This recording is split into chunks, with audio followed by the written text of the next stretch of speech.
The story starts in an utterly ordinary room. On the computer screen, the words appear, "Game over." A man, Park Hyun-myung, who had been controlling that character, mutters angrily to himself, "Ha, what piece of trash is this? Seriously. You're in your room, surrounded by heaps of gaming gear, mocking your life. I'm not clever at all. You play not just on weekends, but on weekdays when people are at work.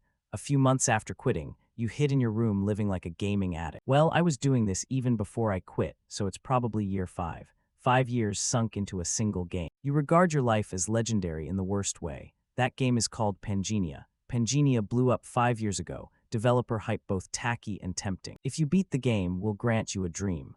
Idle folks rushed in to try, but everyone failed in the end. 5 years passed, no one cleared it. Player numbers plummeted. Now if I don't log in, the online count is 0. Pangenia was infamous for brutal difficulty from day one. At launch, Pangenia was widely vilified as a crazy game with sadistic difficulty, with bosses that make you wonder if they were designed to be beaten at all. Villains you think are allies suddenly stab you in the back, and even named NPCs will hunt you down and deal with you if you carry a bounty over your head. The most infuriating truth about this game is that the moment your character dies, everything is wiped instantly. If you die, you literally have to start over from scratch. It's a crazy game. Perhaps because of that insane difficulty, its brief fame vanished in an instant, to the point it feels like someone deliberately tried to stop anyone from beating it. This character possessed 8 of the 15 unique tier items ever discovered in Pangenia. So my 5 years of effort gone just like that. Just as you sink into despair, a system notification dings and pulls you back. Ding, your character has been deleted as a death penalty. You receive 1,600,000 soul points. Soul points awarded when a character dies. You freeze 1.6 million items. Unique items really give a lot of points. You realize the hundreds of deleted characters so far don't even add up to 80,000. Pangenia has a system called SB. Simply put, it converts the value of a dead character into points. You can use these SB to invest in optional talents during character creation, and depending on how many points you invest, you can achieve extremely rapid growth. You remember a character you made before. You invested 10,000 points into swordsmanship, and that character died after earning the title of Master Swordsman. The maximum investment for a talent is 10,000 points, and they gave me 1.6 million points. I can max out anything I want. By the book, I should invest in safe talents like magic. That said, the protagonist doesn't hesitate and presses the randomize button. Muttering cheerfully, "Whatever, I can't beat it anyway, first and last time. I'll play just for fun before deleting it." And just like that, he quickly clicks the button. A memory flashes up from 3 months ago. You're talking with your girlfriend. Her face is sad and apologetic.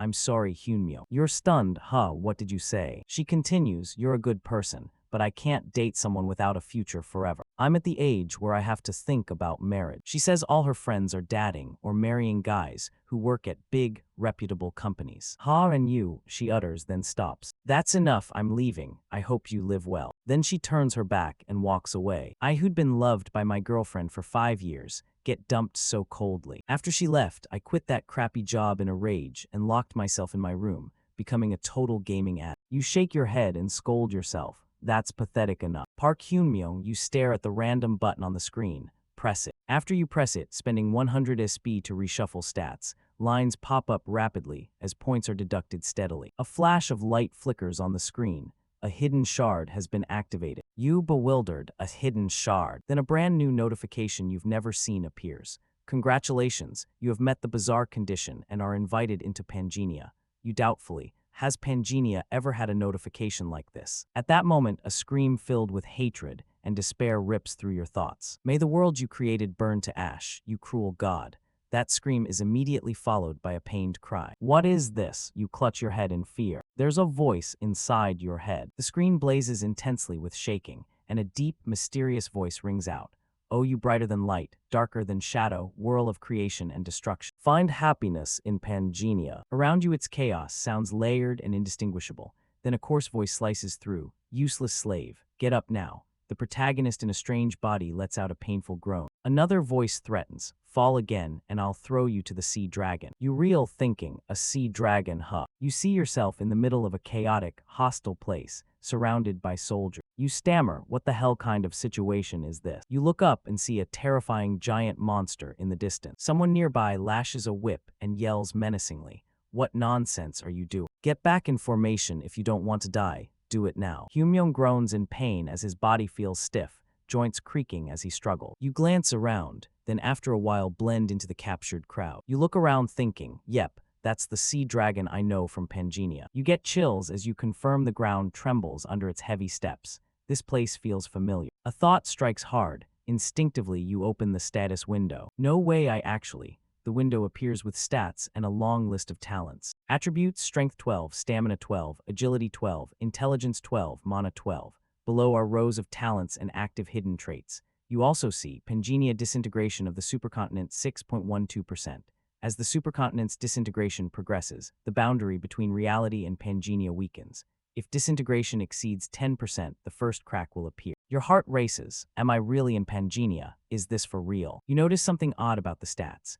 Wait, why are all stats 12? You know the normal range, 1 to 10, is the usual investment product range. Why is it like this? Talents densely listed. Stamina, physique, intelligence, senses, sword, shield, spear, blade, polearm, archery, light, darkness, fire, water, earth, void, chi, arts, knowledge, leadership, perception, 13 hidden traits. A desperate scream cuts through your thought. What's going on? Someone shouts, it's the Desert Queen's army. The battle begins with a terrifying roar. The commander bellows, those dogs broke the non-aggression pact and attacked, prepare to fight, days off and you'll die. Hyunmyung hears a name that makes his in-game memories stir, the Snake Princess. I'm sure I've heard that name somewhere before. Then a system notification rings out. Main quest has been created. Main quest 1, survive. Rewards will vary based on outcome. Failure means death. Both your in-game body and your real body will die. Your head spins, survive. Wails of pain and heavy breathing roll like a storm. A rain of arrows comes down, slaughtering the slaves and people around. Amid the chaos, a notification appears. Hidden trait, Heart of the Bloodthirsty King, has been activated. Heart of the Bloodthirsty King. A linked trait that only appears when all physical talents are maxed, preventing exhaustion, reducing susceptibility to ambush, and enabling rapid situational awareness. You watch the screams and the spikes of battle, and the truth hits you with ruthless clarity. If I stay here, I'll die. If I want to live, I have to move now. As you bend down, someone behind lunges forward to slash down. At that moment, you grab the sword. A blue light blazes from the blade, seemingly enchanted by a trait. He swings at you, and you parry with the sword. Swoosh, both blades glide past each other. The other man collapses, his body drenched in blood. Another hidden trait activates. Weapon Master has been activated. At the same time, another group bearing weapons rushes over. You filthy slaves. As a soldier thrusts his spear, your sword snaps the spear shaft in two. You grip the weapon tightly, both surprised and thrilled that you're wielding it with uncanny skill. Even though it's the first time you've used this weapon, you handle it like a master. Moreover, you can see the arc of the enemy's blade. You dodge, focusing to the extreme, feeling as if you can predict the attack's direction before it happens. After grabbing the enemy's axe, you don't hesitate. You immediately bring it down. Fresh blood stains the ground around. Seeing that, a soldier covers his mouth in horror. Is this guy a monster? The soldier beside him adds, I thought the whole expedition couldn't fight because they were injured though. A system window pops up, hidden trait. Thanks to the effect of skilled hands, your weapon proficiency increases faster. Sword proficiency has reached level 6. Spear proficiency has reached level 6. Max level is 10 and I'm already at 6. Level 6 means wielding it like a famed knight. Is this the power of a hidden trait? The protagonist is stunned, disbelieving yet slowly understanding. Just managing to hold on this long at my level was already beyond me. Without the hidden traits, this couldn't have happened. But even miracles have an expiration date. There are at least 500 troops gathered here, and I have to survive among them. Oh my god, what kind of mission is this? Utterly ridiculous. You stare at the dense ring around you, bitter and furious because your chances of survival are nearly zero. The scene shifts to another place, a vast, gloomy hall. A woman's voice rings out, the expedition to the demon realm failed. Is that so? The Snake Princess in the shadows replies, yes. The woman on the throne adds, if it's revealed that the desert city Feiselmer didn't join the expedition, the idiots on the same continent will dump all the blame for the failure on us. We must stop that at any cost. Snake Princess, you will immediately go to the Kaltzman Desert and kill every survivor of the expedition. Eradicate all evidence that Feiselmer sent no troops and anything that could tie us to this failure. If you do well this time, I promise to lift the curse on you. The Snake Princess clenches her teeth and accepts the order. Her expression resolute yet obsessed with the reward. I understand. The woman on the throne adds, remember, you must not fail. Back on the battlefield, the sand and dust begin to settle. All clear. One slave still holding out. The Snake Princess asks again. One slave. Bodies are strewn everywhere, blood splattered across the field. The protagonist stands upright with his sword, panting. Then a system notification pops up. Your level has increased to level 2. He still stands there, bruised but alive. Blood and mana have been restored, fatigue erased. His body feels renewed, though his spirit remains heavy. As the soldiers prepare to surge forward, the Snake Princess's voice rings out, "Make way." The soldiers exclaim, "Your Highness." They flinch at how sudden her command is. The protagonist glances up and immediately recognizes her, his look full of bitterness. Finally, she has come. A character profile window appears. Isabella von Dersian, level 8. She cannot leave this area due to an abnormal state from the Desert Queen's curse.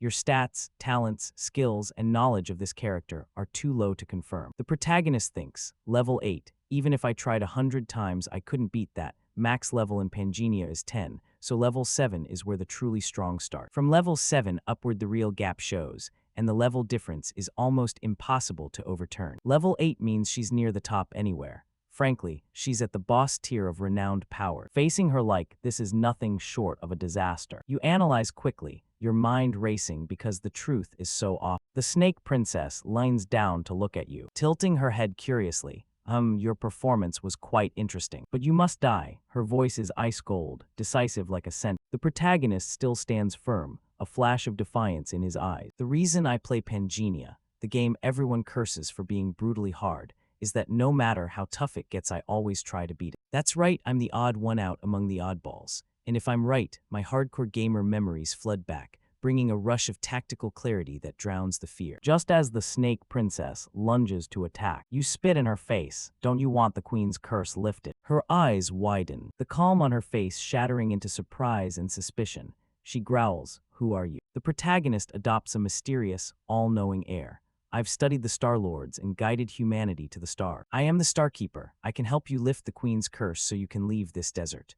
You carry an uncanny, otherworldly aura. Con the lot of them immediately. The Snake Princess freezes, breathing in softly. You think to yourself, Starkeeper is an NPC class players only meet after surpassing the level cap. That class is reserved for NPCs, so of course I'm not a real Starkeeper. But to remove the Queen's curse, she needs the star blessing from a Starkeeper. Why? Because to break the curse she has to listen. Her motive to escape is obvious. Isabella von Dersian is a character I created. You recall the game's entire dataset.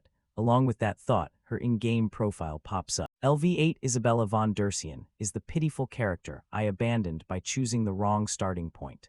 From a player's view, the Queen's curse is just a mechanic to keep players in the newbie zone. But player-created characters are meant to reach the game's end, to roam the world. And yet I left her stuck here, bound by the Queen's curse. Isabella regains her composure and asks, "What's your name?" You reply at once, "Randolph." System confirmation, your character name has been set. Then the two of you stare at each other. Isabella turns her head and says, "I'll postpone killing you. But if you lie, I'll tear you to pieces." Escort him, he's an honored guest. Treat him with the utmost care. Her words are polite and threatening at once. You breathe a sigh of relief like you've just dodged the Reaper. A flurry of system windows appears. Main Quest 1, Survive completed. Calculating results. Record smashed, outcome miraculously perfect. Newbie luck. The lucky constellation smiles on you, rewards upgraded.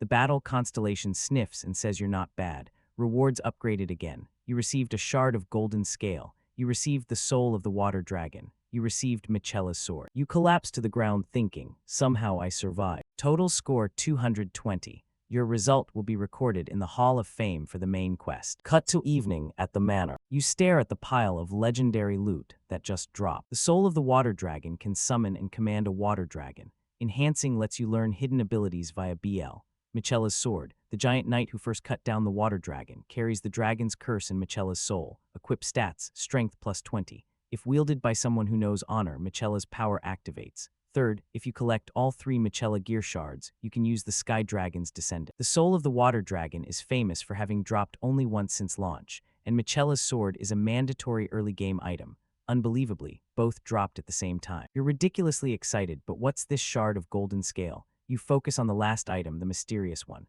Golden Scale Shard allows synchronization between reality and Pangea, toggleable, plus 24 hours usable in the Golden Scale shop, syncing reality and Pangea.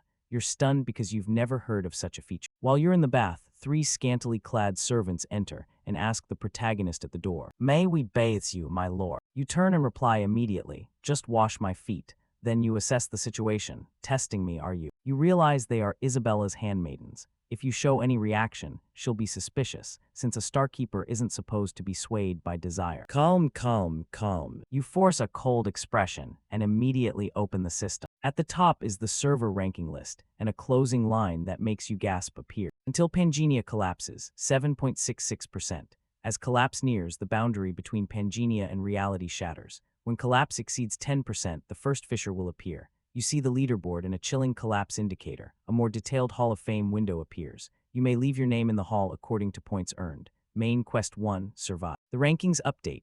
Rank 1, 220 points, Randolph. Rank 2, 195 points, Gracia. Rank 3, 187 points, Minchikoizumami, blah blah. Because you've made the survival leaderboard, you've unlocked the logout feature. Be careful, your character is vulnerable to attack while logging out. You freeze, eyes wide, no way. Gracia and Minchikoizumami, people you used to play with, you thought they'd quit because they vanished.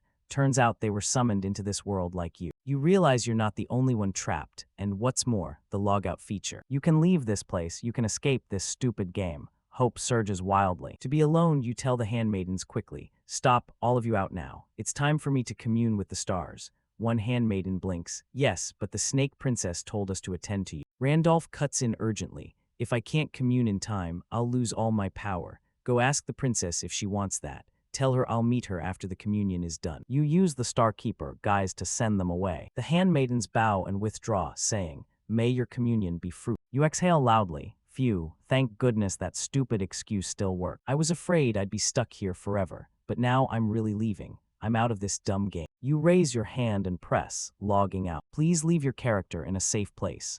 Note, if your character dies, you will die in real life. Logout complete. You return to the real world. Instantly, explosions and blinding flashes. Help. People scream chaotically. Emergency broadcasts blare. Emergency disaster notification. An unidentified attack occurred at 14:32. A warning message is sent to your phone.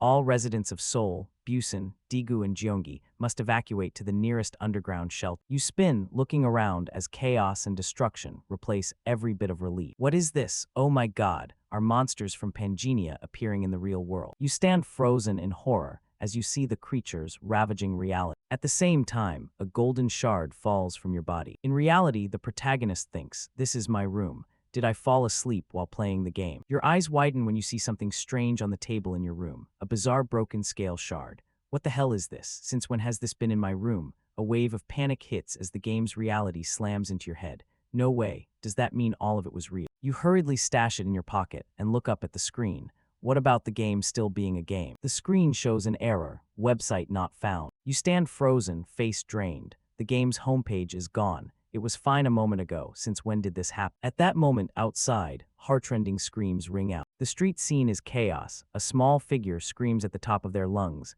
"Help me, monster." They run and shout, "Run, run." Gunfire cracks through the air as police struggle with the monsters. Emergency, emergency. Numerous unidentified creatures have appeared, requesting backup. Emergency alerts light up the sky. Reports of attacks in major cities. Attacks have occurred in Seoul, Busan, Daegu, Gyeonggi, and nationwide. Please evacuate to the nearest underground shelter. You watch the chaos, utterly bewildered and terrified. Why? What's going on? How are Pangea's monsters in the real world? Don't tell me the boundary between reality and Pangea. You remember the system's countdown earlier. Until Pangea collapses, 7.66%. As collapse progresses, the boundary between reality and Pangea will disintegrate. When collapse exceeds 10%, the first fissure will appear. You look around, what am I supposed to do now? If game monsters are roaming in real life, then maybe I can use game items in real life too. He tried to summon the item. A glowing sword and a light vortex resembling a soul appeared. Michela's sword, water dragon's soul. Damn it, how do I use them? In the game, you just double-click. Then he looked back at the system. Fragment of the golden rule destroyed. The fragment of the golden rule destroyed allows synchronization between reality and Pangea, can be toggled on and off. Time remaining, 24 hours, can be used at the golden rule shop. He clenched his fist, realizing his own limitations. His real-life self couldn't do anything against those monsters. With a strained groan, he activated the fragment. Blinding light engulfed him, and a system notification confirmed. Synchronization with the stage complete. The remaining time for the golden rule destroyed is 24 hours. The scene cuts to a tense moment for a family. A mother holding her young daughter. The little girl asked innocently, "Mom, where is Dad? Why hasn't he come yet?" The mother tried to stay calm and replied, "Dad will come soon, Yoonjae, we have to." But a loud noise interrupted. She froze in horror as the debris was collapsing right in front of her. The mother screamed, and the child just stood frozen outside watching her mother being buried under the debris, exclaiming,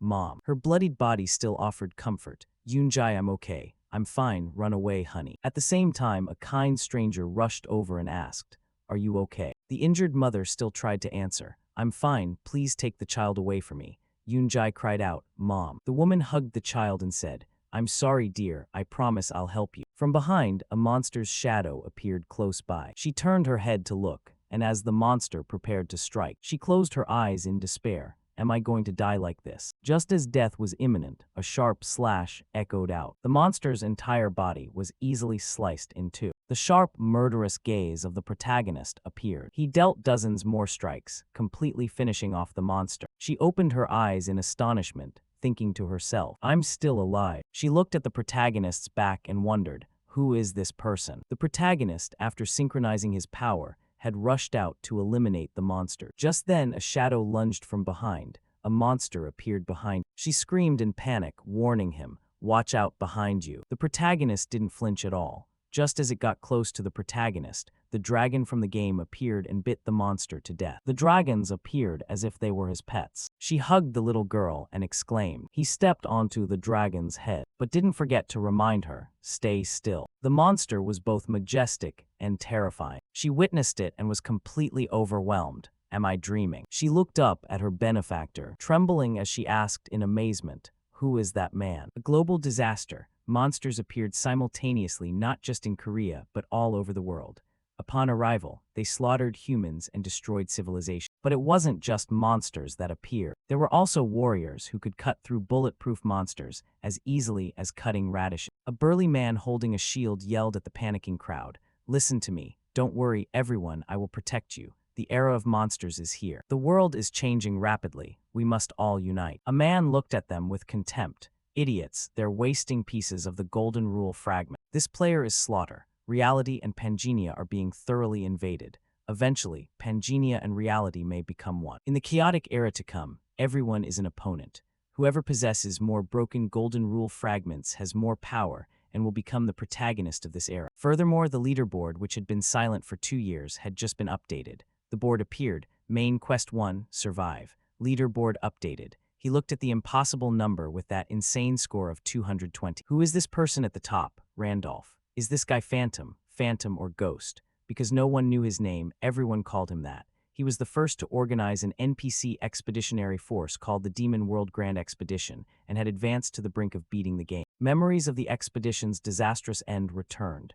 Naturally, the expedition ended in a crushing defeat. The number 1 player of Pangenia, no need to discuss. He must have been summoned into Pangenia at the exact moment the expedition failed, because when you die, you are summoned with your strongest character. When summoned, appearance changes and equipment resets, but the character's innate talent remains. The only person who could achieve such a high score is. Then the scene shifts to the protagonist. He is deep in thought. Monsters and summoned players have appeared in reality, and all of them are in their Pangenia character forms. I'm starting to get the situation. The Demon World Expedition, where I nearly beat the game with my final character.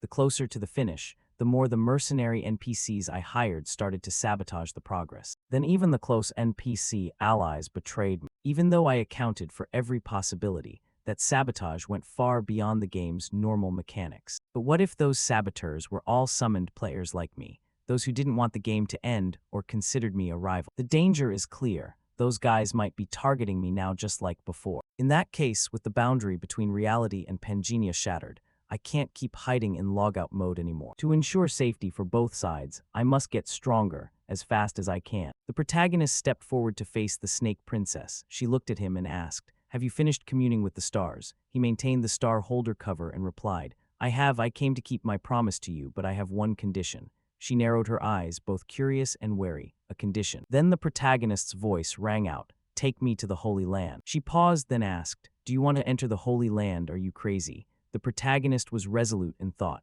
If the first main quest was to survive, then the second quest is to obtain a class. I can get it right here. Then he said loudly, there is a star there. A quest window popped up to confirm the objective. Main quest 2, obtain a class. Reward, ranked by the class obtained. You can obtain a class at the Holy Land. The quest ends as soon as the class is obtained. The scene shifts to later, at the ruined tower. The Snake Princess single-handedly wiped out the crowd with a heavy murderous aura. The protagonist looked at her and thought, it took less than a few minutes to handle the guards. Being an ally with her really gives me peace of mind. He recalled the exchange from just moments before. She repeated the protagonist's words, a star, huh? The protagonist narrowed his eyes, explaining with certainty, yes, even though it's been well hidden. The protagonist sank into thought. The fourth star that I accidentally found while raising my character before. I must be the only player who knows the exact location. Then he delivered the finishing blow, striking directly at her deepest desire. Only by obtaining a star can the curse be lifted through the protection of the star. The scene shifts to the present. The protagonist looked down, smiling self-deprecatingly, realizing he was risking his life. If he had failed to persuade her back then, that head rolling on the ground would surely have been his own. He turned his head and said to her, we're here. This is the Holy Sanctuary. The system window flashed. Side quest, explore the Holy Sanctuary. Rewards are received according to the exploration rate. Warning, recommended level 8 to explore the Holy Land not reached. This place is full of poison and magic power. If magic power is low, it is advised not to enter. The protagonist muttered to himself. It's a place that a level 2 newbie is not allowed to enter, guarded by a giant dragon. If not for my hidden trait, I wouldn't even be able to step in here. He reminded himself of the ultimate goal. With the Snake Princess as she is now, if I complete the exploration of the sanctuary as a side quest, the rewards will be huge. But right now, it's not about side quests. Main quest 2, obtain a class at the Holy Land. This quest ends as soon as the class is obtained. Compensation and rewards vary based on the class level obtained. Then he told himself, I will be able to get that class. At the edge of the cliff, she looked down to scout with a suspicious gaze all around, then broke into a bright smile. She turned to leave and said, it seems we took the wrong path. Adults make mistakes sometimes, don't they? He held her back and asked, where are you planning to go? She replied, the bridge in front of us is a trap. If you don't know and cross it, it's designed to have a downdraft sweep you off. It's such a simple trap, did you really not see it? The protagonist interrupted, teasing, are you scared? I didn't expect you to be that type of person. The Snake Princess immediately flared up, her eyes flashing with pride and irritation. This body knows no fear. Listen clearly, I am called the Snake Princess. The protagonist's smile widened. You're more scared than I thought. She growled back, clearly provoked. I said I'm not. She added a flimsy excuse. It's highly likely a trap, and since my leg is cramped at the moment, there's nowhere safer. She was immediately cut off. The protagonist leaned in and replied, then there's no other way, I'll carry you. She froze and shouted, oh my God, are you trying to die? The protagonist brushed it off and continued, you said your leg was cramped and we don't have time. Get on my back. When the sun rises and the death of the warriors is discovered, if you aren't at your post, you'll be suspected, and the Queen's pursuit squad will be formed. It's better to let me carry you and run than to hesitate in fear. She was speechless, her mind filled with indignation. If it wasn't for this cramp, I wouldn't be doing this ridiculous thing. Finally, she had no choice but to climb onto his back. The protagonist said nonchalantly, fine, hold on tight. Then the protagonist stomped his feet to gain momentum and ran in a different direction. Seeing this, she hurriedly shouted, hey, where are you going? That's the wrong way. There's no exit that way. A notification popped up. Hidden mutation trait activated, secrets that the human eye cannot see. The attribute allowed him to see a transparent bridge appearing in front of him. Seeing the protagonist running in midair, she frowned and asked, is there a path I don't see? The protagonist confirmed, yes, this is the real path. Doubts surged in her heart. How does he know a path that even I, the second-ranked person here, don't know? Moreover, he isn't even panting despite the poison and demonic energy filling the holy ground. It's too strange to just be an enchantment. The protagonist mocked her silently. I didn't expect the second-ranked person to be afraid of heights. Hearing that, she shouted, shut up. Then she thought to herself, how dare you be so relaxed in front of me?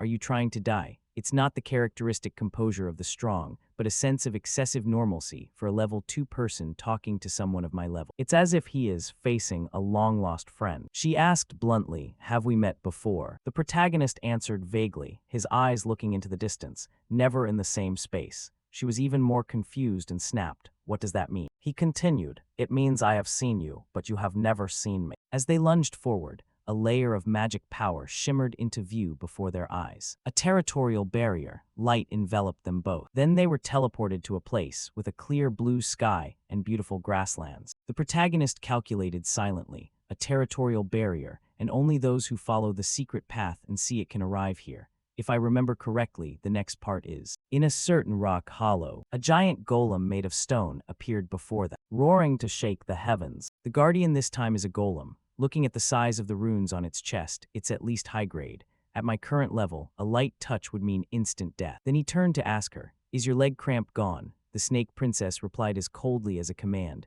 "Stop fooling around, shut your mouth and watch." The golem rushed forward and threw a violent punch. Just as it lunged with terrifying speed, she just flashed a bright smile. Then, the monster's body cracked into many pieces and shattered. She continued, "It'll be over soon." Then she drew her sword for a swift, clean strike, both poisonous and precise, cutting them down one by one. He watched her fight, truly admiring her. An assassin specialized in murder who is this strong. Even though she's a character I raised myself, it still feels absurd. The golem was defeated, and the protagonist observed the results. Level 8 is truly on a different level. Watching the golem collapse with a thunderous sound, the system reported, "You can acquire the golem crafter class." He was startled. "Oh, the system counts her kills as mine. Does it think we're teammates?" He evaluated the reward. In Pangenia, summon control classes are very rare. Golem crafter is a pretty good class. In terms of tier, it's at least high tier. A choice appeared. You can acquire the Golem Crafter class, accept or decline.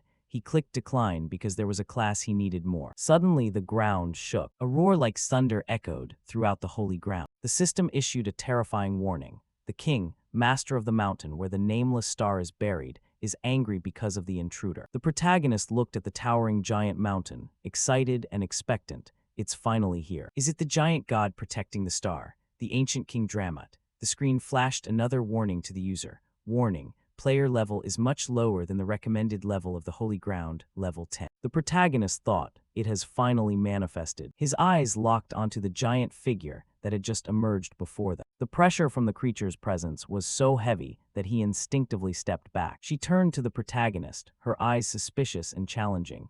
Is this the guardian of the Holy Ground? Hey, you aren't planning to lead me here and then make me fight the Holy Ground's guardian for you, are you? Even though he saw the terrifying spectacle, the protagonist tried to remain calm, forcing an assuring smile. Don't worry, it looks like that, but it's quite gentle, it won't strike first. But at that very moment, his memories did not match reality. It lunged forward, opening its huge mouth for a bite. The snake princess luckily dodged it and fell to her knees. The protagonist looked at her and smiled lightly. She glared at him with murderous intent. Then he looked at the azure serpent. Strange, I remember it being a friendly guardian. She screamed, "You call this gentle?" Her voice strained with disbelief. The giant guardian, its voice echoing like thunder, challenger of the holy ground, prove that you are worthy to defeat me. She froze, realizing the situation had completely changed. Wait, I'm not the one who wants to challenge. The guardian ignored her, looking down with disdain.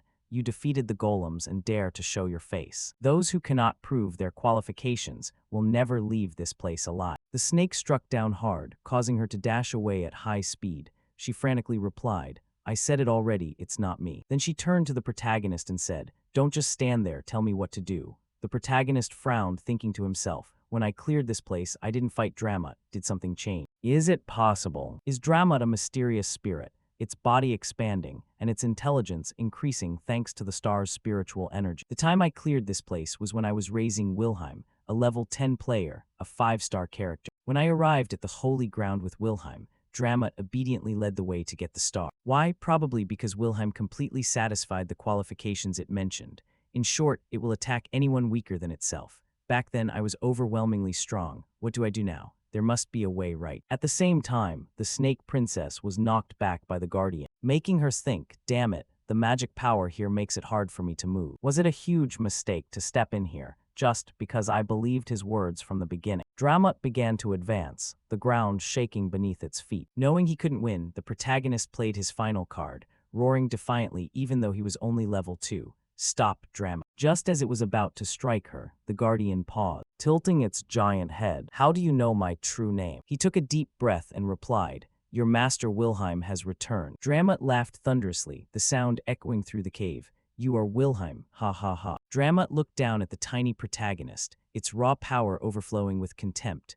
You aren't even prepared. Someone like you is worse than a golem acting as a mere guard. Listen carefully, Wilhelm is the most powerful hero, a perfect human being, worthy of being my master, lacking in nothing. But Master Wilhelm failed in the Demon Realm expedition, and all his stars fell. That means he has died completely and perfect. Even though he has disappeared, a lowly microorganism like you has no right to speak his name. He stood still without retreating a single step and threw out the next sentence. Respect the contract you made with me. Immediately as the Guardian lunged, hearing that sentence made it stop and ask, how do you know about that contract? No one is allowed to know it exists. The protagonist immediately recalled the hidden setting. This holy ground, whoever obtains the star from the mountain, where the serpent was buried, will know the mountain god's true name and become the new master. The mountain god must obey the mountain master. The contents of the contract must not be revealed to anyone.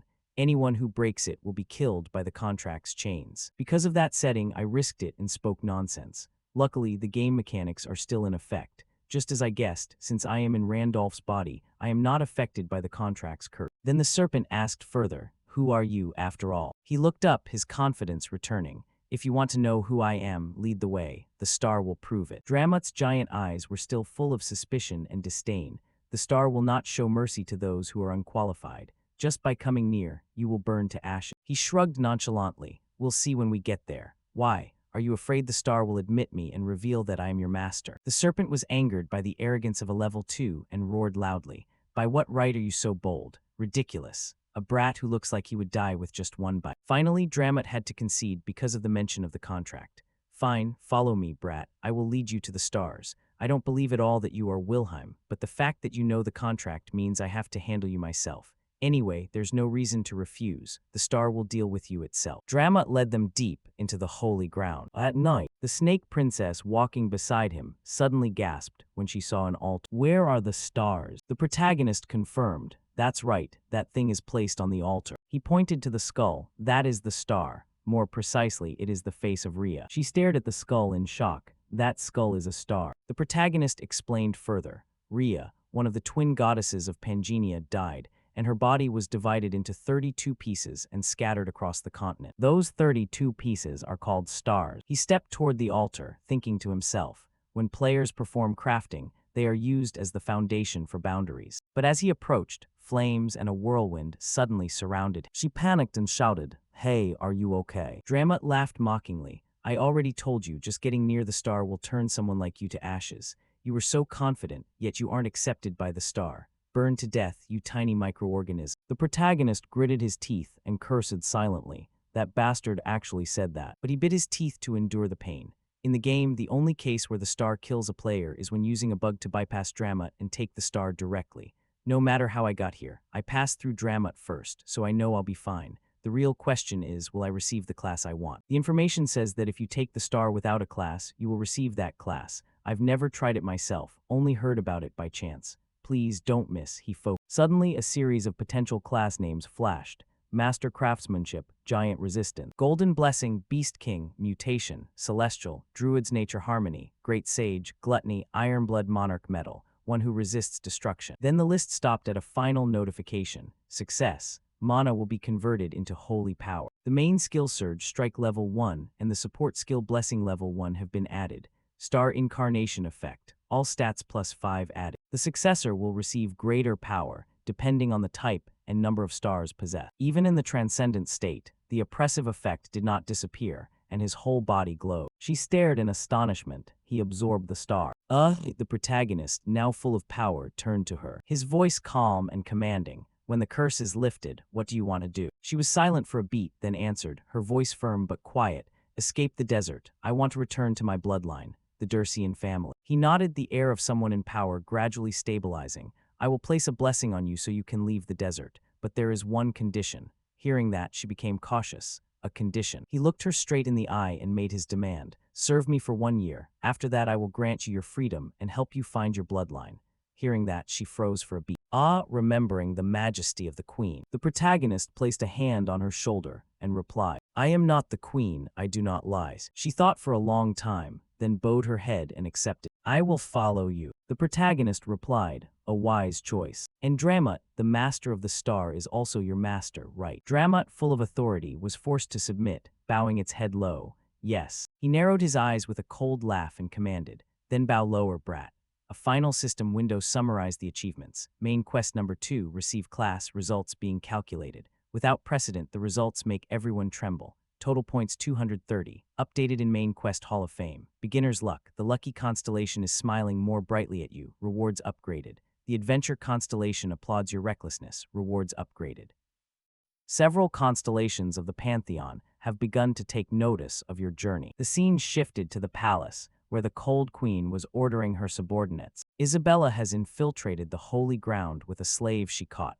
Bring them back here immediately. The subordinate received the order and prepared to act. The scene shifted to the real world. People were gossiping about a mysterious player. Could it really be Phantom? The second person was more confident, asserting that it was him. Even if we skip the first main quest, getting a career score higher than Gracia is impossible, unless that person understands the game like the back of their hand. Veteran Phantom from the final year has finally appeared. This will cause a huge stir. The man in red wondered, can we contact him before anyone else? The woman replied, how? We've been searching for years without finding him. The man in red suddenly realized, that's because before, Phantom was a virtual player. Now he is a real player, there must be a way. The man in blue proposed a fishing plan. Why not try to bait him? Since the secret auction house has opened as a reward for the second main quest, Phantom will surely use it, right? The woman pondered. He will need tons of items if he wants to top the third main quest. Fishing, huh? Fishing can be done at the secret auction house. You sell a high-end item for a cheap price. Then use the twin ability of a charm to attach a location tracker to the buyer.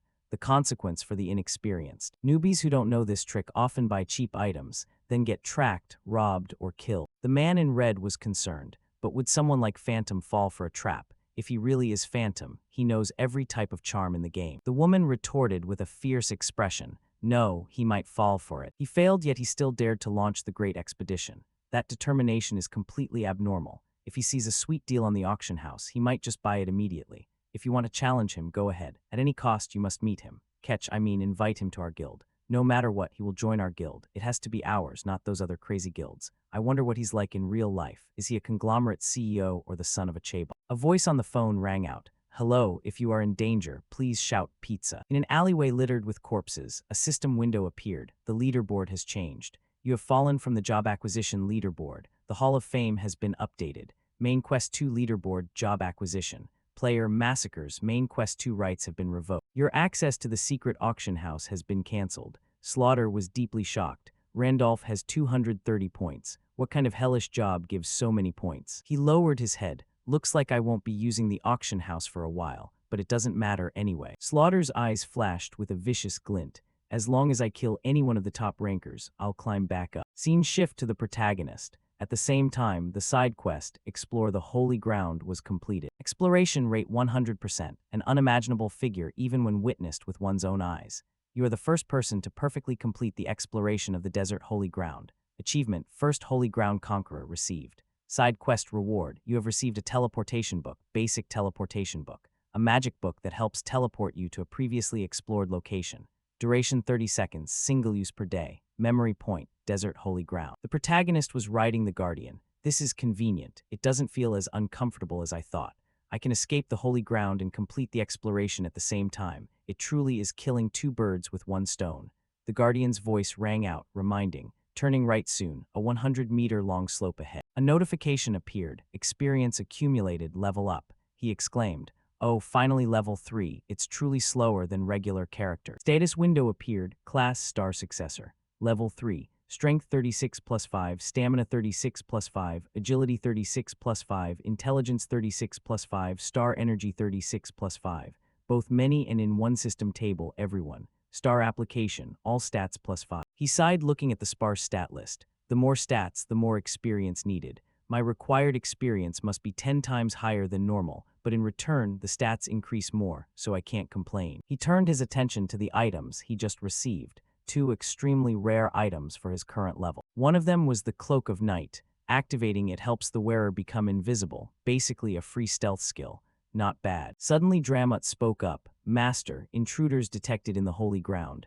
The protagonist was surprised. What? The Snake Princess turned to him and added, it must be the Queen's pursuit squad. Hearing that, he replied, well, we've stayed in the Holy Ground for quite a long time. She continued, what will you do? The Queen won't come personally, but the pursuit squad has a very large number of troops. Even with the Guardian, I'm afraid we can't take them all on. The protagonist replied calmly, Drama is the Guardian, why do we have to fight? Hearing that, she understood and clapped her hands in surprise. A moment later, the protagonist hugged her and ran away, then said, Drama, I'm counting on you, get to work. The serpent heard that and broke into a sweat. A while later, a panic scream rang out from within. There's a monster, a giant sea serpent has appeared in the holy ground.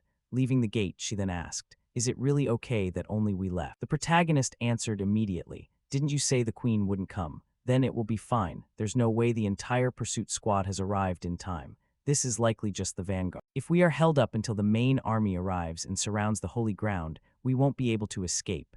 Their goal is us, so it's best to retreat early. She looked at him and added, So you didn't abandon Dramat because he was useless, he explained. You almost misunderstood. The Guardian cannot leave the holy ground, so only we can run. After that, he thought to himself, To escape from here, we must use the teleportation gate at the edge of the desert. I've lifted Isabella's curse thanks to the blessing, so using the gate is no problem. The real problem is that the gate needs time to activate. She looked at the giant, golden gate in front of her and blurted out, When we cross this. Finished with his words, the protagonist replied, That's right, crossing this means getting out of the desert, but it takes half a day to activate the gate. During that time, I need to communicate with the stars. He thought to himself, This place is important, but I need to check what is happening in reality. I can't stay logged in forever. Then he sincerely asked her, Can I trust you? Hearing that, she drew her sword and turned her head to stand guard for the protagonist. I will protect you. Logout process started. Ensure the character is in a safe position. The screen displayed a tip. Be careful when shopping at the secret auction house. Logout complete. Return to the real body, Hyunmyong pondered, still not used to the feeling of returning from Randolph's body to this flesh. Well, there are no news alerts or disasters. It seems monsters haven't appeared yet. Reality and Pangenia are merging little by little, that much is certain. But there are too many things I don't know yet. As the destruction progress increases, the boundary between the two worlds will weaken. If it exceeds 10%, the milestone of the beginning, the first crack will appear, and monsters will soon swarm in. The players existing in reality are also a concern. I need to return to reality periodically to gather information. His line of thought was interrupted by a message from his ex-girlfriend. How have you been lately? Hyunmyong looked at the phone in surprise, unconsciously blurting out a name, Kim Seoyeon. Scene shift to another place. She was on the phone, looking annoyed while listening to the other side. Don't push your luck. I already bought clothes and food for you. What's your problem, huh? She shouted back. Didn't you flirt with me and say you were rich? Now you're acting stingy. What did I say wrong? She hung up, muttering curses at her new boyfriend and comparing him to the protagonist. A man who, despite being poor, knew how to listen. Seeing him walk up, Seoyeon's attitude changed 180 degrees. She smiled and replied, You arrived so early. Sit down. It's been a long time. Your aura looks totally different. You seem beefier. Hyunmyong was cold. Why did you call me so urgently? Then he sat in the chair and added, Just say what you have to say. I have to leave early. Seoyeon thought to herself, putting on an act, truly a poor person. She started using a sweet voice, bringing up the past. I guess some things would never change, that you would always come as soon as I needed you, even today. That is what I loved most about you after we broke up. I regret it. I miss you. Let's try getting back together. Hyunmyong looked at the paper. Please order a drink for everyone sitting. Seeing that, he thought, She called me here without even bothering to buy me a drink. Without listening to her speak anymore, he stood up. If you're done talking, I'm leaving. Seoyeon was shocked. Wait a minute. Are you not listening to me? Do you miss me because of the breakup? At that time, Hyunmyong interrupted with a lethal question. Does your new boyfriend know you're meeting me? If you intend to flirt with multiple guys at once, you should delete all your photos on social media. Don't just delete the profile picture. I'm going. Her words made her face turn red with anger. Hyunmyong left while she hurriedly ran after him, shouting, Then at least listen to what I have to say. The protagonist sank into deep thought, feeling an extraordinary calmness. If it were in the past, I would have panicked. Hyunmyong realized, Don't tell me Randolph's development is also affecting me in real life. At the same time, a furious voice shouted on the street, Damn it, I was already nice to you, while the woman screamed loudly, Hey, let go, you pervert. He continued cursing, What did you just say, You people despise me to the end, don't you? I'll kill you all. The aggressive man's face was red with anger, shouting, What are you looking at, Just as he held a box cutter and swung it down, the protagonist came in and grabbed his hand. Seeing this, he shouted, questioning, Who the hell are you? The man screamed crazily. The protagonist with sharp eyes dropped a cold sentence. That's enough, you bastard. The The protagonist's new strength seemed unexpectedly heavy. Just one grip made his hand tremble. The man who was harassing the girl screamed in surprise and pain. "Hey, why are you butting into my business? Let go of me." He screamed, struggling in the protagonist's grip. He desperately begged, "Wait, my wrist is about to break." The protagonist felt a strange power surging. Although he hadn't used the shard of the golden scale yet, he felt he had more than enough strength to break this guy's wrist right now. That wasn't an illusion. My real body has definitely changed. He swung his hand and threw him away as lightly as a feather, then said to the woman, "Are you okay?" A relieved voice rang out toward the protagonist. "Thank you, I was saved thanks to you. I don't know how to thank you." Hyunmyung looked at the woman he just saved, raising an eyebrow. She also looked at him and replied, "Why are you looking at me like that?" The protagonist thought to himself, "No wonder she looks familiar, she is that woman from before." She hesitantly asked, "Is there anything you want to say?" Hyunmyung quickly avoided her gaze, answering in a slightly distant voice, "No, you just remind me of someone I used to know. That's it." The man who was just defeated gritted his teeth and attacked from behind, cursing the protagonist silently. "You arrogant bastard. Die." The protagonist just stood there, dodging lightly without flinching. Immediately his hands struck down. Boom! The guy's head hit the ground hard. The woman witnessed everything and was surprised. Scene shift to a moment later. Two police officers stood opposite. One of the two police officers said to the protagonist in a stern voice, "You will have to come to the station with us." The protagonist was surprised. "What, me?" The woman stepped up to defend. "Wait, this person was just trying to help. I'm the one who reported the stalker." The police officer remained unmoved. "Even so, it's still violent behavior, so you have to come with us too." The protagonist retorted, clearly very annoyed. "Violent behavior?" He was holding a knife. "Are you telling me to just stand there and watch? I really don't have time for this." The police officer was rigid. "We cannot violate regulations." Suddenly, the woman with full authority and sharpness interrupted. "If he goes as a witness but gets entangled in some trouble, will you take responsibility?" The police officer looked up in surprise. She introduced herself. "I am Kim Hana, a reporter for the specialized television station." The other police officer mumbled in surprise. "That's a big television station." Kim Hana continued, her eyes determined. "Instead of bothering an innocent person, you should take the statement of the actual victim. Unless you want this incident to make headlines." A small crowd had gathered. Someone recognized the female reporter. "Isn't that her? The person who saved a child from a monster on YouTube?" Someone else confirmed. "That's right, I think she was also on TV about it. Her name is Kim Hana." "Exactly." The first police officer sighed again. "All right, then the complainant will come with us." Kim Hana cooperated to leave, then turned to say to the protagonist, "I thank you for today, really." The protagonist replied with a slight smile, "It's nothing." Kim Hana gave him a business card. "This is my business card. I'm a reporter specializing in dimensional warriors." The protagonist was confused, asking back, "Dimensional warrior?" She happily explained, "Oh, you know, the people who appeared on the day the monsters invaded, they defeated the monsters, so everyone calls them dimensional warriors." She looked at him in disbelief. "Are you not interested in social issues?" The protagonist reflected on what she said. Dimensional warriors. Does she mean players? It's surprising. Almost no one mentions the name Pangenia directly. An interdimensional attack must sound more believable than a video game turning into reality. Kim Hana continued to smile charmingly. "Also, if you don't mind, may I have your business card?" Suddenly her ex-lover's voice rang out from afar, full of worry. "Are you okay? Are you hurt anywhere?" She rushed in and hugged the protagonist with hypocrisy. The protagonist's reaction was very decisive. "No, absolutely not." He treated her like air and said to Kim Hana, "But I don't have a business card." Kim Hana looked slightly disappointed, but then her face brightened up. "Oh, then can you give me your phone number?" The protagonist agreed. "Ah, sure, give me your phone." Kim Hana entered the contact information and said, "Nice name." After saving the phone number, she prepared to leave, saying, "Message me tomorrow. Let's get coffee or have dinner, my treat." The protagonist smiled slightly and replied, "I won't refuse." She called back as she walked away, "Great, see you later." The ex-lover glared at the departing female reporter, thinking angrily, "How could you do that to me? You're just a nobody." At this moment, Kim Hana was walking but staring at her phone. "Hello," the person on the other end replied. "Yo, Ms. Kim, the supreme power of our station, having a happy weekend." Kim Hana's voice sounded tired. "Correct it to Kim Hana. Please don't call me that." Then the person on the other end switched to business. "Anyway, the deputy director is on a business trip and left you a task." She asked over the phone, "What task?" The voice on the phone answered, "Interview Gracia." Kim Hana was stunned. Gracia. The person considered the hero who saved the United States. "Why would you put me in charge of such a high-caliber character?" The voice on the phone explained with a hint of amusement.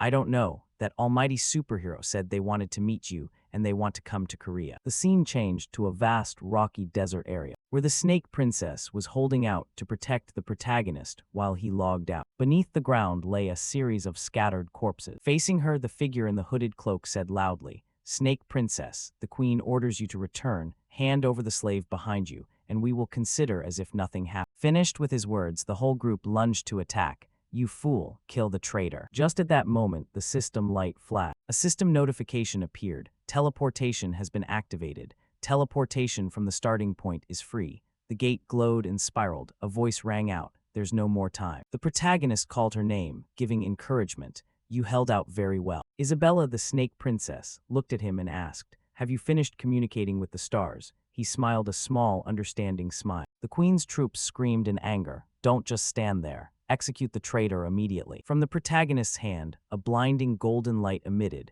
immense energy accompanied by a decisive voice. You kept your promise to protect me, so I must also keep my promise to you. Another system notification appeared. You have used the exclusive skill of the star successor, Star Spear Level 1. All star energy has been consumed. Duration is 41 seconds. He unleashed the power. Those facing him screamed in horror and pain. The protagonist looked at the destruction before him with a serious expression. This is the moment of liberation. Rejoice. The Snake Princess looked on in amazement, blurting out, is this the power of the Star Bearer? The protagonist looked at her and called, Isabella, it's not too late. If you want to return, I won't stop you. She looked with loyalty and determination. No, I will stay by your side. A massive wave of magical energy swept over them. The system notification confirmed the change. The limitation curse placed on Isabella has been disabled by the blessing of the stars.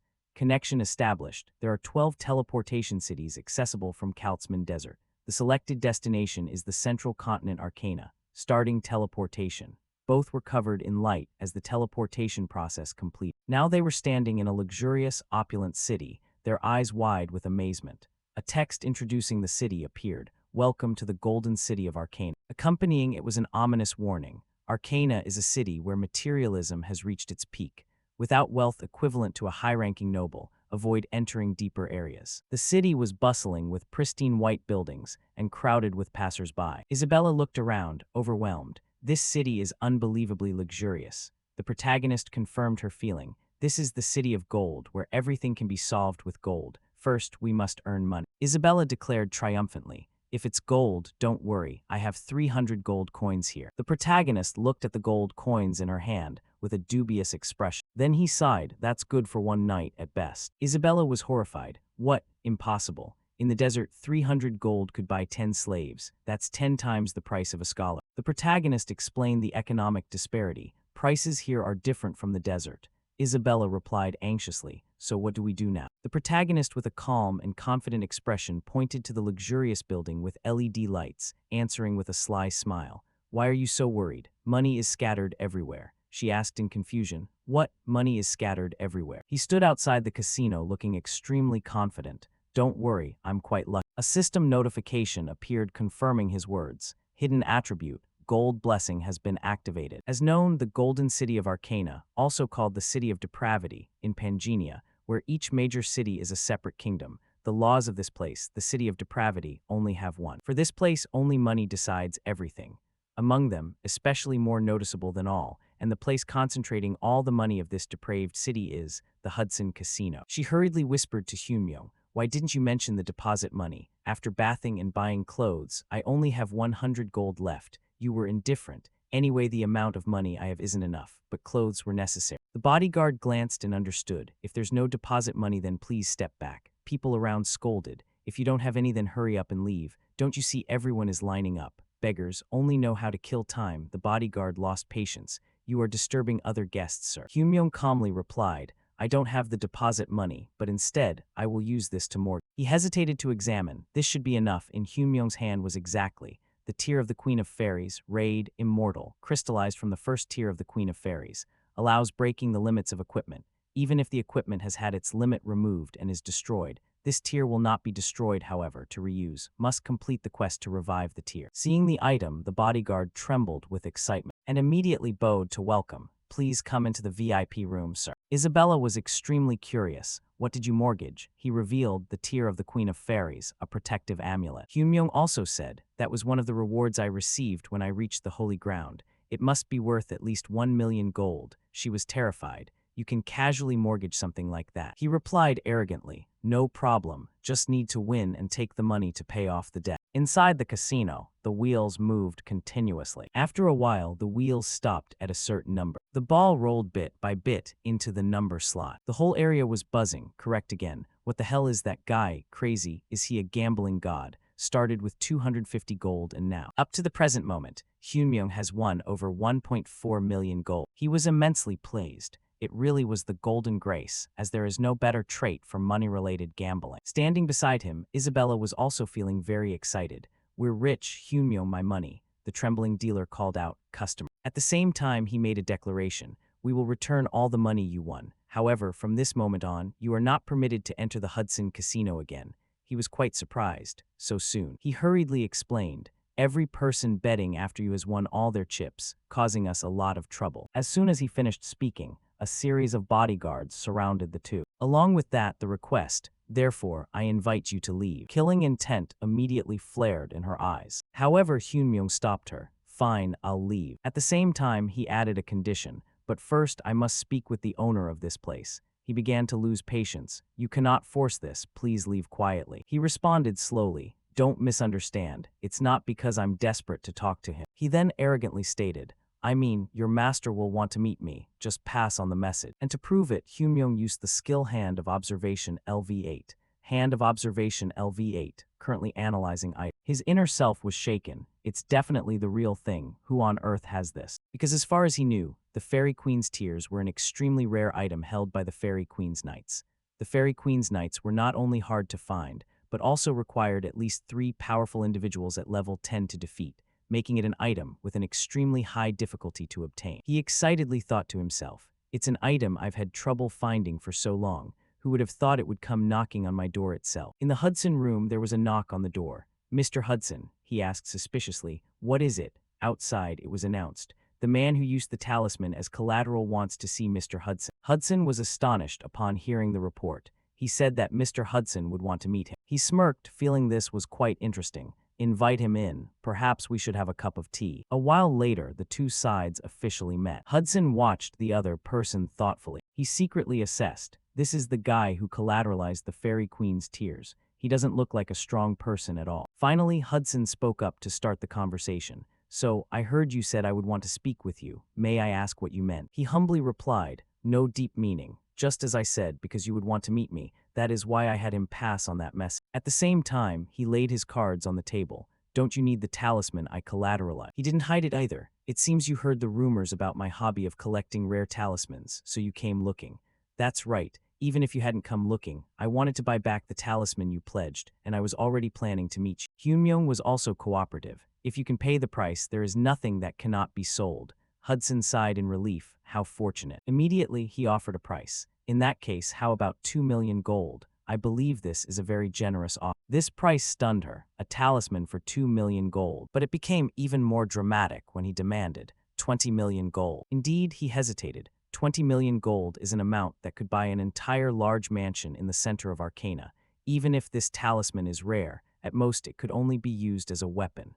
"Do you really think it's worth that much?" Hyunmyung remained unhurried. "To me, no." Hudson refused. "But to you, it is. Even if it were me, I couldn't pay such a huge price for a collectible item just for the sake of a hobby." He spoke vaguely. If it were truly just a collectible item, then that would be correct. Furthermore, Hyunmyung revealed, "The Fairy Queen's tears to you are not simply a talisman, but an inseparable item to join the city council." His silence proved that it was true. The standard was set. The minimum condition to join the city council is to reach level 10, but to overcome the level 10 barrier, one must rely entirely on one's own power. And for a non-combat class like you, that is a difficult condition. Therefore, what you need is an item that can remove the minimum stat requirement of equipment, the Fairy Queen's tears, because you must use equipment higher than your level to compensate for your lacking combat ability. Not only that, he also knew the reason. Moreover, for a merchant who only knows how to run a casino, the reason for wanting to join the city council isn't it to be recognized by the family of your fiancé, Serengeti. Hudson became pensive when he heard that name. The girl named Serengeti. the only daughter of the Marquis Weiser family of the Valen Kingdom. In the past, Serengeti was known as the Silver Knight, who led a 500-knight division and was the one who entered the Great Demon Expedition with. However, in the chaotic battle to save me, she sacrificed her legs to the Demon King, my right arm. When I read that, I only thought Serengeti's action was a surprise event. That was before I came to this world, when Pangea was merely a game. Some time passed, but after the character, Wilhelm died and I arrived here. The moment I realized that those I thought were NPCs might actually be players. At that same moment, I suddenly remembered the words Serengeti had said. If I cannot return from the expedition, please give this to help me, Captain. And the system notified, you have received Serengeti's necklace. Hyunmyoung wondered, what is this? The system introduced it in detail. Serengeti's necklace. This is a precious necklace containing a photo of Serengeti and her fiancé, Hudson. He asked suspiciously, was this setting there from the beginning? Because when scrolling through the information, in the character setting of Serengeti that I knew, there was no fiancé at all. Hyunmyoung thought of a possibility. Someone who influenced the NPC, making it follow the assigned settings. The reason why the NPC easily accepted an unexpectedly appearing setting, Hudson. He was definitely a player who had integrated into this world, just like me. Indeed, the name Serengeti made him freeze. I have never told anyone. How could you know that truth? He silently guessed. Hudson is probably someone who entered this world long before me. I must extract as much information about this world and about other players from this guy as possible. Therefore, Hyunmyoung pretended. I didn't know, I heard it. He continued to lead him on. The stars told me. Hudson was amazed. What do you mean you are a starseer? Seeing that the bait was taken, Hyunmyoung continued to reel him in. I don't force you to believe me, but I can help you achieve what you want. I can help without taking a single cent, provided you accept a simple condition. He was quite anxious. Condition. He seized the opportunity. Simple. Tell the stars about your life. After hearing that story, I will decide whether or not to help you. Hyunmyoung also threatened. However, everything you tell must be the truth, because the stars only love those who are honest. Hudson began to hesitate. The story of my life, huh? This was already within his predictions. He would be very hesitant. A star seer is not an easy NPC to encounter, but to casually reveal his information, he would suspect that I might be a hunter hiding my identity. In this game, hunters, the NPCs who hunt down players, call players sinners and execute them as soon as they are discovered. The number of players who died by their hands is countless, and their approach methods are also very diverse, so there are many ways to find them out, so there's no way but to be careful oneself. Not only that, in Pangea, revealing personal information is like suicide, so everyone usually hides their identity. That is why distinguishing players is not easy at all. I myself have no intention of revealing my identity, but even so, I still believe that Hudson will definitely accept my offer, and he has already come this far. Hyunmyoung was certain of that, because for Hudson, Serengeti was not simply an NPC. He gazed at Serengeti's smiling face with nostalgia. Finally, Hudson made a decision. Fine, from now on, I will tell you the story of my life. Before telling it, he also made a proposal. To do that, first I must start with the story about Serengeti, because most of what I want and try to achieve involves Serengeti. He was startled when Hudson revealed. Serengeti was a brave knight who participated in the Demon World expedition led by the 8 heroes. Hyunmyoung couldn't help but exclaim, 8 heroes, what is that? The Demon World expedition was led by Wilhelm, wasn't it? He confirmed. Yes, Wilhelm being the most famous is true, but as far as I know, the Demon World expedition was carried out by the 8 heroes together. Not only that, Hudson also revealed, and the story that the expedition failed due to internal strife among the 8 heroes is also quite famous. His heart was in a tangle, internal strife. What kind of pointless story is this? Hyunmyoung asked back, do you know who those 8 heroes are? He answered immediately. Of course, because they are all very famous figures. One of them is. There is one person who makes everyone wary, the strongest after Wilhelm, Gracia. He appeared densely in the newspapers, exclusive news. The man riding the monster, who is he? Before that man appeared, we all thought we were definitely going to die. Around 2 p.m. today, a giant unidentified creature, a giant mantis, appeared in the center of Seoul, causing an unprecedented tragedy that left dozens of citizens dead. At that moment, the appearance of a man riding a beast that tore the sky made the whole scene fall into silence, said a witness at the scene. Mr. A, the author of that article, was reporter Kim Han. In a room, the secretary entered to report, Mr. Gracia, I have arranged an appointment with reporter Kim Hana from Korea as you requested. Gracia was polite. Thank you. The secretary asked awkwardly, excuse me, but may I know the reason you are personally going to Korea at this time? If necessary, I will invite that reporter Kim Hana here. The government wants Mr. Gracia to stay in the US to prepare for the monster attacks. He refused immediately. No need, I must personally go there to confirm one thing, perhaps this man. Because Gracia believed that, it is the friend I am looking for. He was pensive, looking forward to the next news. Hudson said, making Hyun-myung freeze. Serengeti was a brave knight who participated in the Demon World expedition under the leadership of the 8 heroes. He asked in astonishment, 8 heroes, what are you talking about? Wilhelm was the one who led the Demon World expedition. Hudson replied immediately, what? It is true that Wilhelm is the most famous, but I know for sure that the 8 heroes carried out that expedition together. He continued, the story that the Demon World expedition failed due to internal strife among the 8 heroes is a story everyone knows. Hyun-myung was stunned, wondering, internal strife? What kind of nonsensical story is this again? In the real world, Hyun-myung sat at the dining table. He still hadn't escaped the shock of the game's plot. Hana saw him like that and wondered, is the meat not to your taste? Hyun-myung replied awkwardly, no, that's not it. Something happened today, so I'm just a bit tired. He thought I only asked about her biography, but I didn't expect him to cry and complain all night.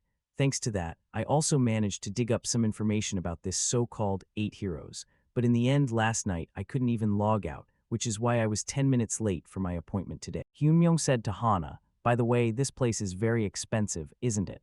I don't know if I should shamelessly accept your treat like this. She answered immediately, last time you helped me get rid of that stalker, truthfully, this is still not enough to thank you. He said, that was just something I had to do. Hana immediately retorted, no, that is something only someone truly brave could do. Hana suddenly fell silent and stared at him. Hyun-myung asked, what's the matter? She turned towards a girl in a pink dress and a man sitting behind Hyun-myung.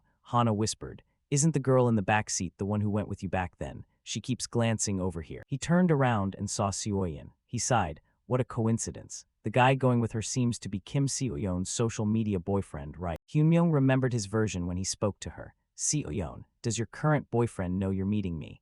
If you've decided to manage your aquarium, you shouldn't just remove your profile picture. You should have removed all the photos on your social media as well. He thought, I think his name is Young Jinwoo, right? Hana asked in a low voice, sorry, if you feel uncomfortable, we can go somewhere else. Hyun-myung replied calmly, you don't need to worry. We truly have no relationship whatsoever. Just as he was about to put the piece of meat into his mouth, someone suddenly called, Park Hyun-myung. Jinwoo stepped forward to question him. Did you follow my Seo-yeon all the way here? He frowned and threatened. We broke up, but you still keep calling to harass her isn't enough. Now you're stalking my girlfriend too, you shameless jerk. Hyun-myung asked in astonishment. Stalking me? He replied immediately. That's right, it's you, you jerk. In his bewilderment, Jinwoo continued. Furthermore, I heard that last time you even cried and begged Seo-yeon to meet you at a cafe. Stop clinging like a leech, you pathetic loser. Hyun-myung frowned and thought, I think I understand the problem now. He looked towards Seo-yeon and saw her laughing smugly. Jinwoo threatened him. If you follow Seo-yeon one more time,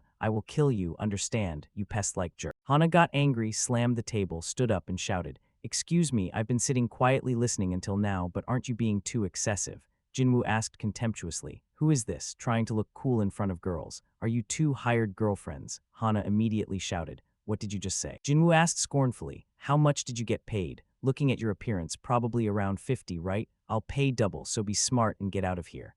Hana retorted, I am the one who made the reservation at this restaurant, and I am treating him because I received help from him. How dare you open your mouth and speak nonsense like that? Jinwoo took a wad of money and threw it in Hana's face. He smirked. What's wrong? 100 isn't enough. Then 200, okay. A hand suddenly touched his face. Hyun-myung pressed his head into the ground and said, I told you to stop. Jinwoo thought in panic. What? Why is this guy so strong? Is this even human grip strength? Seo-yeon yelled angrily. Oppa, what are you doing? It's so embarrassing, get up, hurry. Hyun-myung asked calmly, what should we do? Should we go outside and finish this conversation? Jinwoo gritted his teeth and shouted, you'll pay for this. He spoke up, you were the one who caused trouble first, so don't make this tiring for both of us anymore. The man thought angrily, that brat, like a worm, dares to make me lose face in front of Seo-yeon. While fumbling in his pocket, he chuckled to himself, you messed with the wrong guy. He suddenly crushed something in his hand. A flash of light appeared, leaving Hyun-myung startled. He frowned and wondered, lights. The people around who were watching the drama also whispered among themselves, what is that? Are they crazy? The situation changed. Jinwoo was wearing a suit of armor, stood up, and then gripped Hyun-myung's throat. The surrounding crowd yelled, he's a dimensional warrior. He transformed. Did he really just transform? Jinwoo glared at Hyun-myung and said, keep running your mouth. He threw Hyunmyung's body onto the ground. Hana panicked and shouted, Hyunmyung. Hyunmyung thought blankly. I didn't expect him to be a player, but still. Hana stared at him in astonishment, wondering, how can he be so calm? She repeatedly called out, Hyunmyung, wake up, Hyunmyung. Meanwhile, Hyunmyung lay on the ground thinking, I definitely saw him transform, but why do I feel fine? Did he go easy on me? The system appeared. Activate Great Sage trait. At this moment, Jinwoo looked at him with contempt and questioned, do you think you're the center of the universe? I only let my guard down for a second and you dare to humiliate me. An information window appeared before Hyunmyung's eyes. Young Jinwoo, LV4, class, Spearman. He silently assessed. He has a class, but is still only level 4. Hyunmyung recalled the Pangenia leveling system. In Pangenia, for levels 1 to 10, each stage has a gap in the amount of experience required to level up. He mused, also, because increased experience is required depending on the number of talents a player possesses. The more talents owned, the higher the character's efficiency, but leveling up becomes slow. Hyunmyung thought about his own experience bar versus Jinwoo's, and of course, Young Jinwoo belonged to the fringe group with few talents. Hyunmyung reflected, however, the reason Young Jinwoo's speed is so low is simply because he has never truly fought before. Young Jinwoo, who used to be a nobody, from the first day he unexpectedly synchronized with Pangenia until now, has done nothing but run away. Hyunmyung thought about surviving the main quest through a few lucky encounters. He imagined the moment Jinwoo leveled up and acquired the Spearman class. Hyunmyung thought, after obtaining a decently high-tier class thanks to another bit of luck. He continued to think, and being able to log out as a reward for making it onto the leaderboard, he never returned to Pangenia again. Hyunmyung still lay on the ground reflecting, I don't even need to look to guess it. Not everyone starts with a heart like the bloodthirsty monarch like I did. Adapting certainly isn't easy. Seoyin rushed toward Jinwoo, hugged his arm and said, Oppa, that's enough, let's go, everyone is watching. He said dismissively, yeah, I've lost interest, let's go. Before leaving, Jinwoo turned back and threatened, Park Hyunmyung or whatever your name is, thank Seoyin for the fact that you're still alive. Don't cling to Seoyin ever again, understand? Hyunmyung just silently watched him, thinking, flaunting that he's a player for the whole world to see, and wasting the time left by the rules. Like that, he won't live very long. Hana ran over and asked, Hyunmyung, are you okay? He sat up and said, I'm fine. She said angrily, call the police and have them arrested right now. Hyunmyung immediately stopped her. Forget it, just let it go. We were the ones who threw the first punch anyway. Hana froze, what that is. He said, it's nothing serious, so let's just finish our meal. The ground suddenly shook, and people in the restaurant panicked and shouted, earthquake. Hyunmyung pondered, this feeling is. The ceiling began to crack. A swarm of monsters rushed into the restaurant. Hyunmyung wondered, has the invasion started again? Hana screamed in astonishment, monster. She yelled in panic, run. Hyunmyung rushed over, covering her mouth while saying, wait a sec. He looked at the monsters, destroying everything around, along with the citizens, who were frantically running out of the restaurant. After a moment of silence, Hana realized, they aren't attacking people. Hyunmyung frowned in thought, should I call it lucky that the cheed worms appeared? At best, they are just scavengers around here. As long as we don't attack first, those things won't appear. At this moment, the monsters also rushed toward Jinwoo and Seoyin. She hid behind Jinwoo and yelled, Oppa, do something. He raised his hand to create a flame, then aimed it straight at a monster. Hyunmyung scolded silently, you fool, and shouted loudly to stop him, don't attack. The flame pierced straight through the monster's body. However, the monster's body dissipated. Jinwoo asked in astonishment, one hit. He created another flame and thought, maybe I'm stronger than I thought. He threw a fireball at the monsters and shouted, I'll kill all these damn monsters. The surrounding citizens cheered, truly worthy of a dimensional warrior. Everyone run that way. Jinwoo laughed excitedly, thinking, was I worried for nothing all this time? Turns out they aren't anything special. Hyunmyung coldly said, Hana, run as far away as you can. She asked blankly, huh? He looked at the mangled corpses of the monsters and said, from the direction of that fool. A bright red mist suddenly appeared around Jinwoo's group. Hyunmyung continued, stay as far away as possible. The citizens whispered in astonishment, fog, I can't see what's in front of me. Jinwoo frowned and thought, what kind of fog is this and why so suddenly? Damn it, visibility is blocked, I can't see any. A hand suddenly appeared from within the fog. A pair of hands covered Jinwoo's eyes. A pair of bright red eyes stared straight at him. It spoke amidst Jinwoo's panic, who is it? The monster's entire body flared with murderous intent as it questioned, you killed my child. A system window appeared. Elite Cheed Mamba monster has appeared. Recommended raid size, LV6, 20 players. The monster giggled, kill them. A black mist surrounded Jinwoo's body. It continued to laugh loudly, all of them. Someone covered their mouth and coughed, what the hell is this? Someone else yelled, fog, I can't see anything.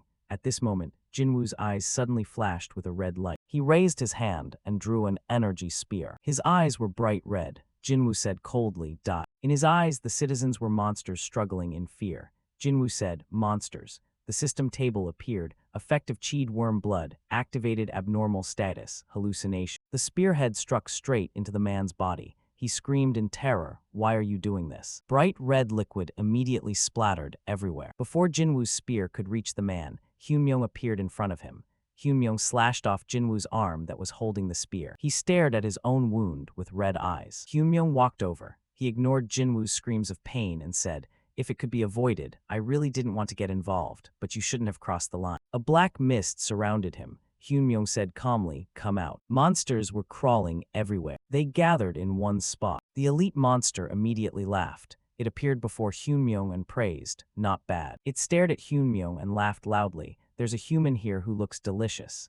The system appeared. Conqueror Cheed Mamba Monster. Hyunmyung silently frowned. Inside the red smoke, Hana called out in panic, "Hyunmyung, where are you, Hyunmyung?" She suddenly heard footsteps. Hana called out loudly again, "Hyunmyung." She muttered blankly, "Hyunmyung." Inside the mist, Hyunmyung constantly moved, dodging the monster's attacks while striking back. Hyunmyung reflected, "It's a good thing the Cheed Mamba's mist blocked their vision. It gave me the chance to transform. But just because I transformed doesn't mean this will be an easy fight." He frowned and thought, "If I didn't know its attack patterns in advance." Hyunmyung frowned, looking at the monster's body, and whispered, "I would have been turned into mincemeat by now." The monster roared in horror, "That's strange. Your physical stats clearly aren't that high, so how can you dodge all of my attacks?" It looked toward Hyunmyung, who was lunging at it, and yelled, "You move as if you already knew my strikes." He gritted his teeth and ran toward it. The monster's body changed. It sneered loudly, "Useless." Hyunmyung leaped high into the air. He swung his sword, hacking away a series of the monster's tentacles. He landed on the ground. Hyunmyung thought, after the Cheed Mamba's dodging chain, next will be. He gritted his teeth and spun around. A rain of strange liquid struck straight at him. Hyunmyung thought, blood spray. He quickly grabbed a nearby table. Hyunmyung used it to block the entire rain of liquid, then mused, "If that stuff touches me, I'll be afflicted with an abnormal status." At the very moment the rain stopped, Hyunmyung hacked the table into pieces and lunged toward the monster. A tentacle suddenly attacked him. Hyunmyung tilted his head and dodged. The tentacle retracted. The monster marveled, "I didn't expect you to remember even that move." It didn't hold back its praise. "Amazing. Your dodging skills are truly extraordinary." The monster declared confidently, "However, what's the point if your attacks can't reach me?" Hyunmyung said, "Don't worry." He pulled out a stone and said, "I'll pierce your head soon." The system appeared. Use Tear of the Queen of Fairies charm. His feet were wrapped in a pair of boots. A notification appeared. Equipping Hermes boots. Stats are lower than requirements. Tear of the Queen of Fairies reduces Hermes boots requirements by 20%. Agility +3. Acceleration activated. A suit of armor wrapped around his body. The system appeared again. Equipped Michela armor. Equipped Michela helmet. Hyunmyung gripped the sword tightly and entered a defensive stance. The system reported, activated Michela Heavenly Dragon Seal set attribute. Activated Hermes Boots acceleration attribute. Hyunmyung reflected, "It's lucky I bought these at the secret auction earlier. And sorry about this, Hudson. If I could avoid it, I really wouldn't want to use the Tear of the Queen of Fairies." The attribute table appeared. Hermes Boots epic. Boots modeled after the feet of Hermes, the god of wind, rumored to be from the Temple of Gold. The wearer can run as fast as the wind but cannot enter the Temple of Wind while equipped. Requirement, all stats 40+. Tear of the Queen of Fairies charm reduces all stat requirements by 20%. Agility +3. Acceleration activate. Hyunmyung quickly lunged toward the monster. He thought, "Even so, I will keep my promise no matter what happens." The system reported, use Tear of the Queen of Fairies charm. A tentacle pierced straight toward him. Hyunmyung's eyes widened in surprise. He immediately backed away to dodge the attack. Hyunmyung stomped on the ground. A crack immediately appeared. He launched himself straight toward the monster. He frowned, staring intensely at it. He leaped behind the monster. Hyunmyung raised his sword. The monster guardedly spun around, roaring loudly, "You bastard." A series of thorns on its back immediately fired straight at Hyunmyung. He swung his sword, hacking away the projectile. Hyunmyung slashed a straight line downward, piercing through a large thorn. He raised his head, glaring at the monster. A series of tentacles controlled by it concentrated their attack on Hyunmyung. A tentacle knocked Hyunmyung away. He gritted his teeth. The pressure from the impact made him cough up blood. His entire body was sent flying far away. From behind his back, the armor suddenly sprouted a pitch-black object. the system appeared. Michela set attribute. A pair of dragon wings grew from the armor. The system reported. Activated heavenly dragon seal. The monster opened its mouth and roared. You still have tricks up your sleeve. It fired a stream of black mist toward him and yelled, You coward, like a sewer rat. Humyong flew high to dodge the mist. He frowned, thinking, this is the Chid Mamba's final attack chain. He constantly flew around to dodge, then told himself, I just need to endure this strike. The mist could not touch Humyong's body. The monster roared. There's no way you could have remembered this move too. It fired a bright red energy sphere toward Humyong and cursed, Die, you rat. The stream of energy immediately surrounded Humyong's body. The system appeared. The resonance effect of the heavenly dragon seal and acceleration have been activated. Gale has been activated. Wings flapped, and a gust of wind immediately dispersed the energy wave. The monster's eyes rounded in surprise. You used wind to dispel my poison. Humyong breathed heavily from exhaustion while thinking. Chid Mamba has a 4-move combo chain. Dodge, blood spit, needle launch, and poison mist.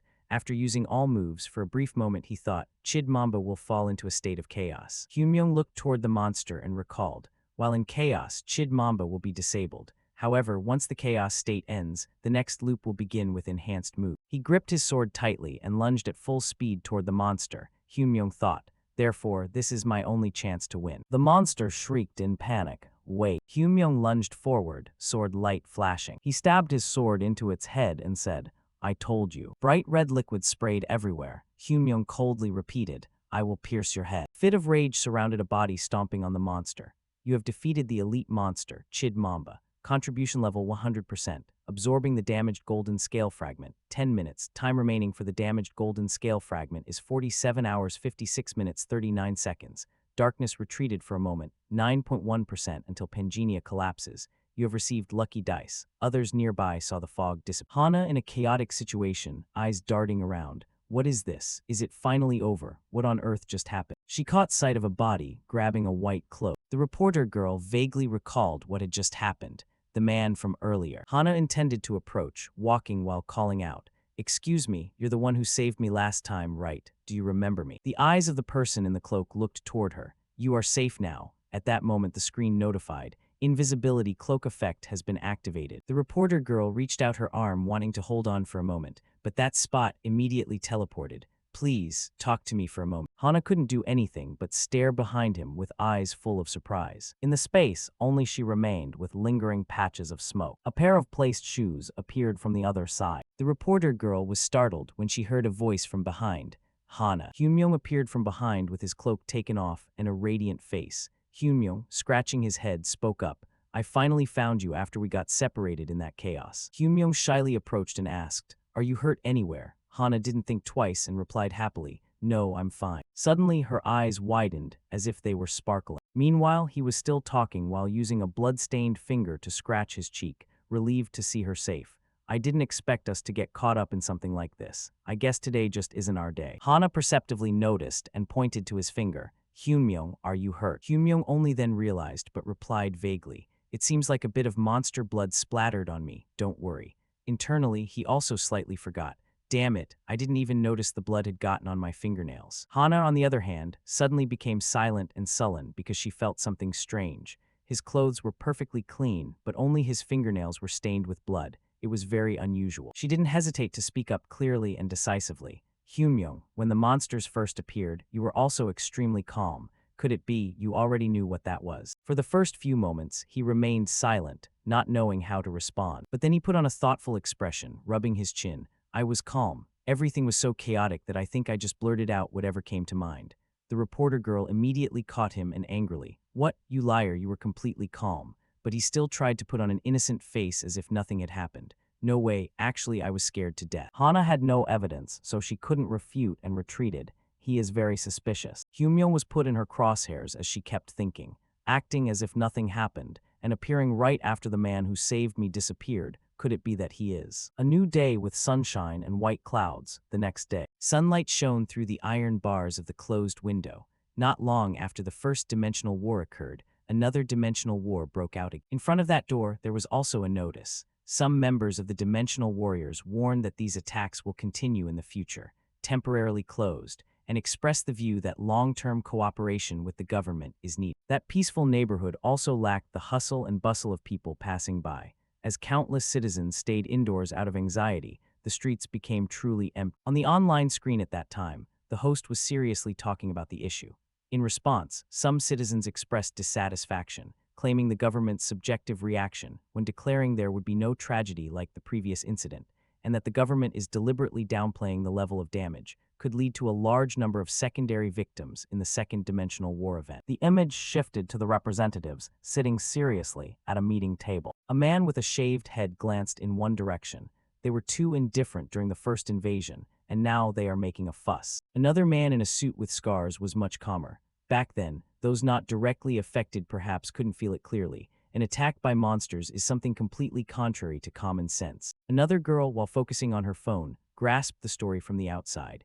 Because it is something that exceeds common sense, no one knows how to respond, so perhaps initially the government tried to maintain a state of normality. A voice that was both cold and deep echoed in the room. But with this event, everyone must have realized that an invasion can happen again and again, and right now. A young man who looked talented, wearing a light blue shirt. This is the perfect time for us to announce the launch of the alliance. His true identity was the president of the Hero Player Alliance, Park Tae-woo. His voice still dominated the meeting. Other alliances must be thinking the same, so we need to quickly recruit talent. From the side of the girl looking at her phone, there was also an opinion. We are checking the recording you mentioned earlier. A sword being stabbed deep into flesh, blood splattering. It is footage from CCTV, so it is very difficult to see clearly. But if he really killed Chid Mamba alone, this man might be Randolph, who took the first position in the new main quest. Everyone turned their eyes to someone sitting at the end of the row who had just spoken.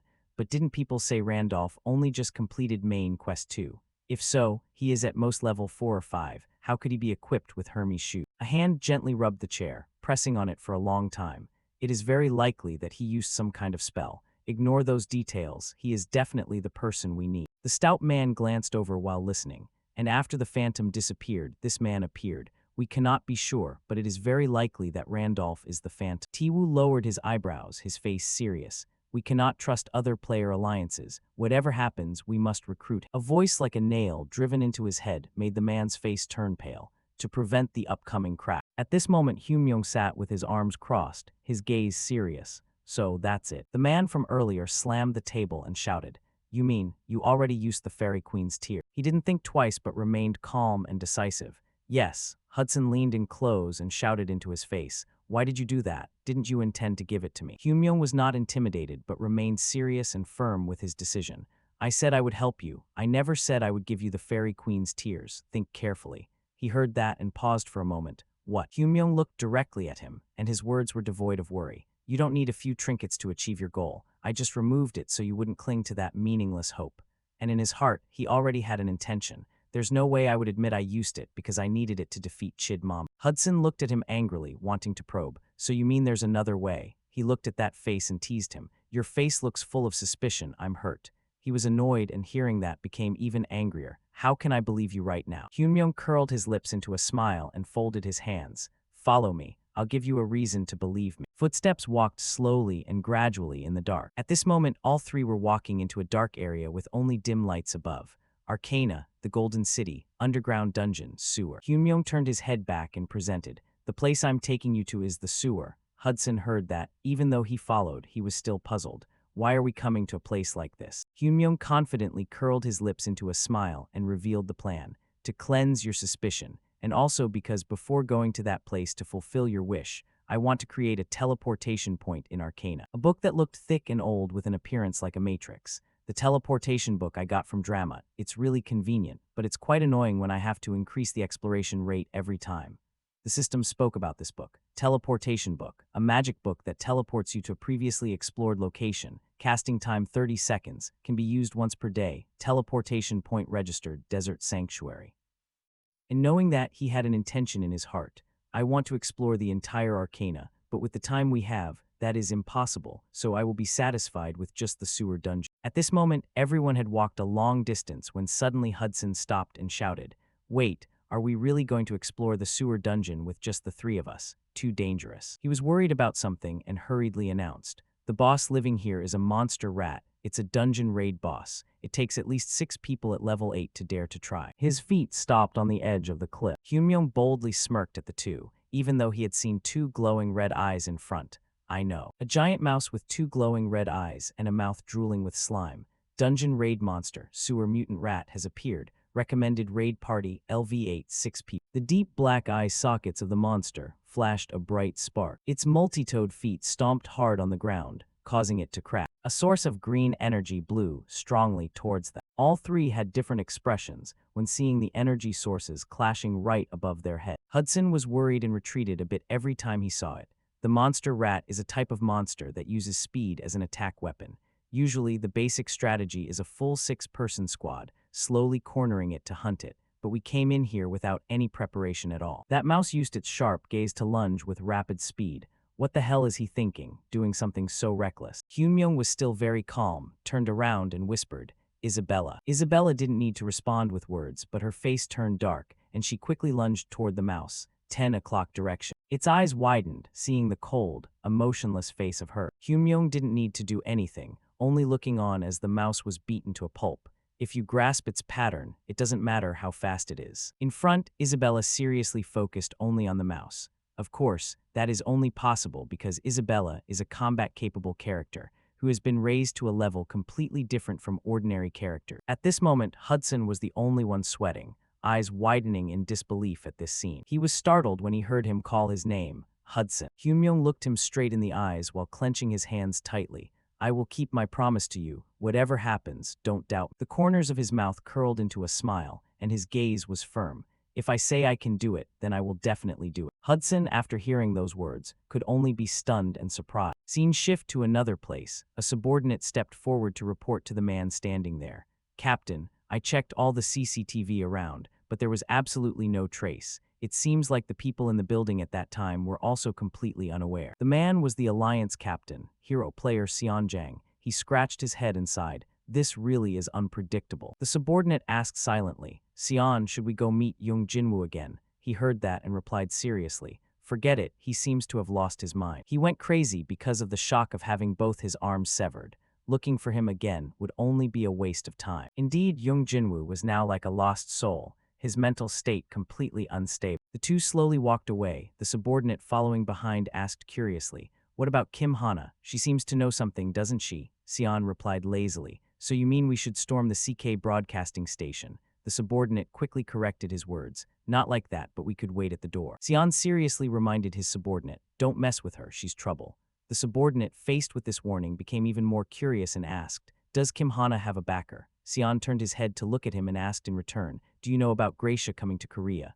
The subordinate obediently nodded. Yes, that's driving all the Korean players crazy right now. Seon nodded in response to his subordinate's curiosity. That person will be doing a one-on-one interview directly with Kim Hana. The scene shifted to another location, where Kim Hana stood opposite Gracia amidst a barrage of camera flashes. He towered over her, looking down for a long moment before finally speaking.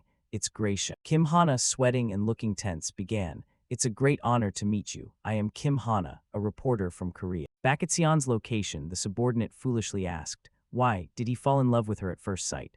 Without turning his head, Seon leisurely replied, who knows, you fool. In short, don't poke a hornet's nest. Spun walked forward while thinking, Grussoa, when the Phantom isn't around, is the undisputed strongest player. For a figure of that caliber to personally come to Korea for an interview with a small-time reporter.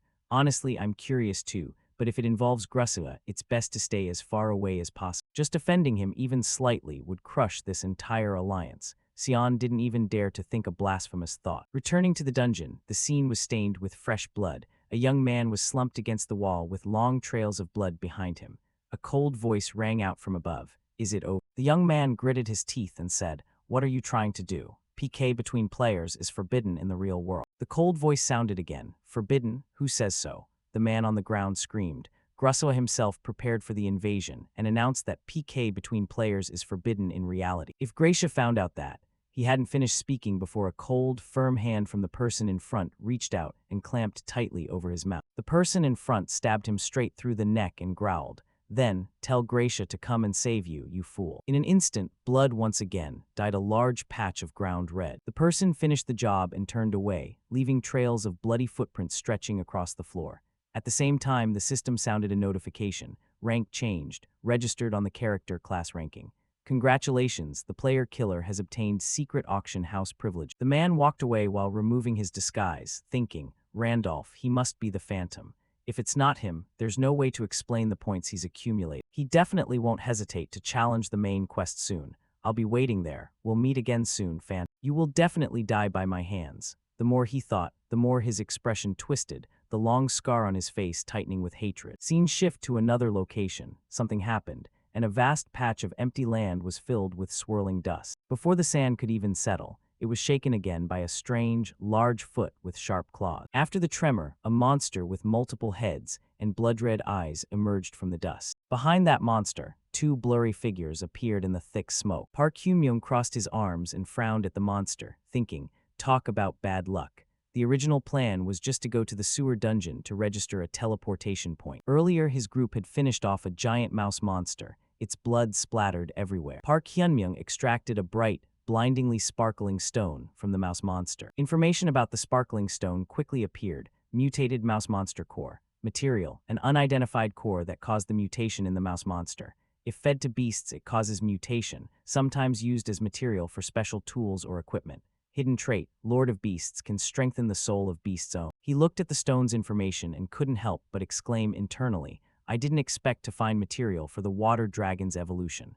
Thanks to this, we will arrive sooner than expected. After pondering, he turned and asked the person opposite him, Hudson, have you cleaned up the casino properly? The man replied immediately, Yes, I have resolved everything as you instructed, sir. He lowered his head, his voice level. It's quite a shame about the casino, but if I have to leave for a long time, it can't be helped. Compared to the marriage with Serengeti, that small matter is nothing. Besides, if I weren't there, the people around wouldn't have left the casino alone anyway. Furthermore, I've decided to trust and follow the Starfate user. As he said these words, a glimmer of deep emotion flashed in his eye. Hudson mused, and above all, the girl named Isabella who hunted the mouse monster alone is also very capable.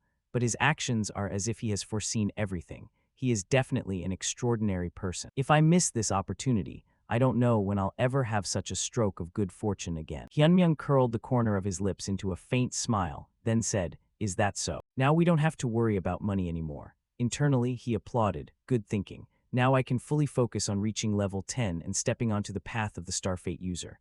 Isabella sat on the side, deep in thought, and reminded, I can hear your inner thoughts, sir. Hudson broke into a cold sweat and hesitantly asked, So, where are we going? Hyun-myung was surprised and asked, Didn't I tell you? Hudson shook his head. No, I don't recall hearing it. Hyun-myung answered solemnly, A masterpiece that will realize your wish. A masterpiece. A masterpiece to fulfill Hudson's request, and also the starting point for main quest number 3. We are going to the Spirit Tower. Time passed quickly, and the lush green forest began to replace the sunny and windy desert. Hyun-myung's group stepped off the carriage, looking around at the lush green forest. Hudson looked around, puzzled. Is this the place? To an ignorant person like me, it just looks like a regular forest. Hyun-myung stood in front of a tree and said solemnly, It's not just a regular forest. This is the entrance to the Spirit Tower, the rustling forest where the spirit tree grows. This is the entrance to the Spirit Tower, the rustling forest where the spirit tree grows. He stood in front of a tall, healthy-looking tree and thought, the spirit tree is the species from which spirits are born. The tree where spirits are born has the ability to open a portal to the spirit world for a certain period, and only by entering that path can we reach the Spirit Tower. He stepped closer and placed his hand on the giant trunk, discovering, however, this tree has been dead for a long time. In Hyun-myung's perception, this tall trunk was actually just an empty shell. Inside, it was cracked and broken, with nothing left. But this didn't seem strange to him. Hyun-myung stood there silently, thinking, no, not just this tree, but the entire forest is dying. It seems it's been a long time since any new spirits were born in this forest. It's not a great method, but it can't be helped. He pulled out his shining sword and aimed it straight at the tree in front of him. Hudson witnessed this and asked, puzzled and worried, Starfate user, what are you doing? He didn't answer, his hands simply gripping the large sword tighter. Then he turned and slashed straight through. With just one basic slash, the trunk was cut in half. To the astonishment of his two companions, the trunk collapsed heavily, and the massive vibration from the strike even managed to create a faint whirlwind. Hudson was extremely flustered, stepping back and shouting, Is it really okay to cut it like that? You said that tree was the entrance to the Spirit Tower. He panicked, not knowing that something dangerous was stirring above his head, ready to strike. In the darkness, a hand flicked, directly causing a powerful beam of light from that mysterious thing to descend straight onto Hudson's head. Directly causing a powerful beam of light from that mysterious thing to descend straight onto Hudson's head. However, Isabella reacted extremely quickly, drawing her sword and rushing over, protecting him while blocking that lethal attack with her hand. But things didn't stop there. Because the attack was too strong, her hand was severely injured, and the enemy ahead showed no sign of easing up. A cold but powerful voice sounded from the high branches. To think you could block that, not bad. The human woman, the man with white hair and a powerful voice, was the master of the rustling forest, the level 9 high wood spirit. Hudson, sitting on the ground, was stunned and exclaimed, "Impossible, the high wood spirit." The high wood spirit stood above and growled, "I thought you were just lost travelers, so I generously opened the path for you to pass through the forest. Yet you dare to cut down the spirit tree." Each word carried a nameless threat, and now the person who appeared was no longer alone. "You people really don't know what fear is." As the words finished, the forest guards, level 7 dryad wood spirits, appeared to fill the area around the spirit tree. Hyunmyung's group quickly assessed the situation. 40. No, at least 50. Isabella frowned, calculating internally. If they all attack at once, there's no hope. In the worst case, I have to carry the Starfate user and run. While she was anxiously calculating, he walked up from behind and said loudly, "Don't take your anger out on others. I'm the one who cut the tree. If you weren't going to show your faces, how long were you planning to hide?" The high wood spirit frowned at his words. This madman. Hyunmyung looked up at them and said, "Come down here. I want to talk to you." The high wood spirit, 100% battle ready, immediately raised his bow, eyes red with rage, pointing his arrow at him and shouting, "We refuse." He felt no fear at all. On the contrary, he said calmly, "Are you going to just stand there and watch this forest die?" As soon as the words were spoken, the high wood spirit's hand instinctively froze. His eyes widened in shock. What? Responding to the shock and suspicion, he stepped forward, looking him straight in the eye with confidence. "I will revive this dying forest." To gain more trust, Hyunmyung analyzed seriously. There isn't a single spirit left in this forest to breathe life into it. If this continues and no new spirits are born, soon the whole forest will die. You understand this better than anyone. Open the gate to the spirit tower. I will gift this forest a spirit. The high wood spirit frowned and retorted, "Nonsense. Even if we open the gate, the spirit tower is a place only for the chosen." He stared at Hyunmyung and questioned sternly, "Do you mean to say someone like you can enter the tower?" Asking these questions, even he couldn't believe it. It was impossible. To enter the spirit tower, one needed relevant talents and to complete countless quests. And it takes countless coincidences to overcome the extremely low odds to enter. Among all gamers, you can count the number of people who got in on one hand. Let alone with Randolph's current level, wanting to get in is a dream. Of course, that's if Randolph were a normal character. Hyunmyung, facing the hesitation and disdain of the high wood spirit, didn't say much and directly activated his hidden trait, nature friendly. He ordered sternly, "Shut your mouth and open the door. I will take responsibility and save this forest." The high wood spirit was also somewhat hesitant at Hyunmyung's confidence and asked, "Are you saying you will save this forest?" Other forest guards weren't as easy to talk to. They shrieked harshly, "Lies, kill him. Would spirit destroy, kill him. Kill him, shoot him." Hudson and Isabella stood amidst the growls, feeling uncontrollably anxious. The shouting didn't stop, echoing throughout the spirit forest, "Kill him, kill him." Suddenly, a large hand rose high with the command, "Stop." But the other spirits were stunned. They didn't understand what their leader was trying to do. The high wood spirit didn't stand still anymore, but jumped directly down from the high branch. He walked up to Hyunmyung, stared at him for a while, and then finally spoke. Those words, "You must make them a reality." Trusted by the high wood spirit, he didn't flinch, curling his lips into a smile as he replied, "Don't worry. Since I always keep my promises, I will bring the spirits back to this forest." The high wood spirit was still half skeptical. "I don't expect you to do it. I just thought it wouldn't be too late to kill you after you fail. Follow me." With that, he turned and led the group deep into the forest. A moment later, the group quickly arrived at a spot in the forest.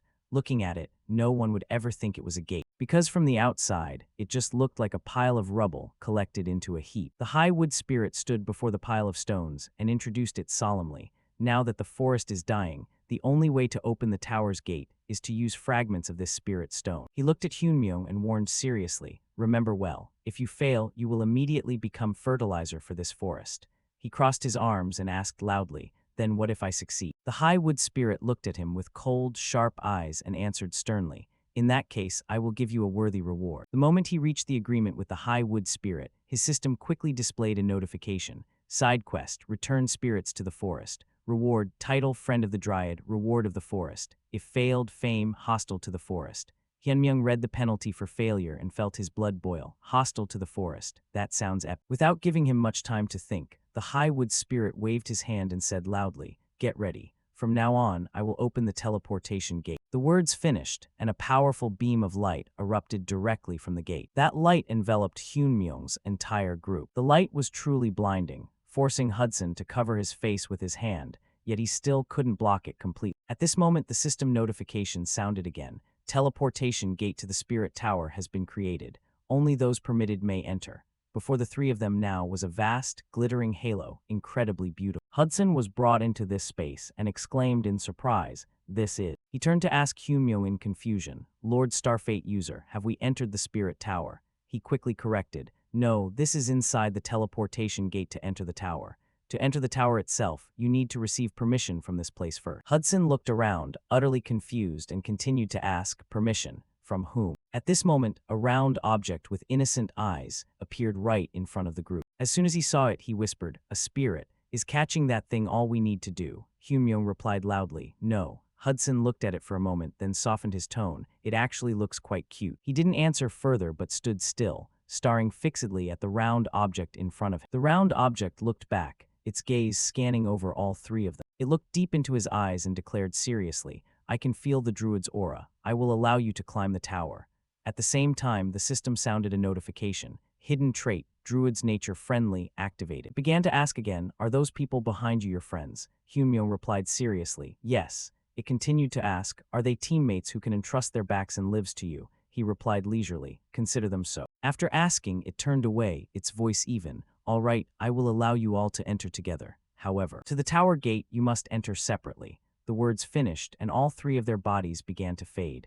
This situation left Hudson utterly bewildered, and Isabella muttered in confusion, "What is this?" She looked toward him and promised solemnly, "I will return soon, Lord Starfate user." Contrary to Isabella's calm, Hudson screamed in panic, "Our bodies are disappearing." The round object announced loudly, "Time in reality and inside the tower flows differently, so feel free to climb the tower." "Good luck, Druid." Saying this, it turned and disappeared into the glittering gate behind. The system quest board opened at the same time, with very clear information. Main Quest 3, Climb the Tower. Mysterious towers lie scattered throughout the world. If you climb one of them, the main quest will be completed. Rewards are based on suitability. Tip: it is recommended to climb the basic towers located in the cities first. At the same time, Hyunmyoung was teleported in front of a door that already looked incredibly bizarre. He stood before that gate with a gloomy heart, thinking, "It's been a long time since I last saw the Spirit Tower, but what is this gate?" The more he looked at the gate, the more he felt something incredibly strange. Some information about the quest was also provided. To enter the Spirit Tower, one must pass the gate. The gate depends on the tower climber's elemental compatibility, which determines its form. When I created Isabella, the elemental compatibility I chose was wind. In other words, for Isabella, it would be a wind-type gate, while Hudson, having water-type compatibility, would encounter a water-type gate. Each gate created this way provides the most suitable test for the tower climber. This is all Hyunmyoung knew about this tower climbing journey. Returning to reality, he looked at the door before him, his brows knitting as he thought, "But this is an elemental gate I've never seen before.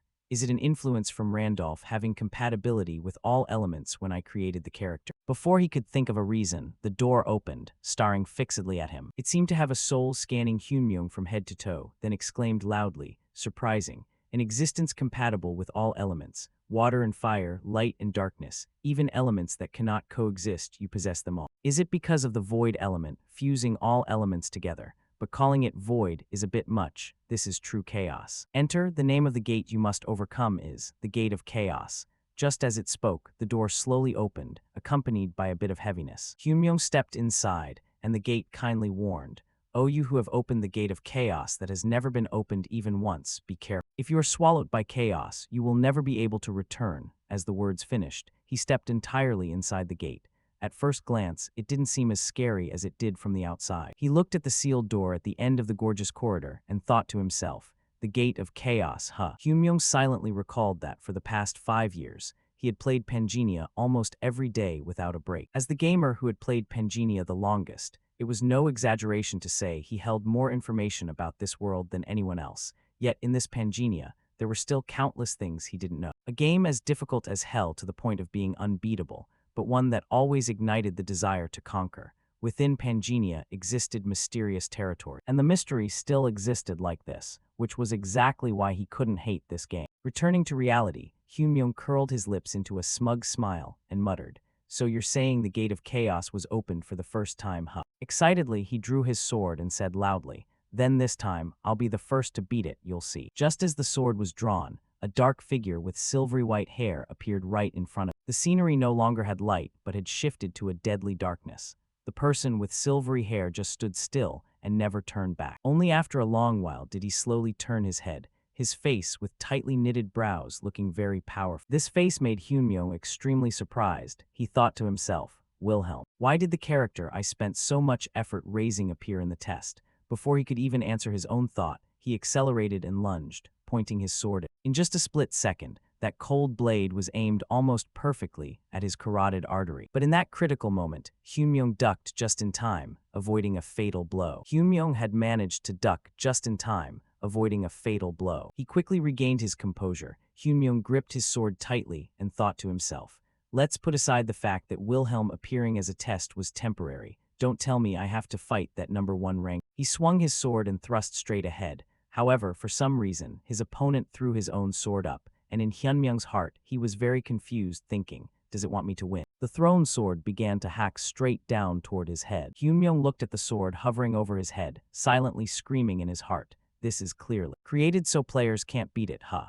Wilhelm grabbed his sword, his massive figure radiating a killing intent that loomed over Hyunmyung's silhouette. This desperate situation made him unable to help but scream in his heart, "Pangenia, this damn game." The scene shifts to this side, the sword embedded deeply into the ground. A second later, Hyunmyung suddenly slashed his own arm, having equipped Mshul's armor, Mshul's helmet, and Hermes' boot. Thanks to this, he also realized the sword couldn't completely sever his arm, which meant his opponent's attack power and his defense were not vastly different. Hyunmyung observed carefully, are his stats actually on par with Randolph's? Not long after, a system notification appeared. Activated Michelle's Heavenly Dragon Man set effect. Activated Hermes' boot speed effect. At this moment, a thought occurred to him, if it's just imitating the appearance. Immediately after, Hyunmyung activated it, and the Gale Resonance effect between Heavenly Dragon Man and Speed was activated.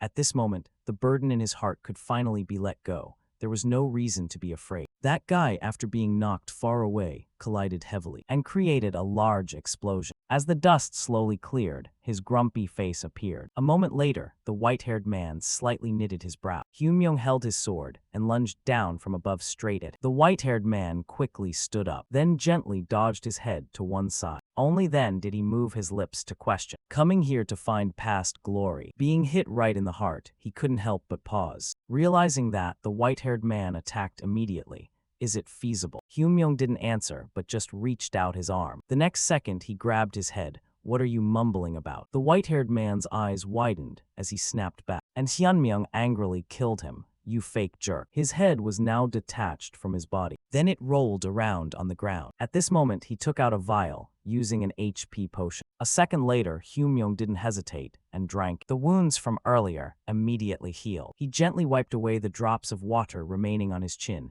and exclaimed, "Good thing I used Hudson's money to buy blood potions." A while later, other copies appeared. Their eyes looked at Hyunmyung full of resentment. Faced with this situation, he felt even luckier. If I hadn't brought it along, I'd probably regret it to death. Scene shift to the real world in front of a red building. In a luxurious room, a voice rang out. The interview ends here. Hana bowed and said in a low voice, "Thank you for not minding the long distance to come here, Mr. Gracia." At this moment, Gracia replied politely, "You're welcome." He slightly knitted his brows. "If the interview is over, I have a private question I want to ask the reporter. Off the record, no recording." Hearing that, Hana couldn't help but be a bit surprised. "Ask me." Grussoa's voice was serious. "Yes, just a simple question." Now he remembered and asked. The man who appeared in the article written by reporter Kim Hana, exclusive news, the man riding on the monster's back, who is he?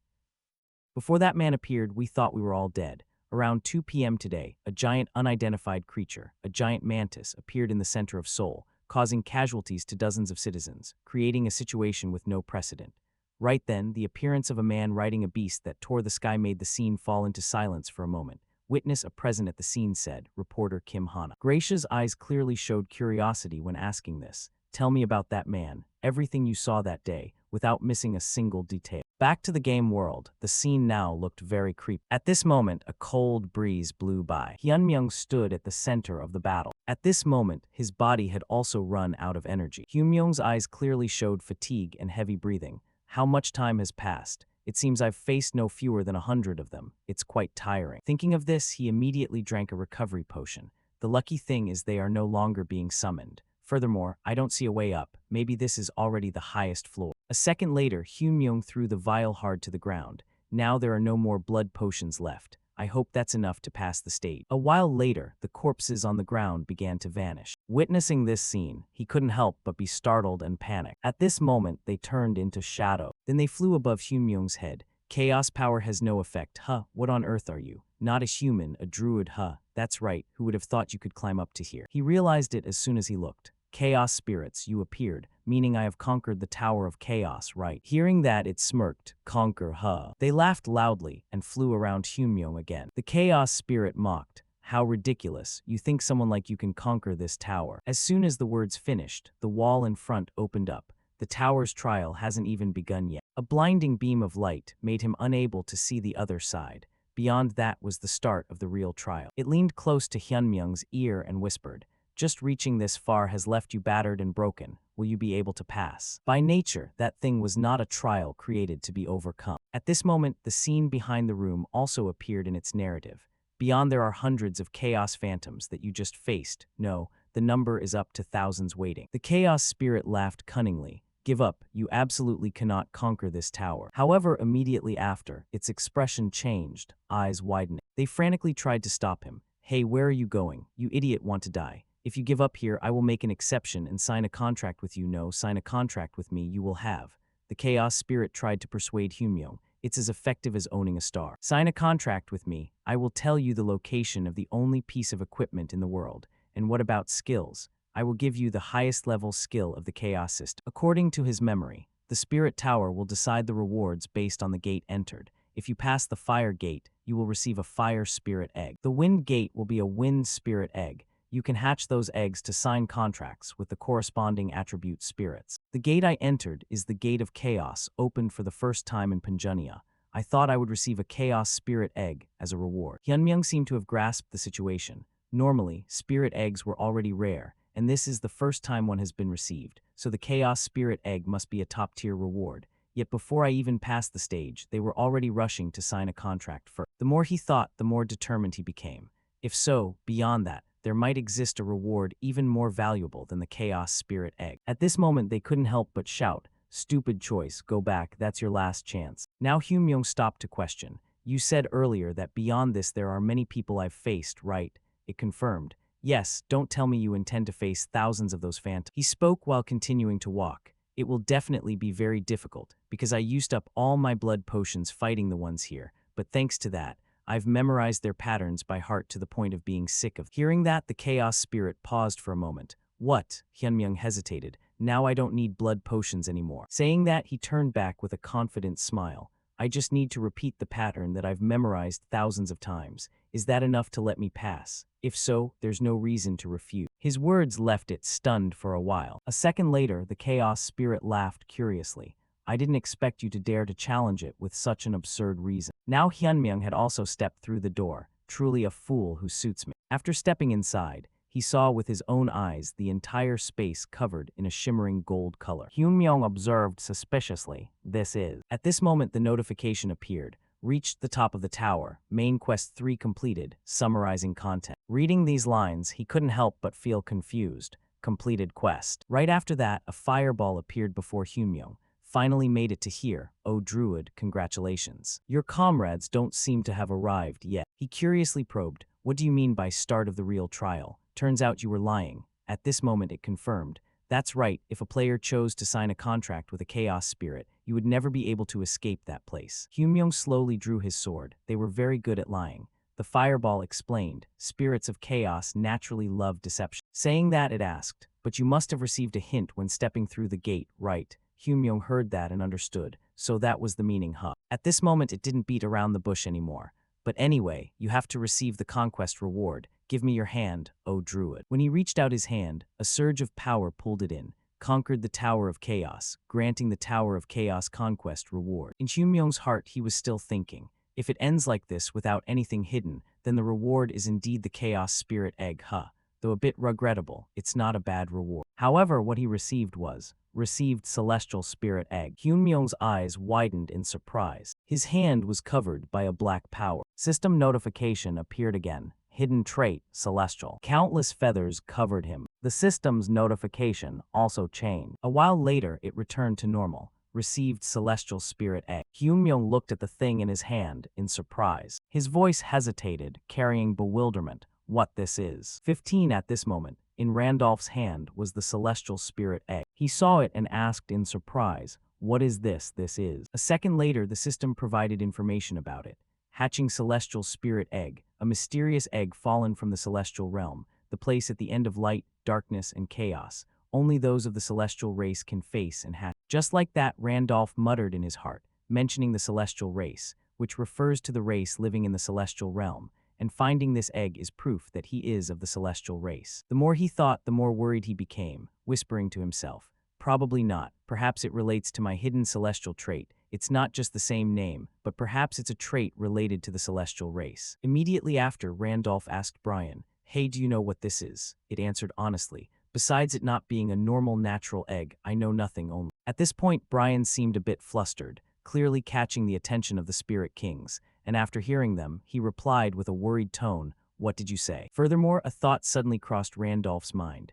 The Spirit Kings were crucial components of Pangea and among the strongest powerhouses according to the plot, so the fact that an entity of that level was showing interest was clear evidence that it possessed immense value. Randolph thought to himself while activating the system, I'd like to know what kind of egg this is too, but there's no way to check it right now. And very quickly, the system responded, allowing him to collect the celestial egg into his inventory, after which he silently told himself, I'll just hatch it later and inspect it thoroughly then. A few seconds later, the system issued the next quest, Main Quest 3.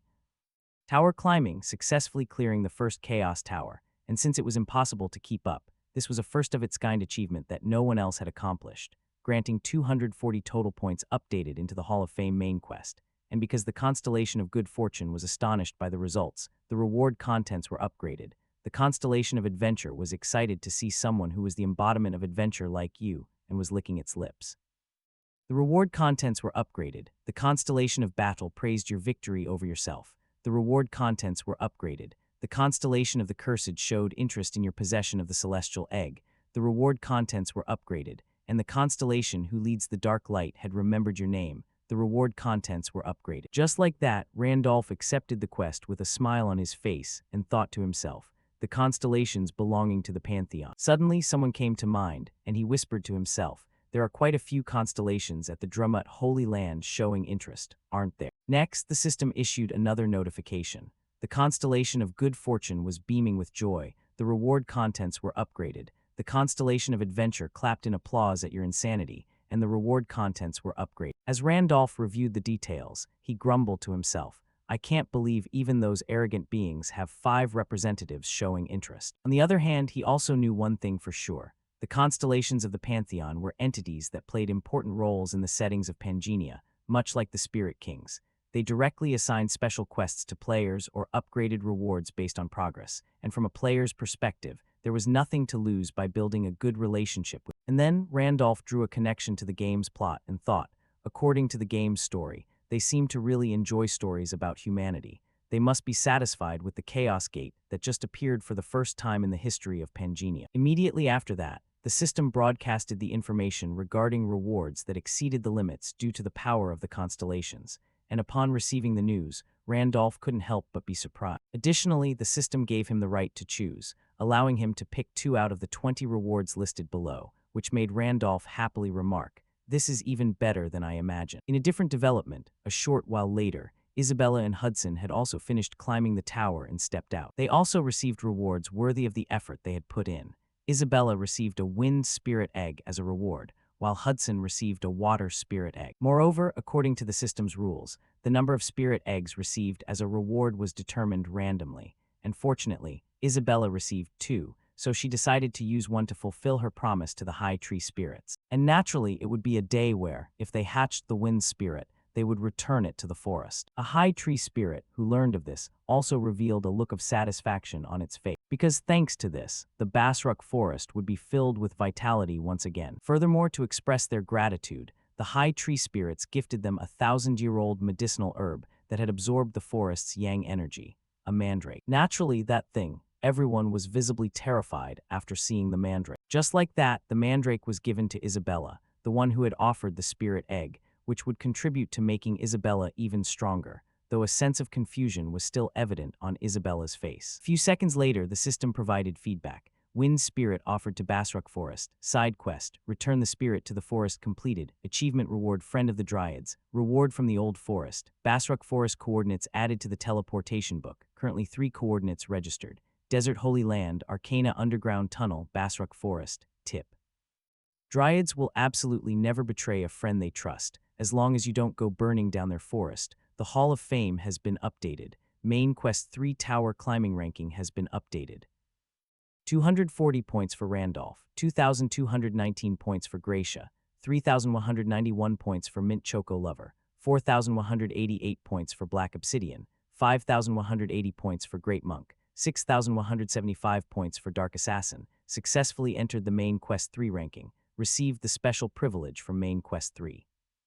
Protective Wall, Randolph's ranking rose to first place with 240 points, surpassing the limit. The level of the Protective Wall privilege has been upgraded, and after everything, everyone quickly returned to their carriage. At this moment, Randolph also received his reward from the system, Protective Wall Level 11, which protects the body when logging out from dangerous places and sends notifications.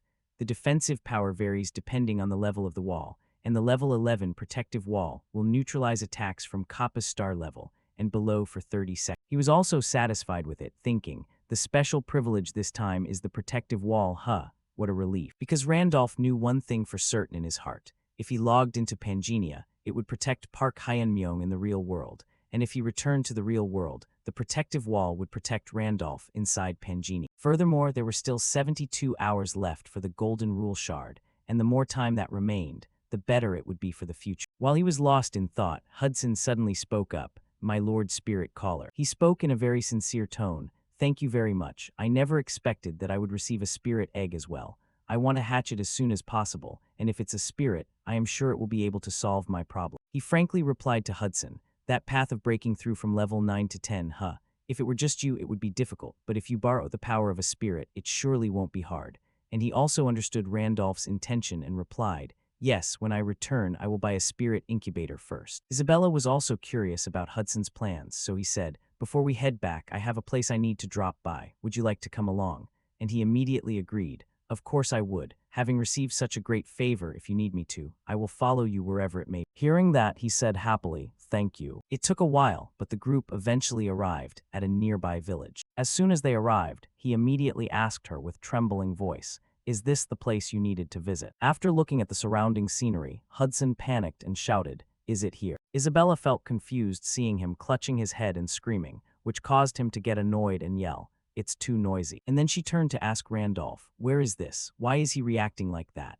And he replied in a low voice, "The territory of Marquis Weiser, the Knight's Guard." While Hudson was still grimacing, Randolph explained further, "It's the place where Hudson's fiancée is living." It took a while before he spoke up to ask, "Why did we come here? I don't have enough standing to propose to Serengeti yet." But before the other party could finish, he cut him off, "Don't jump the gun like that. I didn't tell you to propose today." Next, Randolph honestly stated his plan. "I just have a private matter I want to ask Serengeti, so I stopped by." And hearing that, Hudson asked back in surprise, "The matter you want to ask is?" Walking a bit further, they accidentally saw a shattered window, along with peeling paint on the walls. Randolph felt a bit confused, seeing so many beggars here. Immediately, they turned down a different path, where there were more people passing by. And then they arrived at the square, only to see the townspeople praying there. Isabella made her guess in an astonished voice, "It looks like they are holding a funeral service, I think." After looking through the list carved into the stone, Hudson asked him, "Is there anyone on the list you recognize?" And Randolph quickly replied, "No. But I know why it ended up like this." According to what Randolph knew,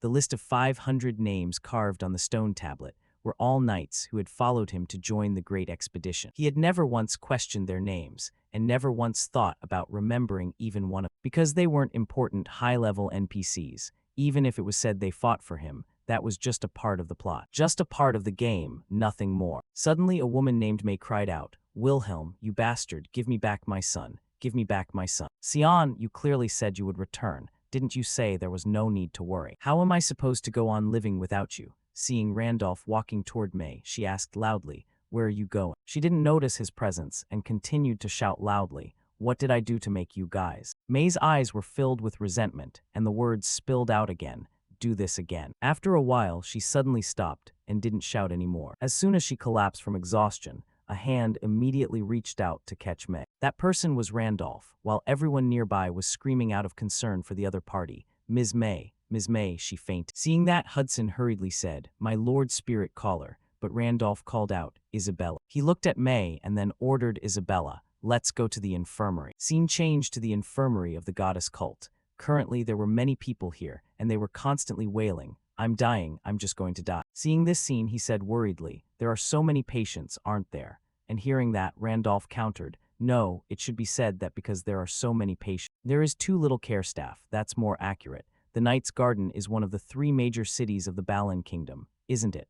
How can such a big city have such a shortage of staff at the infirmary?" A minute later, Hudson offered his speculation. There must be some problem with the management. And just as he was speaking, William came to greet them. "Gentlemen, you are the travelers from afar who brought Ms. May who fainted here, right? You truly have hearts of gold for not just ignoring her and walking away." Hudson saw the other party smiling and replied in confusion, "Yes." Seeing him leaning his face toward him, he asked uncomfortably, "Is something the matter?" William got straight to the point. "We are accepting donations from visitors to maintain the operations of the infirmary. Just supporting about 50 gold coins would already be a huge help."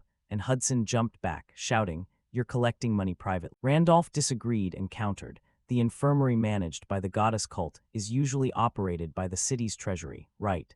Accepting private donations is forbidden, isn't it? And 50 gold coins, even if the currency flowing through Arcana reaches hundreds of gold coins every day, is it reasonable to charge a service fee equal to a normal person's monthly salary?" He ignored him and said firmly, "We don't have any other choice. Priest Andrew has ordered that from now on, we must accept donations to operate the infirmary." And finding it hard to believe, he replied, "Priest Andrew? Nonsense, I know Priest Andrew well. He is not the type of person who would do something like that." And caught by Randolph, William replied flusteredly, "It's the truth." According to what he knew, Priest Andrew was a high-ranking priest of the goddess cult, the one who served the twin goddesses Rhea and Pina of Pangenia. He was a character one was forced to encounter when building a character in the direction of fame, an NPC specializing in assigning quests related to fame, and a character established as a devout person and an upright saint. And then Randolph muttered in his heart, "A Priest Andrew like that is actually collecting donations to line his own pockets." The houses I saw when I first arrived also didn't look like they were being repaired or maintained.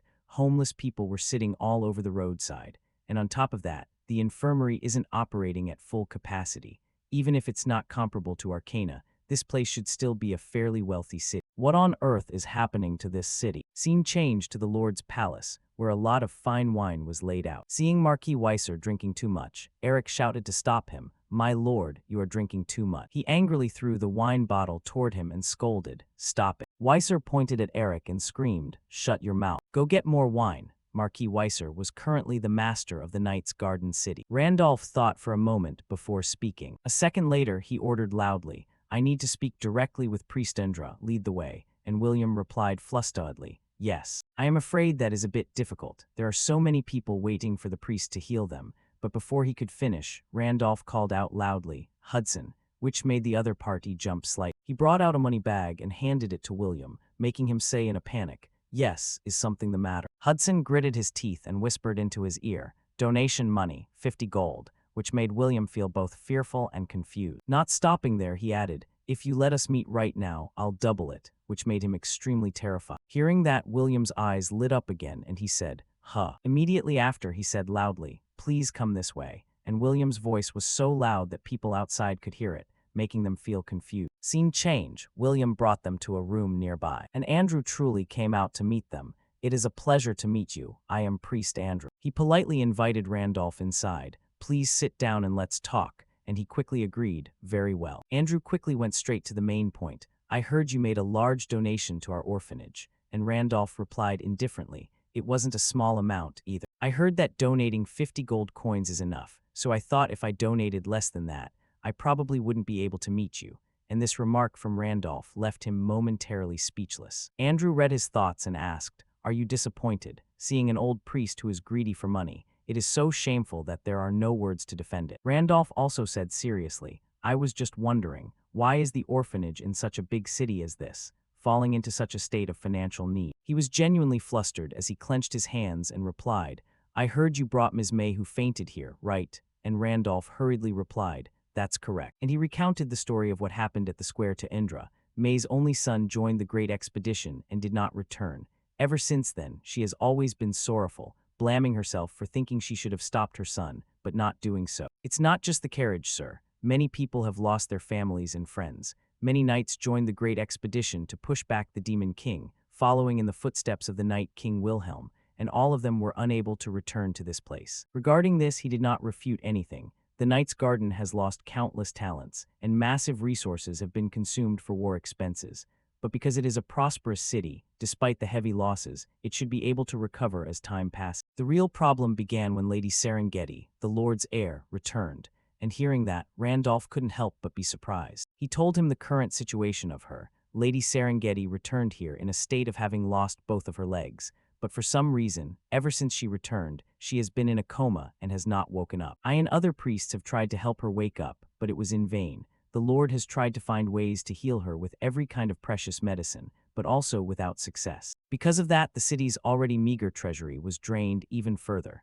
The Lord, out of desperation, lost his reason and was taken advantage of by scammers. And before long, he reached the point of having to mortgage the territory to borrow a huge debt. After that, the Lord sank into despair and completely collapsed. The funding for the city was cut entirely. Currently, only this orphanage is left, and if this place also disappears, the patients in the city will all be abandoned. That is why I had to be thick-skinned and ask for donations from you, the ones who saved Ms. May, because we are lacking staff, hospital beds, and food for the patients. After listening, Randolph also empathized with Indra.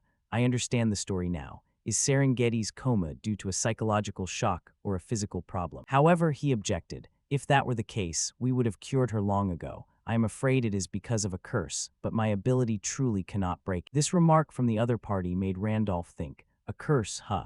If that is the case, it could be broken by the star's blessing just like in Isabella's case. When he had the answer he wanted, he quickly prepared to leave. Thank you very much, I must be going, which left him stunned. Huh? And then Randolph explained, I have business I need to meet Marquis Wusso about. Just as he turned to leave, Andrew stopped him. Wait a moment. Please wait a bit. Ever since the Lord suffered his mental breakdown, he rarely agrees to meet guests. It would be strange to say it's to repay the donation, but if you give me a few days, I will arrange an appointment for you. But Randolph disagreed, replying, I don't have that much time. He didn't forget to reassure him. Besides, don't worry about the donation money. It was worth it. But Andrew still didn't understand the other party's intention and asked back, what do you mean by that? At this point, Randolph was surprised when John suddenly pushed the door and rushed in, shouting, Priest Andrew. Is Priest Andrew in there? The Lord wants to meet the guest who donated money to the orphanage. Randolph turned to look at him and said, see, lure them with money and you get to meet them immediately. And Andrew felt confused and stammered, unable to finish his sentence. Saying that, he started walking while speaking, so I'm off. But he still tried to stop Randolph. Wait, sir. Whatever the reason, thank you for your help. And he advised the other party in a low voice. I told you not to worry about the donation. It wasn't my money to begin with. And then Andrew's following words made Randolph look at him with a surprised gaze. I don't mean the donation. I mean the fact that you saved Ms. May. After contemplating for a moment, he smiled at him. Before leaving, Randolph happily said goodbye to the other party. It was a pleasure meeting you again, Andrew. He didn't understand his intention and stared, asking, meeting again. Scene change, afterward at Marquis Weisser's palace. Outside the drawing room, Hudson, Isabella, Eric, and John were waiting for orders from their superior. Inside the drawing room, besides the two knights, there were only he and him. Weisser was drinking tea, while secretly observing Randolph's attitude. He was using a wary gaze to observe the other party. While he was leisurely enjoying his tea, Weisser whispered to himself, that man donated 100,000 gold to the orphanage. Is he a nomadic merchant? He doesn't look like a goods transporter. He might even be a wealthy young master out traveling. A few seconds later, he took the initiative to speak first. I'm sorry for the sudden invitation. Please forgive me. I am Weiser, the Lord of the Night's Garden here. Randolph didn't speak but said to himself, Weiser, his appearance has certainly changed a lot. He thought that way because, according to his own memories,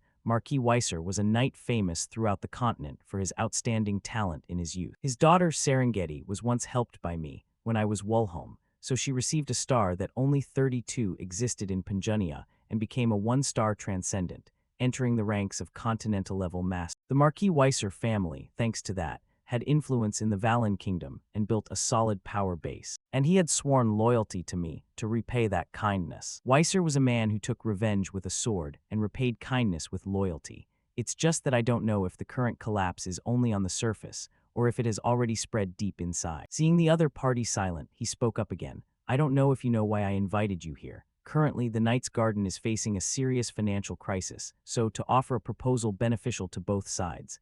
Weiser hadn't finished his sentence when Randolph interrupted. It seems like you're beating around the bush. Get straight to the point. He looked him straight in the eye and said, I will cure Serengeti. Weiser was completely shocked and replied, What? After a few seconds of confusion, he suddenly held his head and laughed loudly. Weiser quickly changed his perspective on Randolph. I thought you were a young master with some money, but I was wrong. A second later, he shouted in dissatisfaction. What is this? Has the rumor spread throughout the continent? That just by taking the name of my daughter and Marquis Weiser of the Knight's Garden, one will get paid. Tell me how much do you want before you'll say you can cure her? 300,000, 400,000, or do you want me to hand over this entire land to you? Saying that, Weiser angrily slammed the table hard. He didn't believe Randolph, so he said, being deceived by the jokes of people like you, I've already lost enough. What else must I pay to be satisfied? Finally, Weiser gave the order. What a waste of time. Gouge out that scammer's eyes and kick him out from me. However, Randolph loudly explained,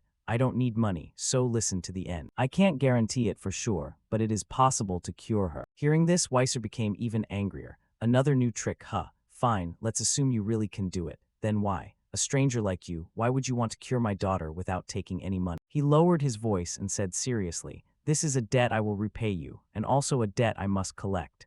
He didn't understand, so he asked, You mean? Randolph revealed his identity. I am the Night King to whom you once swore loyalty, the descendant of Wolholm. Take me to meet Serengeti. I have something I must ask her. In exchange, I will cure the daughter who sacrificed herself for her master. Weiser took this as a joke and laughed in response. You are a descendant of the Night King. Across this entire continent, the rats claiming to be descendants of the Night King are as numerous as trash. You're one of them, right? Thinking he was being deceived, he gave the order again. Kill him, and the two guys outside too. Randolph was still sitting and drinking tea, while Fullux was clutching his sword, lunging toward him. The second, he frowned and looked in his direction. A while later, Randolph slammed his teacup onto the table hard. In the blink of an eye, he had knocked the sword out of Felix's hand, leaving his opponent both surprised and disbelieving, and furthermore, he shouted, Prepare the arena. Because I am the descendant of Wilhelm. This performance by Randolph made Weiser put on a horrified face as he looked at him. Randolph returned his gaze with a very serious sentence, and I will prove it. The arena was then prepared according to Randolph's wishes, and Wassa was also present. Very quickly, the person fighting him also arrived. On the stands, Hudson frowned and said to Isabella, a duel, so suddenly what on earth happened? She agreed with him. That's right, even though he was already a difficult person to predict. But this time, I truly don't understand how everything turned out like this. Down on the arena, Randolph was silently observing his opponent, Tom. After seeing the equipment on him, he said to himself, Full option equipment blessed by God, huh? Seems like you really intend to do this for real. Before moving, Tom asked Randolph, Are you really the descendant of the Night King? If you're lying, then confess and apologize right now. If it's now, you might still keep your life. He replied nonchalantly, Whatever, just keep your promise to hide my identity, and don't go bragging about my identity everywhere just because you lost. He was confident in his abilities, so he laughed in response. No need to worry, I bet my knight's honor that won't happen. In that case. Immediately after, Tom drew his sword and said, Let me taste the swordsmanship of someone claiming to be a descendant of the Night King and see. At this point, Randolph had to silently praise him. Faster than I thought. Just as he thought that, Tom launched an attack. Fortunately, he quickly stepped back to dodge. Immediately after, Randolph drew his sword and whispered, Even though most high-level knights fell after the great expedition, This guy definitely has higher base stats than me right now. Plus the difference in equipment to deal with it comfortably, I'm afraid. He was completely surprised when Tom quickly prevented him from drawing his sword. Taking the opportunity, he landed a sword strike on Randolph. He gritted his teeth and used his strength to block. Tom's sword hilt was pressing onto Randolph's head. No different from him, he was also trying his best to press it down. When he saw blood on Randolph's head, Tom excitedly said, "Using your forehead to block the sword hilt to stop the sword huh." At this moment he began to mock him, not a scammer, but a lunatic. Currently, the blood flowing out was becoming more and more. Lucas saw this scene and sarcastically said, "The movement is quite good, actually." Wassa hurriedly followed up, "Just some petty tricks." On the other hand, in his heart, he suddenly thought, "I've seen countless idiots claiming to be descendants or disciples of his, just to rely on his reputation, but his swordsmanship is not something anyone can imitate easily. Someone who once admired him from the side like me understands very clearly that those techniques have transcended the scope of humanity. It's something distant, exceeding the understanding of someone like me. Until one can perform even a fragment of that swordsmanship, one cannot be called his descendant." A while later, when Randolph counterattacked, Tom praised him. "Different from the scammers I've met before, you truly have talent. Confess that you're lying right now, then come under my command. If you do that, I'll ask the Lord to pardon you." Randolph, while blocking the sword, replied, "Wearing full option to fight level 3 and you're still smug, huh?" Tom explained loudly to him, "Understand me, this is the Lord's order. I'm also reluctantly doing this." "I don't feel comfortable either," Randolph said gently. "Good huh, you have a lot of good stuff." As soon as he finished speaking, he successfully wounded his opponent, and Tom felt confused and shouted, "Huh." Randolph quickly stepped back to gain momentum and said, "I'll show you what the true power of an item is." At this, his sword lunged toward his opponent's chest. This attack made Tom extremely terrified. On the other hand, his sword also stabbed into the ground after that. At this point, the system suddenly issued a notification. Equipped Extreme Iron Sword, followed by Randolph gaining 2 swords. Lucas saw that and stutedly asked, "Dual swords?" Even Weiser felt both surprised and disbelieving. Where did he get that kind of weapon? Just like that, he continuously launched attacks toward Tom. He couldn't stop retreating and whispered to himself, "The attack tempo is shorter. Does he intend to use speed to decide the outcome?" But Randolph attacked continuously, but because Tom's armor was too perfect, he couldn't wound his opponent at all. Randolph's sword glided over the armor without leaving a mark. After hitting for a while, he felt annoyed and thought to himself, "It's too light." If it were a two-handed heavy sword, although slow, it would have great destructive power and could pierce through this armor a little. On the contrary, dual swords are fast but have low damage. There's no way to create even a scratch on my armor. Just protecting the vital points is enough to fear nothing. With fewer points to defend, it made dealing with him even easier. Thinking that, Randolph quickly threw away the 2 swords and snatched Tom's sword to strike back at his opponent. Right when he was wounded, he was extremely dissatisfied. After a while, Randolph changed weapons again. Seeing him take back his 2 swords, Tom puzzledly asked himself, switching weapons. As the battle was ending, Randolph looked straight at him and firmly said, "Watch closely. From now on I will show you what the Night King's true swordsmanship is like." Scene shift, the system was continuously providing him with information. The content the system provided included, you can choose 2 from the 20 rewards below: Katana, True Sword, Horse-Slaying Blade, Extreme Iron Helmet, Destructive Gauntlets, True HP Potion, Extreme Scepter. This system notification surprised Randolph, and then he muttered in his heart, "Compensate proficiency." Few seconds later, the system provided information. Extreme Iron Sword, the iron sword that has reached the realm of the extreme. Originally an ordinary iron sword, but it has been enhanced and exceeded its maximum limit by some crazy transcendental entity. Power +3, sword proficiency +1 LV, cannot be identified, locked. When equipped with other items with the extreme title, the extreme effect will be activated. Randolph also understood this and said to himself, "Since I used a normal weapon to exceed the limit, the stats are a bit regrettable, but the other effects are truly a game-breaking glitch. And I get to choose 2 rewards, then I'll just take the extreme effect."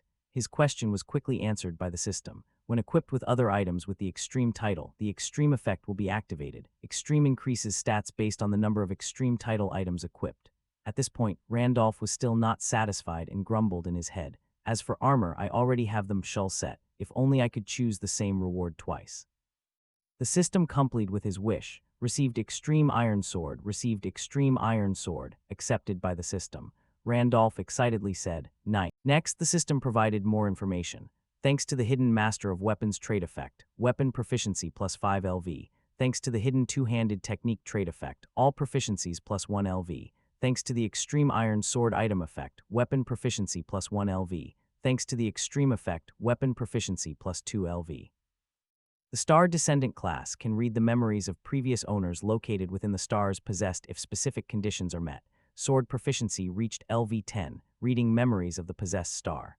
Finishing the notification, Randolph grabbed the two swords in his hands with a confused mood. Scene shift, returning to the arena, he was still fighting with all his might. Until now, Tom still had the strength to resist Randolph. Just like the old method, he changed weapons once again to wound his opponent. Randolph's weapon-switching action happened very quickly. Tom saw it, frowned, and muttered to himself, "What is this? What is this unimaginable swordsmanship? The initiative has been completely stolen. I must disrupt the rhythm of this match. I must create distance and get out of his attack range." That was the right thing to do, but how? However, Tom's plan was discovered by Randolph, so just as he intended to create distance, he was held back by the high-speed dual swords, and when he tried to use his strength to break free, his balance was broken by the 1,000-pound heavy sword. Seeing this, he was startled and shouted in his heart, "Does such a style of swordsmanship exist in this world? It doesn't just feel like my movements are locked by normal attacks, it's like the entire space has been occupied by that god." Furthermore, everything happening right now was within Randolph's predictions, so he was thinking,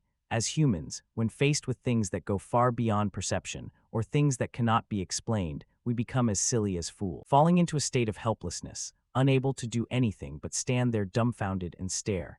Everyone gathering in the arena at this moment was the same, including Hudson and Isabella, including Marquis Wassa, and even the knight who was directly facing him was the same. The swordsmanship of the knight King Wilhelm, and the decisive move that Randolph unleashed was severing shadow of the blessed land. Tom was still standing firm, but dust was rising up around him. Even so, the sword in Tom's hand had fallen out. It dropped right at his feet with a loud thud. When a bloodstain appeared on his neck, Tom shouted in defeat, "I lost." As soon as he finished speaking, he fell to the ground. Randolph bowed his head and looked at Tom contemplatively. After that, he shouted loudly, "Do you still need me to show you any more performances?" These words made Weiser panic. A few seconds later, Lucas hesitantly called him, "Sir, my lord." Weiser called out to him distractedly, "Lucas," he quickly replied, "Yes." He bowed, clasped his hands, and ordered Lucas, "Invite that person here in the most respectful way possible. He is truly the descendant of the great Night King." Sir Wilhelm, at this same moment,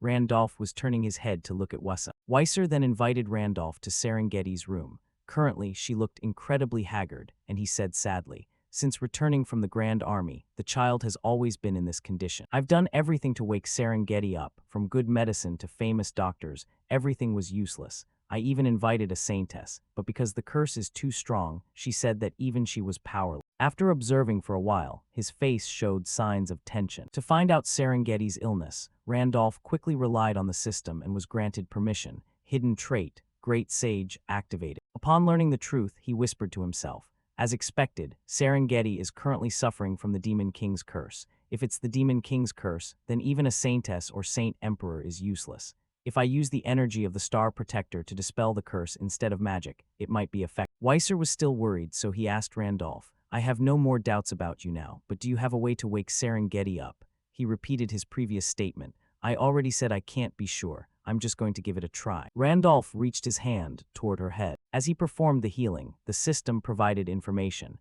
granting the blessing of the star. The power Randolph released inadvertently surprised. After a while, the system warned him, depleting all mental energy. Mental energy is insufficient to neutralize the Demon King's curse. And then, thanks to Randolph's determination, the matter was resolved, and at the same time the system confirmed, limited curse temporarily dispelled. A few seconds later, Serengeti opened her eyes with a confused look. After that, she hesitated and said, "This is." Seeing that, Weiser became so tense that he gritted his teeth. Next, he happily walked to her bedside and shouted, "Serengeti, have you woken up?" Serengeti wasn't fully recovered yet, so she couldn't speak, and Wassa nervously asked, "Do you remember your father?" But then she suddenly called out a name, Hudson, and he replied in surprise, "That's right, it's father right here." "Hudson, who is that?" He stood nearby, not daring to speak up. When Weiser discovered Hudson, he angrily said, "You." He was so scared that he trembled as he replied, "I apologize for arriving so late." Serengeti remained the same as before,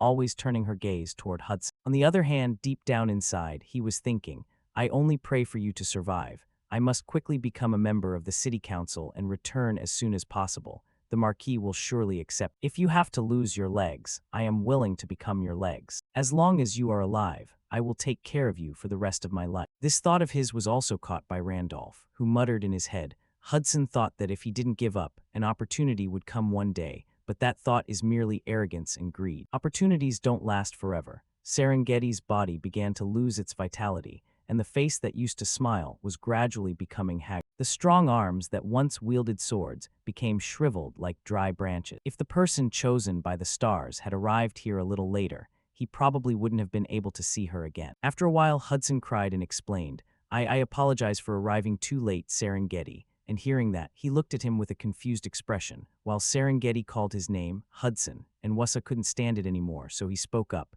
Wait a minute, who are you? What is your relationship with my daughter? To prevent him from taking a wrongful beating, Randolph quickly spoke up, Stop right there. I understand that you are emotional, but the Demon King's curse has not been completely lifted yet. Hudson didn't quite understand, so he stammered, What does that mean? And he, naturally putting his daughter first, hurriedly asked, Will my daughter fall back into a deep sleep? He frankly told them, At best, she can only open her eyes today. We must find other stars to completely break the curse. Furthermore, Randolph had also found a way to treat her in his heart. To permanently cure the curse, he needed to increase his mental energy, and there were two ways to increase mental energy. Level up or search for stars, and the first thing he needed to do was collect the 5 stars that had been scattered when Night King Wilhelm passed away. To read the memories of his predecessor and activate the effects of the Star Descendant hidden skill, he had to quickly collect the stars as soon as possible. If someone else got their hands on them, he might not be able to recover Wilhelm's memories anymore. 1 had been collected, 4 remained, to save time. He needed to ask Serengeti about his death, and thinking that, he immediately ordered them, Everyone, go outside first. I have an important matter that I need to discuss with Serengeti in private. Scene change, Weiser led Hudson to his drawing room. When they were alone, he shouted at him, In short, did you and Serengeti secretly make a marriage vow? And Hudson hesitated, replying, Yes, I apologize for introducing myself so late. The words just spoken left Weiser stunned for a few seconds. After that, he felt unexpectedly surprised when he changed his attitude and said happily to Hudson, Thank you for traveling such a long distance for Serengeti, but from now on, you will never be able to see her again. He disagreed and jumped up, shouting, I know I am not good enough yet, but it won't be long before I join the city council and become a man worthy of Serengeti, so please give me a chance. And he explained in a low voice, It is not about whether I like you or not. And Hudson didn't understand and replied, Huh. And then Weiser bowed his head, showing his dilemma as he clarified, between restoring the Night Order after the Great War and the medical expenses for Serengeti, a huge amount of money was needed. In the end, the territory's budget was exhausted, so I had to swallow my pride and go ask other families for help. And just at that moment, the Cyan Duke family came to me, a great family with power equal to the royal family in the Baron Kingdom. Duke Cyan agreed to lend a large sum of money in exchange for giving Serengeti to them. I received that huge amount of money, and I had no other choice at that time because treating Serengeti was the most important thing. And if Serengeti doesn't wake up, our family will just collapse. For the honor of the Cyan Duke family, I thought at least they wouldn't abandon her, so I agreed. That is exactly why, in 1 month, she will be sent to the Sun Duke family. That was the only unavoidable choice to protect the territory and Serengeti as well. You should give up too. Scene changed to Randolph's location. Serengeti confusedly asked about his identity. Who are you? Randolph thought for a moment before replying, I am the successor of Night King Wilhelm, who has come here to hear about his final moments. She didn't believe him and raised her voice to refute. Liar, how could he have any successor? Randolph didn't blame her, calmly sat down and told himself, She is truly worthy of being my confidant. Talking vaguely to pass the time is probably not going to work. Finally, he went straight to the point. The first day you found the star. You were always worried that if you swallowed the star and crossed the limit, you would no longer be Serengeti. And hearing this, Serengeti revealed a look of disbelief. He continued telling her about the past. Back then, I didn't understand your worries. Now that I think about it, it must be because you didn't want your heart that loves Hudson to change, right? Serengeti listened and started asking him, Only Wilhelm and I knew about that. Why do you? And Randolph hesitated, saying, To the you of that time, I offered words of encouragement that. Saying this, he suddenly stopped, making her even more anxious. Serengeti suddenly remembered the past life when Vincent called her Serengeti. Shut up and go get it for me right now. She felt confused when he kicked her away without warning. Scene change back to the present. Serengeti was emotional and asked him one more time, "Could it be? Are you really Wilhelm?" Randolph explained to her, "There was a reason, so my appearance changed, but it is truly me. If you want me to tell you other stories, that is fine too." Additionally, he understood Serengeti's state of mind at this moment and muttered in his head, "The memory of the time I encouraged Serengeti. I was a player then, and of course, I didn't know the details. That encouragement was just pressing the Control and T keys, and it would randomly select one of 26 types of emotion. But thanks to the hidden effect of the star descendant system, it can read the memories of the previous owner contained in the star under certain conditions. When my swordsmanship proficiency reached level 10, I was able to read the star's memories, and the situation at that time appeared in my head as clearly as if it had just happened. Of course, that encouragement was not my own, but an action reflecting the personality of the character Wilhelm. At this point, she finally believed him. He is not a person who would easily joke with others, so that is enough, and Randolph replied in a low voice, "Thank you for believing in me," while Serengeti asked about his appearance. "So, did your appearance change because you became a sinner?" And he had to reply, something like that. Afraid that he might be in danger, she reminded him, "From now on, you must be careful of the hunters," and Randolph reassured her, "I know, don't worry about it." After that, random thoughts suddenly crossed his mind. Those who have memories before death and then possess the bodies of others, the players, are called sinners, and the NPCs who specialize in hunting down sinners are the hunters, also known as the Grim Reaper. At this point, Randolph asked the main question, "Anyway, I want to ask about my final moment more. That day, I was certain that I had killed the Demon King. I had stabbed the light blade straight into his core, and his body was gradually shattering. But in the final moment, everything suddenly froze, and then my consciousness faded away. And that was how I died. Tell me, Serengeti, on that day, the truth about my death." According to the game's plot, the epic of the journey into the demon realm led by Wilhelm, with 200,000 brave soldiers, a number unprecedented in history, and their determination, once they became the protagonists in the first attack on the demon realm, soared to the skies. Careful preparation to deal with the demon realm based on the information accumulated, along with a tight plan without a single mistake, ready to respond to any situation. Everything was perfect. Clearly, everything was perfect. After that battle, Serengeti desperately knelt on the spot. She looked up at the high sky in frustration, asking for the reason for their failure. At that time, Rose, with a body full of injuries, still wanted to fight for Serengeti. "Please continue to move forward. I will sacrifice this life to bless you." Robert was the same. "How hateful, but I can only make it this far. Please continue to go first." Even Henry, who had only a breath of life left, still wanted to fight. "There is no more time to stop and rest. Go quickly." "I won't make it. Please continue to carry out our wishes. Don't stop. Keep moving forward. I leave the rest to you." And hearing these words, she sadly cried, "It's really the end." Even though so many lives had been used as stepping stones to move forward. But he couldn't even touch a single hair of the Demon King. A few minutes later, the first Demon King also crawled up from the ground.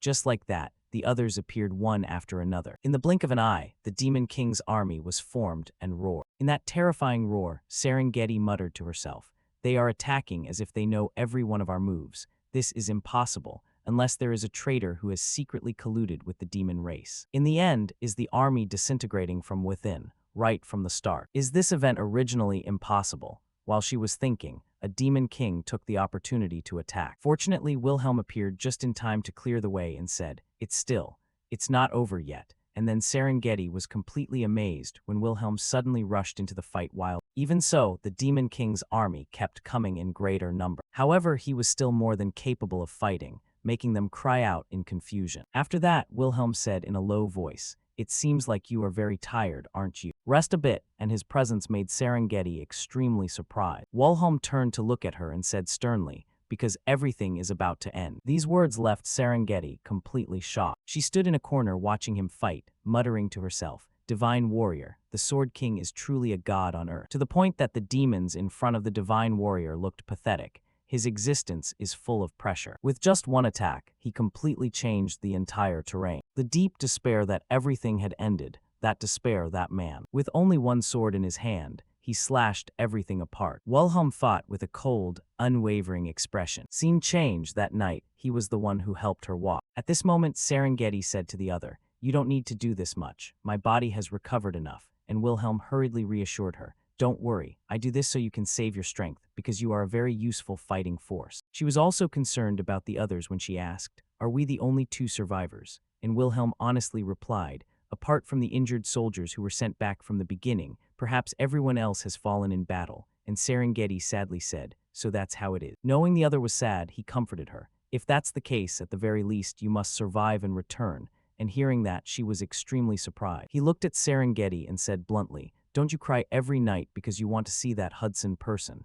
And she shouted in denial, I don't cry. Next, Serengeti explained to him, even though I don't cry, but I will definitely return to see him. As soon as she finished speaking, Wilhelm quickly created a magic circle. Seeing it, she screamed in terror. Seeing that, he said happily, really? This game is not easy at all, is it? She panicked and shouted in confusion, Lord Wilhelm. He just calmly replied, Serengeti, go back, get married, fall in love, or do whatever you want. Live a good life. As Wilhelm threw her towards the magic circle, Serengeti muttered to herself, I'll survive. Even though the campaign ended in failure, the Sword King saved my life and gave me a chance. Even if you survived and returned alone, no one would dare to blame you. Because it was such a cruel and fierce battle, just being able to return meant being reunited with the loved one you had been longing for, and being able to be happy with a normal, daily life. Just escaping from this place was enough. After everything, she was finally able to meet Hudson again. At that very moment, filled with guilt, Serengeti gritted her teeth and said, I'm sorry, Hudson, and with that, she activated the position swapping skill. The action happened so quickly that he couldn't react in time. Wilhelm, seeing the system change, became worried. Very quickly, a massive explosion erupted from the magic circle. Through the thick dust and smoke, a silhouette emerged. He thought for a moment before calling out in a panic, Serengeti. When the dust finally cleared, Wilhelm saw that she had been wounded. Scene change back to the present. Serengeti recounted the entire story to Randolph. It was fortunate. Even though I fell into the Demon King's trap, my body didn't dissipate, and even though I lost both my legs, thanks to the elixir of life that you, Lord Wilhelm, had given me, I was able to keep my life. Hearing this, he became lost in thought. At that time, I was a bit too immersed, so I acted without thinking, but I never expected it to turn into such a tragic scene in the game. Serengeti also mentioned the spiritual talisman. Afterward, Lord Wilhelm applied a protective spiritual talisman to hide my body. The talisman's effect prevented the Demon King from detecting me, so I was able to observe the situation until the very end. Randolph confirmed this. That's right, I remember that part too, but that's not what I'm curious about. And Serengeti, understanding his intention, replied, I understand. I suppose you want to know what happened afterward, don't you? Immediately after, the Demon King appeared. The Demon King fell just like in Lord Wilhelm's memories, but suddenly, Lord Wilhelm froze as if time had stopped. At that moment, the Demon King shouted at her, You monster. Even if you are a 5-star transcendental, how could you push me to this extent without the goddess's symbol? But that was your mistake. When lacking the goddess's power, you can destroy my mortal shell, but you can never destroy my core. I praise you, O Sword King. To compensate for this ruined mortal shell, I will use your body as my new vessel. The Demon King quickly created a magic vortex. Right after that, another power took over the Demon King's vortex. And when that power completely seized the vortex, the Demon King felt both surprised and confused as he shouted, What is this like? Fina, at that moment, Fina was channeling her power to Wilhelm. This infuriated the Demon King, who scolded, You vile woman, don't tell me that because you didn't want the star to be stolen, you decided to take the life of the warrior loyal to you. After doing this, do you still dare to call yourself a goddess? No, that's not it. I will kill you, Fina. And at this point, he lay motionless on the ground. Scene change. At this moment, Serengeti stammered, I don't have the memories after that. And Randolph fell into deep thought. He suddenly had a thought. The Demon King was trying to take over Wilhelm's body, and then the goddess Fina intervened. What actually happened? Scene change at the city walls, Knight's Garden. Elias was on guard duty when he yawned and said, This is so boring. We've been assigned to guard duty way too much lately, don't you think? Charles casually replied, I heard the financial situation in the territory is terrible, so wages are being delayed for everyone, from knights to lowly soldiers like us. That's why everyone is quitting. It's gotten to the point where there aren't even enough people for shift changes. No one wants to stay in a city that's about to go bankrupt. He looked into the distance and replied indifferently, That is true indeed.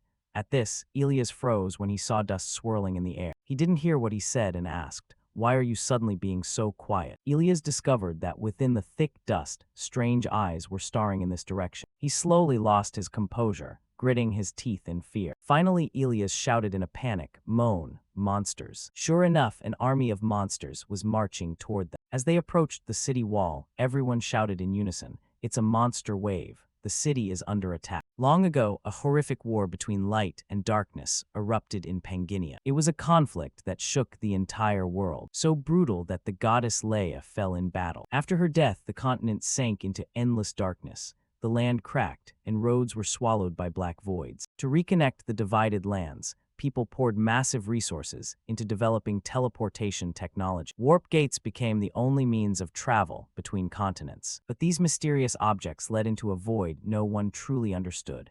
When poorly controlled, they didn't just shut down, they turned into disaster. Suddenly, the shards trembled violently. From the cracks, something extremely malevolent stared back. Monster waves, a deadly tide pouring out from the warp gate.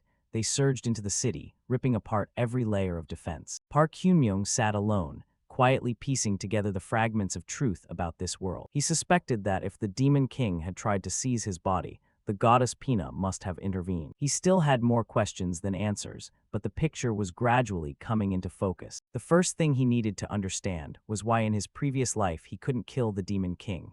Just as he was about to deliver the finishing blow, time suddenly stopped, and his world turned into a blue screen. NPCs like Serengeti weren't affected by that freeze and witnessed everything. For a normal player, it would have been a simple game over.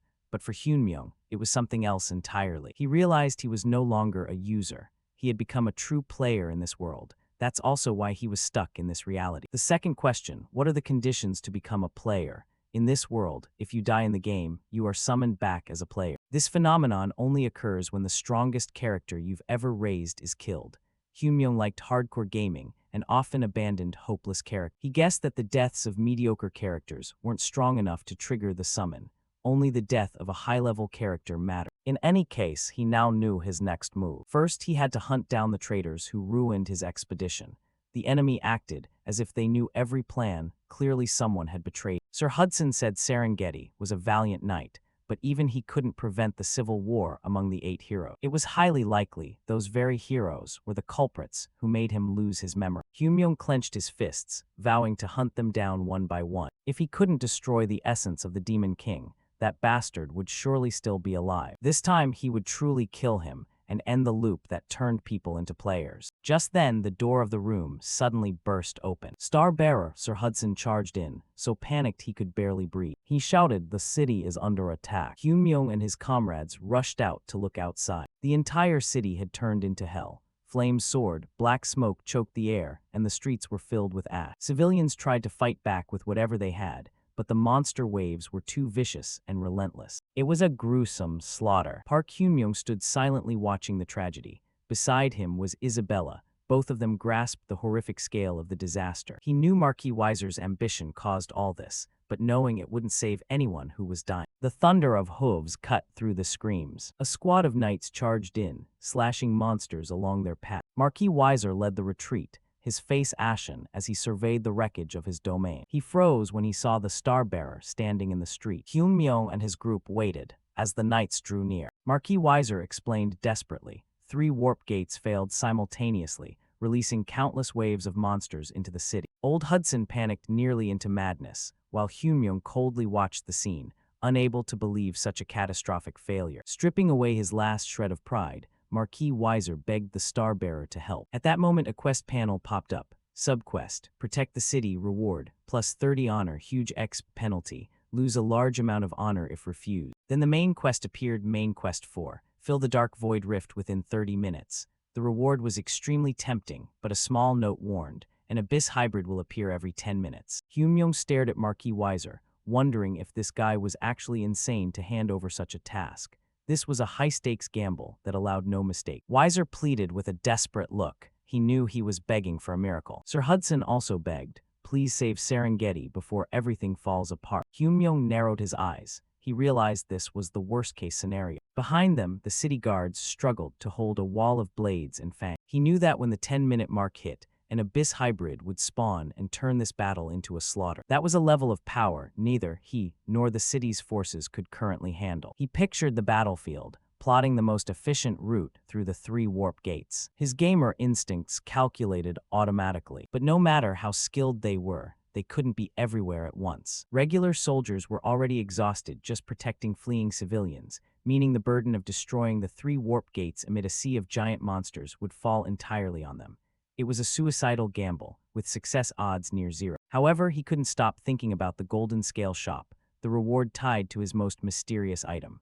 Hyun-myung stared at the system notification as his hardcore gamer instincts warred fiercely with his survival instinct. The sensible choice was to run and never look back, especially with no preparation for an operation of this scale. He looked toward the memorial in the city square. The firelight reflected off the ancient stone. The glowing inscriptions seemed to beat in time with the city's dying heart. He told himself he wasn't the kind of person swayed by pity, but the cries for help grew louder, drowning out all logical calculations. Monsters were dragging people into the smoke and flame, a man's face frozen in his final, terrified moment. The ground was soaked with blood, corpses strewn everywhere. A child's scream cut through the roar of the flames, sharp and full of pain. Little Yoonji was trapped amid the massacre, crying for her mother as the world around her collapsed. Park Hyun-myung stood frozen amid the cries of "Mama, save me," echoing through the smoke and fire. He clenched his fist until it shook, a storm of fury and frustration raging inside him. Sir Hudson watched the scene with a sullen expression. Tired Priest Andrew was being dragged away by a survivor in desperate haste. Marquis Weiser spurred his horse forward, barking orders for the knights to charge in and save Priest Andrew. A sword sliced through the air with a sharp whistle, signaling a desperate counterattack. Blood sprayed everywhere. He hurriedly told Priest Andrew to mount, reminding him that he was the city's last high hope. But the stubborn priest refused to flee, his eyes glued to the suffering people he had sworn to protect. A goblin snarled and leapt at the unarmed priest, axe raised to finish him off. In that horrifying instant, Isabella appeared like a ghost. Two daggers flashed, neatly severing the goblin. Marquis Weiser pulled his reins, astonished at the girl's sudden skill. Priest Andrew looked up at the mysterious nun who had saved him, his face full of doubt. They stood amid the rubble, the air heavy before the coming fight. Hyun-myung placed a hand on his sword hilt, giving his comrades one last chance to walk away from this suicide mission. Sir Hudson produced a stack of red vials, firmly stating he would fight to the end. Isabella smirked, reminding them that their adventures were never meant to be easy. Hyun-myung looked over the battlefield and admitted, for this impossible quest, he really did need their help. He thought about the absurdity of the situation, taking on a challenge no sane person would accept, just to protect half-dead NPCs. Images of the dying townspeople, especially little Yoonji calling for her mother, flashed through his mind. He told himself he wasn't doing it out of duty or a desire to be a world-saving hero. He wasn't doing it out of guilt for the families lost to the chaos he caused either. He looked toward the ancient inscribed stone, flames flickering across its surface. A savage, mad smile crept across his lips. He admitted, "I'm just a sicko who likes hardcore challenges." Three heroes formed the last defensive line. Their stalwart silhouettes stood out against the burning city. A massive army of orcs and monsters roared before the city gate, their red eyes full of murderous intent. "We'll carve a path through this tide of monsters," Hyun-myung roared, voice ironclad with determination, leading the charge straight into the enemy. The ground shook violently under the pounding of hooves. Marquis Weiser led the cavalry, raising his sword high and bellowing the order to charge. They thundered toward the city gate, besieged by a vast sea of monsters. A panicked knight shouted at Marquis, fearing it was a deadly trap. He feared they would be surrounded and wiped out before inflicting any damage. Marquis Weiser knew it was a suicide mission, but he gritted his teeth and spurred his horse forward. He remembered earlier when Park Hyun-myung stepped forward, coldly. "Listen to my plan carefully," he pointed ahead. "The real battle starts now. We will confront the enemy head-on." Marquis Weiser gasped, punching straight through now. "My cavalry won't survive such a reckless charge." Hyun-myung stared into his eyes, calm but sharp. "Do you have any other choice? As long as the warp gates stay active, the waves of monsters will never stop." He emphasized, "There's no plan more viable. Whatever happens, I'll break this siege at all costs." Convinced by Hyun-myung's words, Marquis Weiser tightened his grip on the sword and roared orders. "All troops hear me. Charge with full force. No one falls behind." Horses neighed and thundered forward at top speed. Giant tentacles began to rise near the gate, but the cavalry did not slow. Marquis Weiser glanced back at Hyun-myung once more, then decided to put his full faith in the young man's strategy. Hyun-myung hurtled straight into the enemy's heart, carrying the legacy of his predecessor. A cold smile appeared on his lips, his eyes locked on the target, not hesitating for a single second. A massive shadow loomed over the entire force as they neared the horde. Suddenly, a roaring spear hurtled down from above, slamming into the front line with terrifying force. Its sheer power shattered the tentacle instantly. The giant octopus blinked in stunned surprise at the spectacle. Hyun-myung immediately activated the teleportation book, summoning emergency reinforcements. From atop the high wall, silent figures had been watching the entire battlefield. A huge dark portal opened in the sky, connecting directly to the Basrock forest. The High Dryad stepped out with her warrior, ready to repay Hyunmyo. She called him friend of the forest, then ordered the archers to prepare. A terrifying rain of magical arrows tore through the monsters besieging the gate. Marquis Weiser stood utterly stunned. He and Priest Andrew could hardly believe it. The legendary dryads had actually come to assist. Hyunmyo thought to himself, completing that subquest was the wisest move he'd made. He recalled the moment he returned the wind spirit to the forest tribe. That action had granted him a permanent waypoint and a lifelong powerful ally. As long as he didn't burn their homes, Dryad loyalty was unbreakable. The High Dryad quickly spotted the monster, blocking the entrance, and calmly told Hyunmyo, "Don't worry, just move forward." She drew a deep breath, then loosed an arrow blazing with soul energy. The blue arrow, radiant like a pure beam, streaked across the battlefield, striking the gate clogged with monsters. A horrific explosion erupted like a falling star. Orcs and debris flew everywhere. The entire front line was shredded by the overwhelming magical force. The way forward was opened. Dust and blood covered the city entrance. Through the thick smoke, Marquis Weiser and the cavalry began their final desperate charge. The knights gritted their teeth, knowing this was their only chance to break the siege. Marquis Weiser realized with amazement. The path ahead truly was clear. The knights roared and surged through the wrecked ranks of monsters. Isabella shouted to Hyunmyo, "We made it through." Hyunmyo looked at the chaos, inwardly impressed by the raw power of a level 9 raid boss like the High Dryad. With a slightly amused, Marquis Weiser raised his sword high, trying to keep the soldiers sober amid the excitement. "Don't celebrate yet. The monster waves are still strong. We have only 6 minutes before the Abyss Hybrid appears." The plan was to split into units and simultaneously destroy the 3 remaining warp gates. Hyunmyo knew they had no choice, but the odds were grim with such thin forces. He analyzed, even with Dryad support, the warp gates are still heavily guarded. "We can only split into 2 units. Splitting into 3 is suicide." The Lord responded, "I get your point, but what about the remaining teleport gate? There won't be time to destroy one gate and then move to the next wing." Hyunmyo narrowed his eyes, focusing on the only logical path. "I'll handle the 3rd warp gate alone, along with Priest Andrew." He looked at everyone. "Trust me, this choice has the highest chance of success." Seeing the iron determination in Hyunmyo's eyes, Marquis Weiser had no choice but to bet the city's fate on the boy's plan. He led the knights away, leaving the final warp gate to the 2 unexpected companions. Sir Hudson turned to look back one last time, praying his trust wasn't misplaced.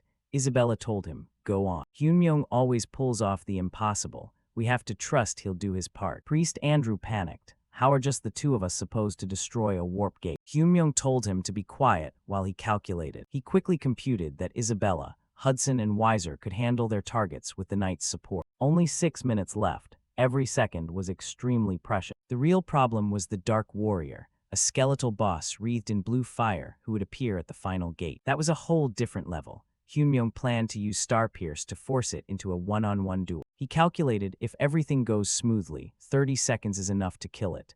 With a buff from a high priest like Andrew, the odds would be higher. Hyunmyo held up a glowing red gem, ready to begin the final phase of the plan. Andrew gaped as a gigantic 3-headed Hydreigon appeared, ready to serve as their transport. The countdown to summon the Abyss Hybrid had begun. Only 5 minutes remained. With the clock ticking down to 0, the final race against time officially began. With just over 3 minutes left, Marquis Weiser led his unit in a brutal fight against the defending orcs. The intensity of battle peaked as the timer hit the final 1 minute. Isabella pushed herself to the limit, slicing through enemy ranks to reach the objective. The countdown reached a critical mark. Only 34 seconds left to stop the summoning.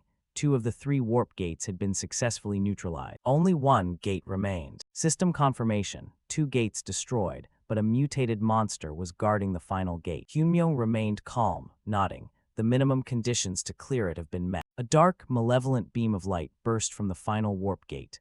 The air began to crack from the dark energy as the mutated entity fully manifested. A massive column of energy spouted from the warp gate, signaling a leap in power. Heavy armored boots stepped onto the battlefield, shrouded in cold, disdainful darkness. The Dark Warrior finally appeared, a towering skeletal warrior wrapped in eerie blue flames. This was the final and most dangerous guardian of the remaining warp gate. Its empty eye sockets flared with killing intent as it locked onto its new target. Hyunmyo showed no flinch. brilliant green soul energy erupted across his body. Riding the High Dragon with Priest Andrew, he prepared for the final lightning duel. Only 28 seconds on the clock. The city's fate hung by the thread of this battle. Thick black clouds roiled over the battlefield sky. Drizzle began to fall from the heavy cloud layer. The knights charged through the rain, desperately trying to reach the remaining warp gates. Sir Hudson knew the clock was ticking by the second. He put everything on the line, trusting Wilhelm's successor. Move it. A heavy footstep sounded. A red armored boot slammed into the ground. Park Hyun-myung, known to some as Randolph, activated the full celestial dragon gear and dove straight into the monster nest. He locked onto his target with a cold stare, kicked Hermes' shoes to maximum speed. Haste activated, his form blurred into a streak. He drew his sword, behind him a glowing red rift quivering violent. In that instant, a skeletal knight lunged forward and grabbed the hero's head, then threw him hard away. He quickly regained his stance, preventing himself from sliding further away. The hero clenched his teeth so hard they might have complained afterward. At the same time, the High Dragon's heads lunged to attack the Bone Knight. The lightning-fast assault left him no time to dodge, but immediately after, sword trails began to appear, crystal clear. In the blink of an eye, the giant monster was shredded by the knight. The enhanced High Dragon exploded into a horrific rain of blood and flesh. Only 21 seconds before the real nightmare arrived, blood dripped endlessly from the boss's armor. Hyun-myung had to use every second to deal with this powerful enemy. He hurled himself back, thrusting at the skeletal knight. He aimed his sword at its head, but the boss tilted just in time to evade. He pulled out 2 iron swords, ready to double his damage. But the boss was no joke. It took a step back, and in a flash its blade flashed, severing Hyun-myung's arm clean off. Suddenly, emerald energy poured through his body. The severed arm began regenerating at a terrifying speed. Behind him, Priest Andrew stood, pouring out a powerful healing buff. Even healed, that delay was enough for the boss to unleash a terrifying slash that could tear the world apart. The hero's body was flung high into the air. The priest watched with eyes full of horror. Seizing that moment, the Bone Knight lunged to attack. The old man's eyes went wide, but he could do nothing more. But at that exact moment, a figure fell like a meteor. Randolph leapt in, slicing through the boss before it could reach the old man. However, the priest's body also toppled backward, while the other puny monsters rushed in. But Hyun-myung countered in an instant, unleashing a flurry of kicks and wild slashes, carving a bloody path for the old man. At that moment, the entire horde around them surged forward to attack. His focus was razor-sharp. He couldn't afford a single mistake. A massive beam of light descended, incinerating everything in its path, star-claw. Andrew could only watch from the ground, as the world turned blinding white. Having just cleared the surrounding monsters, he materialized beside the boss like a colossal ghost. Hyun-myung's eyes went wide, but the monster still managed to raise its 2 swords to block, locking onto the hero's giant blade, only 11 seconds on the clock. A catastrophic explosion erupted from the clash of the 2 titans. The ground trembled, everything around them flat. When the dust settled, the 2 figures still stood unmoving.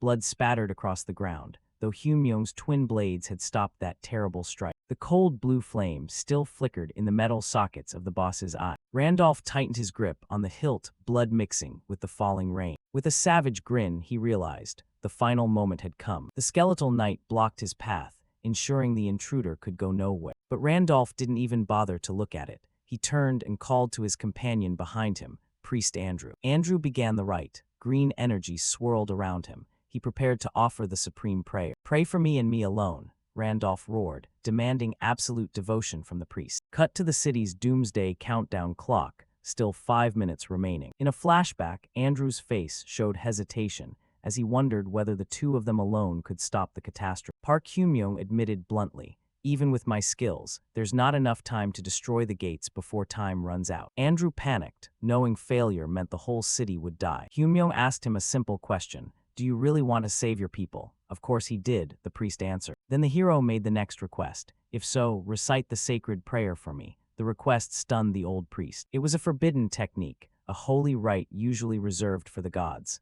Only a handful of the highest priests could perform it. If bestowed upon a mortal, the recipient would gain godlike strength for a fleeting moment.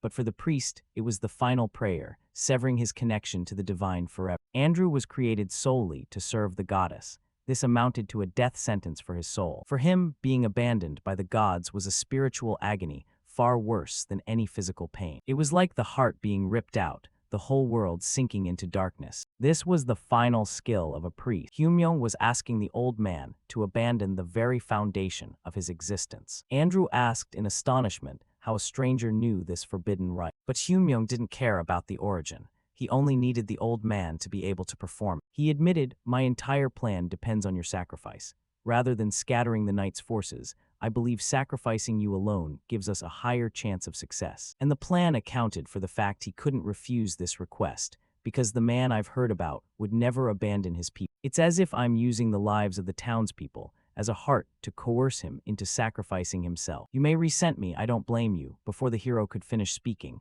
the priest suddenly bowed his head in thanks. "Thank you. If you hadn't spoken first, I would never have dared to say it myself. I would have had to live forever shackled by guilt for weighing my faith against the sacrifice of the people. From the bottom of my heart, thank you," he said as tears kept streaming down his face. Hyunmyoung was stunned as he witnessed the old man's resolve. Back in the present, Panginia's elderly priest poured his entire soul into the prayer. Randolph watched the light grow stronger and silently admitted, "This is the most honorable person I've ever met." A flood of system notifications filled the air as all his stats hit the ceiling. The ultimate buff activated, but lasted only a brief 2 seconds. With terrifying power surging through him, he was ready to summon Knight King Wilhelm himself. He stared straight at the skeletal knight and said coldly, "You should feel honored to witness this." He raised his sword. The air seemed to crystallize as primal energy gathered around the blade. He spun, forming a blazing golden vortex, a flawless sword technique defying even gravity. The skeletal knight was swallowed by the light of Wilhelm's heaven and earth opening blade. A pillar of pure white light exploded from the battlefield,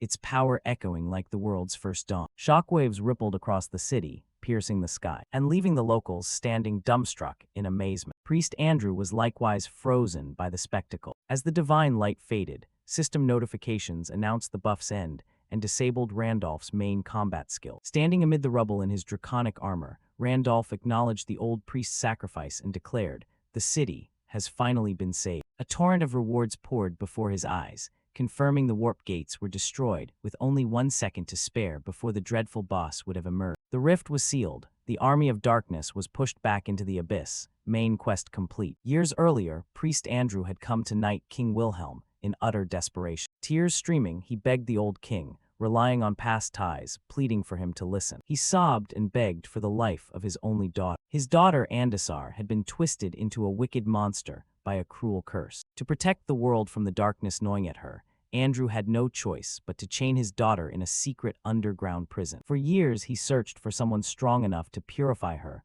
without exposing the secret. The mission required a person of absolute honor, and the system finally found a suitable candidate. Wilhelm looked the old man in the eye, weighing the request. Without a moment's hesitation, the king said, "Take me there." They descended into the cold, rocky depths of the mysterious temple. The air was thick with the scent of ancient magic and lingering remorse. There they found Andasar. The girl was now barely recognizable as human. Wilhelm confirmed her identity before drawing his sword. He stepped closer to the creature and gently promised, "I'll bring you back from the darkness." Back in the present, Randolph had succeeded in stopping the Abyss hybrids, summoning with just 1 second to spare. The army of darkness was shoved back into the abyss, and the warp gate collapsed completely. Priest Andrew, utterly astonished, asked trembling, "How could you wield Wilhelm's legendary sword technique?" Randolph merely smiled calmly and replied, "Because I am the heir to his legacy." The old priest was dazed. He had once been saved by that master, and now the master's disciple had saved him again. But the joy and emotion were too much for his frail body to bear. Fresh blood gushed from his mouth. His body began to collapse. Randolph immediately dropped all his weapons and lunged to the old man's side. Andrew was in critical condition. His life force was rapidly draining. He explained that using up his remaining holy power had caused the suppressed illness to flare up again. Randolph realized the old man was at death's door and needed a miracle. He decided to gamble everything on a risky move he had never tried before. Andrew moaned, reminding him, "I still owe a great debt to your master." Randolph mentioned the indulgence that Andrew had once granted Wilhelm. The priest recoiled in horror. That thing couldn't be transferred to someone else. A colossal pillar of light erupted as Randolph officially absolved the old man's sins. An indulgence is an extremely precious thing. A high-ranking priest only gets to bestow it 3 times in their entire life. It is a divine grace that erases all sins, except for the most grave one. In the game world, players often used it to wipe their records clean after causing trouble. It has no physical form, but acts like a pure, fateful debt. The priest had to gamble his soul and honor for the absolution to take effect. Randolph had gambled that his ancient contract with the dragon Dramat operated on a similar principle. He clearly remembered using his willpower to force the dragon to respect the agreement. Dramat, at that time, was terrified, unable to understand how a human could know the secret of the binding curse. Currently, Andrew could feel holy power flowing back into his veins. Randolph breathed a sigh of relief. It was a move based entirely on chance, but it had succeeded perfectly. Andrew remained silent, unable to understand where this teenager had gotten such terrifying power. He asked Randolph in a panic how he had obtained the divine indulgence, immediately assuming it had been stolen, and begged Randolph to repent before the goddess. Randolph realized he was in a tight spot. He couldn't explain that he was the true owner of it. He remained silent, knowing that if he revealed his true identity as Wilhelm, it would cause far greater trouble. Before he could think of a cover story, the rapid sound of hooves echoed from afar. He nearly decided to knock the old man out to end the conversation, but Isabella appeared just in time. A smirk appeared on his lips. Her arrival was perfectly timed. He told the priest, "We will continue this conversation later," and turned to leave. Andrew tried to stop him, but Randolph just waved his hand.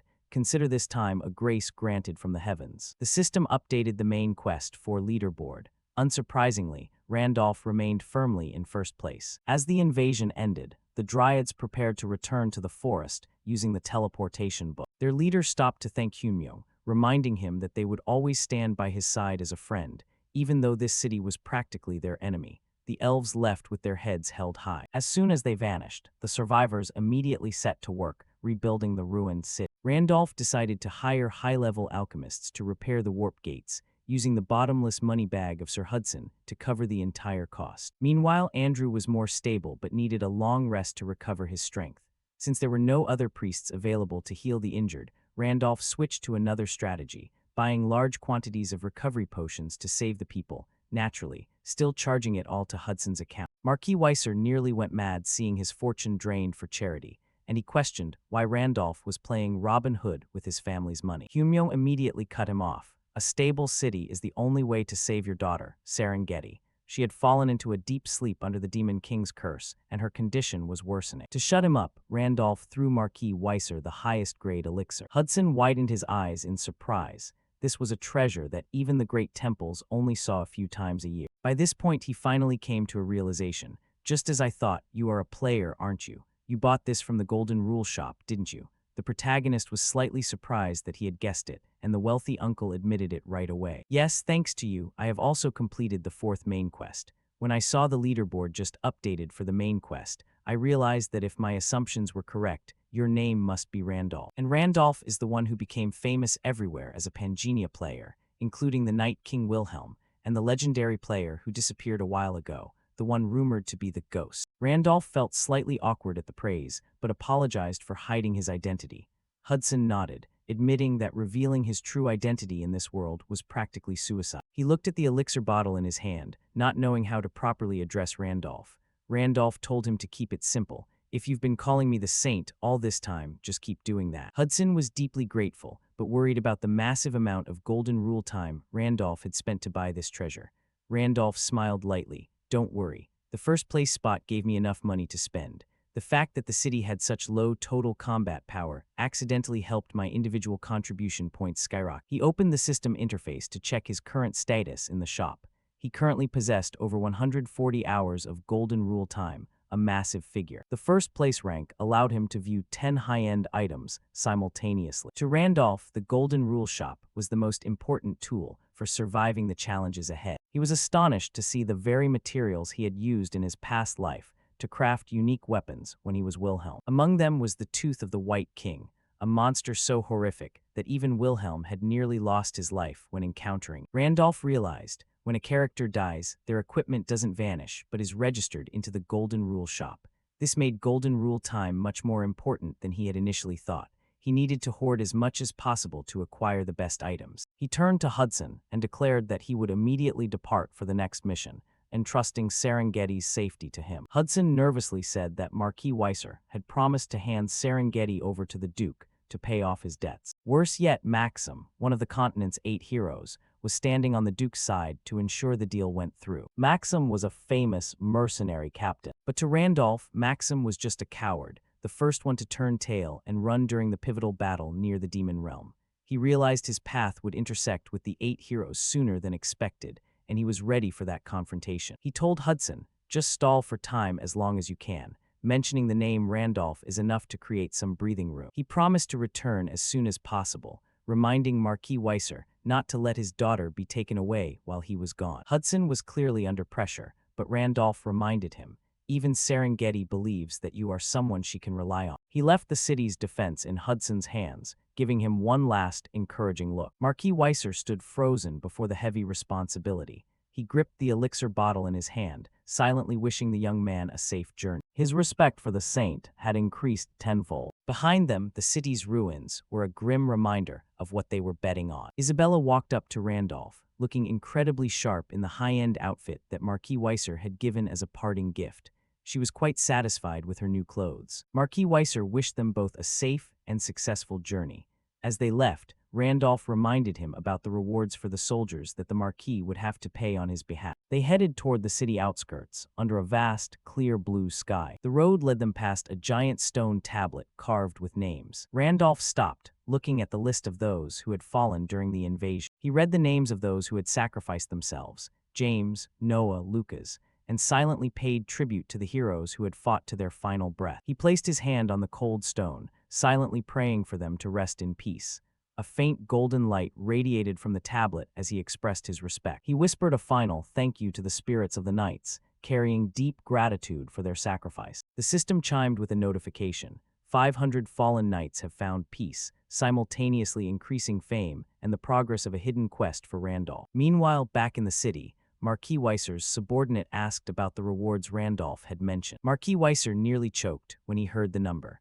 Randolph had promised to give 10,000 gold coins to every family who lost a loved one. Back to the protagonist's group, Isabella asked where they were going next. Randolph smiled confidently. "We will follow the guidance of the star." He admitted that he was aiming for a specific person who needed to be recruited for the battles ahead. A confident smile appeared on his lips when he thought of the raw power that this new ally would bring to the team. Just like Isabella, this was also a powerful character from his past life, whom he had previously left to develop freely. He revealed the identity of his next target, the lightning manipulating warrior, Isaac. A few days later, they arrived at the Raven Graveyard Dungeon, a gloomy and deadly tomb. Under the cold moonlight, the graveyard was eerily silent, with only the incessant sound of crows. Rows of tombstones stood straight. A giant corpse raven lay frozen on the dark ground after a brief battle. The system confirmed the dungeon boss had been defeated as the dust settled. Among the loot was a golden scale fragment and a rare, evolved corpse raven core. Randolph picked up the red core, satisfied that it had dropped quite easily. Isabella looked at him, curiously asking what he was planning to do. He explained this is the key to entering Cranel, the monster city where Isaac is hiding.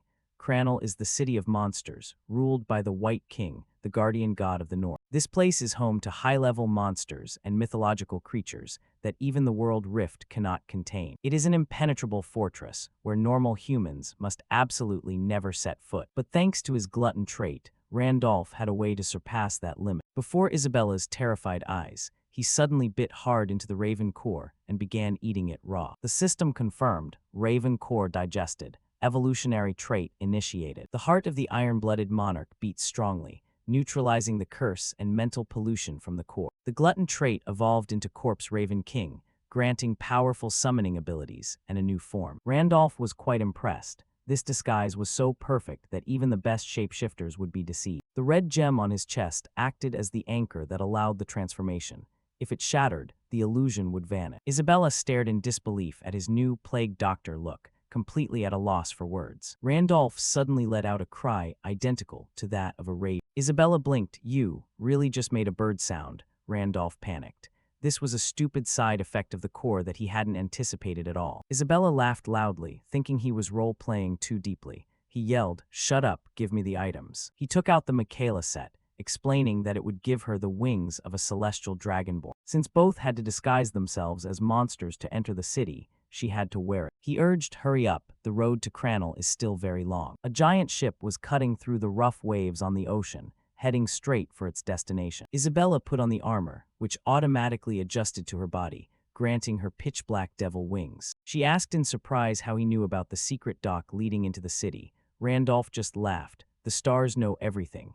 In truth, he just remembered from his past life that Wilhelm had taken this route once. Isabella observed the inside of the ship, seeing many monsters traveling with. The deck was packed with creatures that looked extremely vicious, but all were quietly doing their own thing. Randolph explained, these are all level 7 or 8 monsters, the only ones allowed into Cranel. Evolved monsters have intelligence on par with humans. They won't cause trouble. A clawed monster hand extended as the ship neared the city territory. He reminded Isabella, following the rules here is mandatory, but Isabella suddenly sensed something unusual. From the deep seabed, a level 9 raid boss, the giant grudge phantasm, surfaced. It wailed pitifully about its horrific hunger and stretched out its sharp-clawed hands, intending to crush the entire ship. It hovered over their heads. Its aura alone was enough to sink the ship. Suddenly, a blinding red light erupted right above the monster's head. The city's defense skill, Medusa's Eye, was activated. The monster paused for a moment. Its hunger was quickly replaced by terror.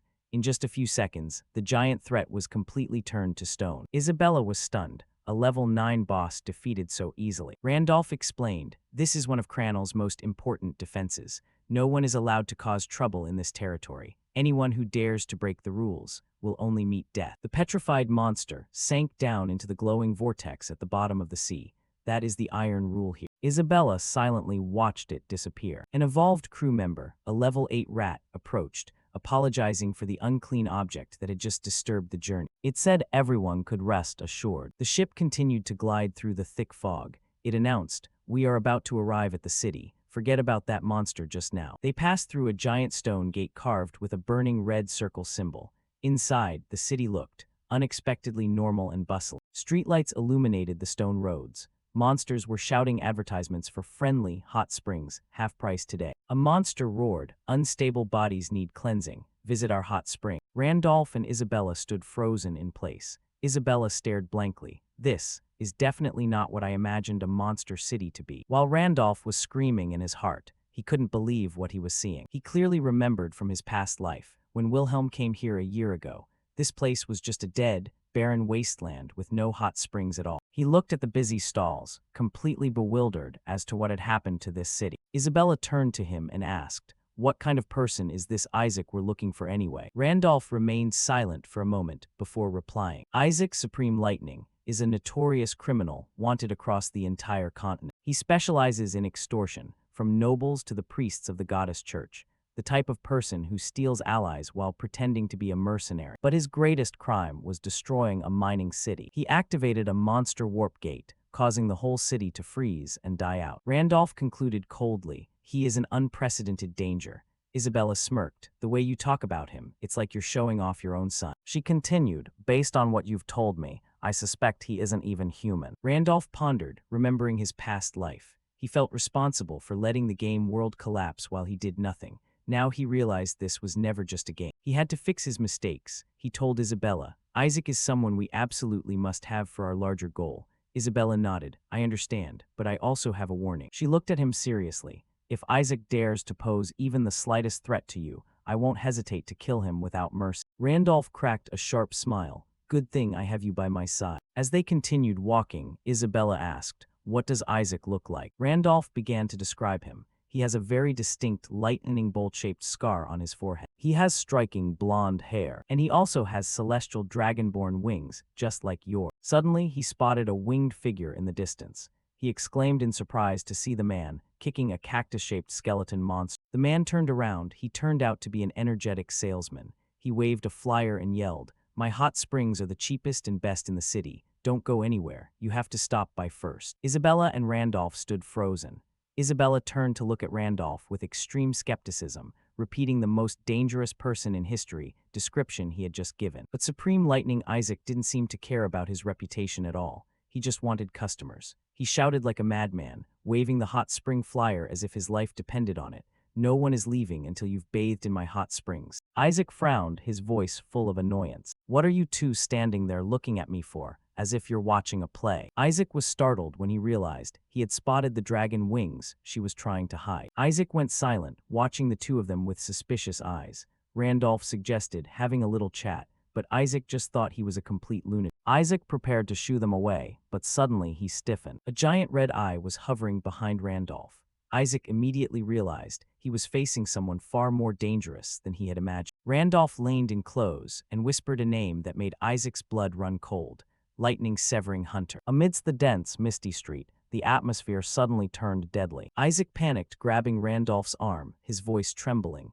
How do you know that name? Randolph replied calmly, quit the act. I know exactly what kind of situation we're both in. Ordinary monsters were deceived by Isabella's disguise, but Isaac had a special reason for seeing through it. It turned out Randolph used the exact same trick to sneak into this city. Underneath his ordinary coat, Isaac was wearing the full legendary Michaela set, along with speed-boosting rings, all hidden by invisibility potions. But it was meaningless, because Randolph's great sage skill could see through any disguise. Randolph whispered, I can see everything you're wearing. Now take your pick, cooperate or die. The air was tense as a bowstring. Suddenly, Isaac burst into loud laughter. He spun 180 degrees, cackling and shaking hands with Isabella as if they were old friends. Isabella tried to play along, but Randolph teased her for the strange "C" sound she made when greeting. He suggested we should find somewhere else to talk seriously. As they left, Randolph noticed the flyer on the ground. A hot spring sounded like an ideal place to talk. They headed to a nearby classic-style inn. Isaac kicked the door open, yelling for the innkeeper,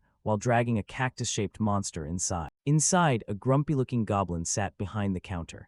Randolph walked up and asked for 2 rooms. The goblin innkeeper immediately cursed at Isaac for his poor customer service. Isaac didn't care at all, telling him to put everything on the monster he had brought along. The poor monster cried and panicked, shouting that this was blatant robbery. It turned to Randolph to beg the hero to save it, screaming for justice, but everyone ignored its cries. Randolph told Isabella, just keep walking, don't look at it. They left the monster behind, as its pathetic cries echoed down the hallway. The inn was quite clean and hung with decorative banners. The hot spring area was spacious and filled with steam. The system notified them that the spring water had special properties that helped stabilize the body. Isaac asked in surprise, I don't remember there being hot springs here. Randolph replied, I'm not sure of the details. I only know these springs just started erupting recently. He looked down at the water, wondering if this was a sign of a much larger event. Isaac cut him off, getting straight to the point. What did you go to such trouble to find me for? Randolph smiled.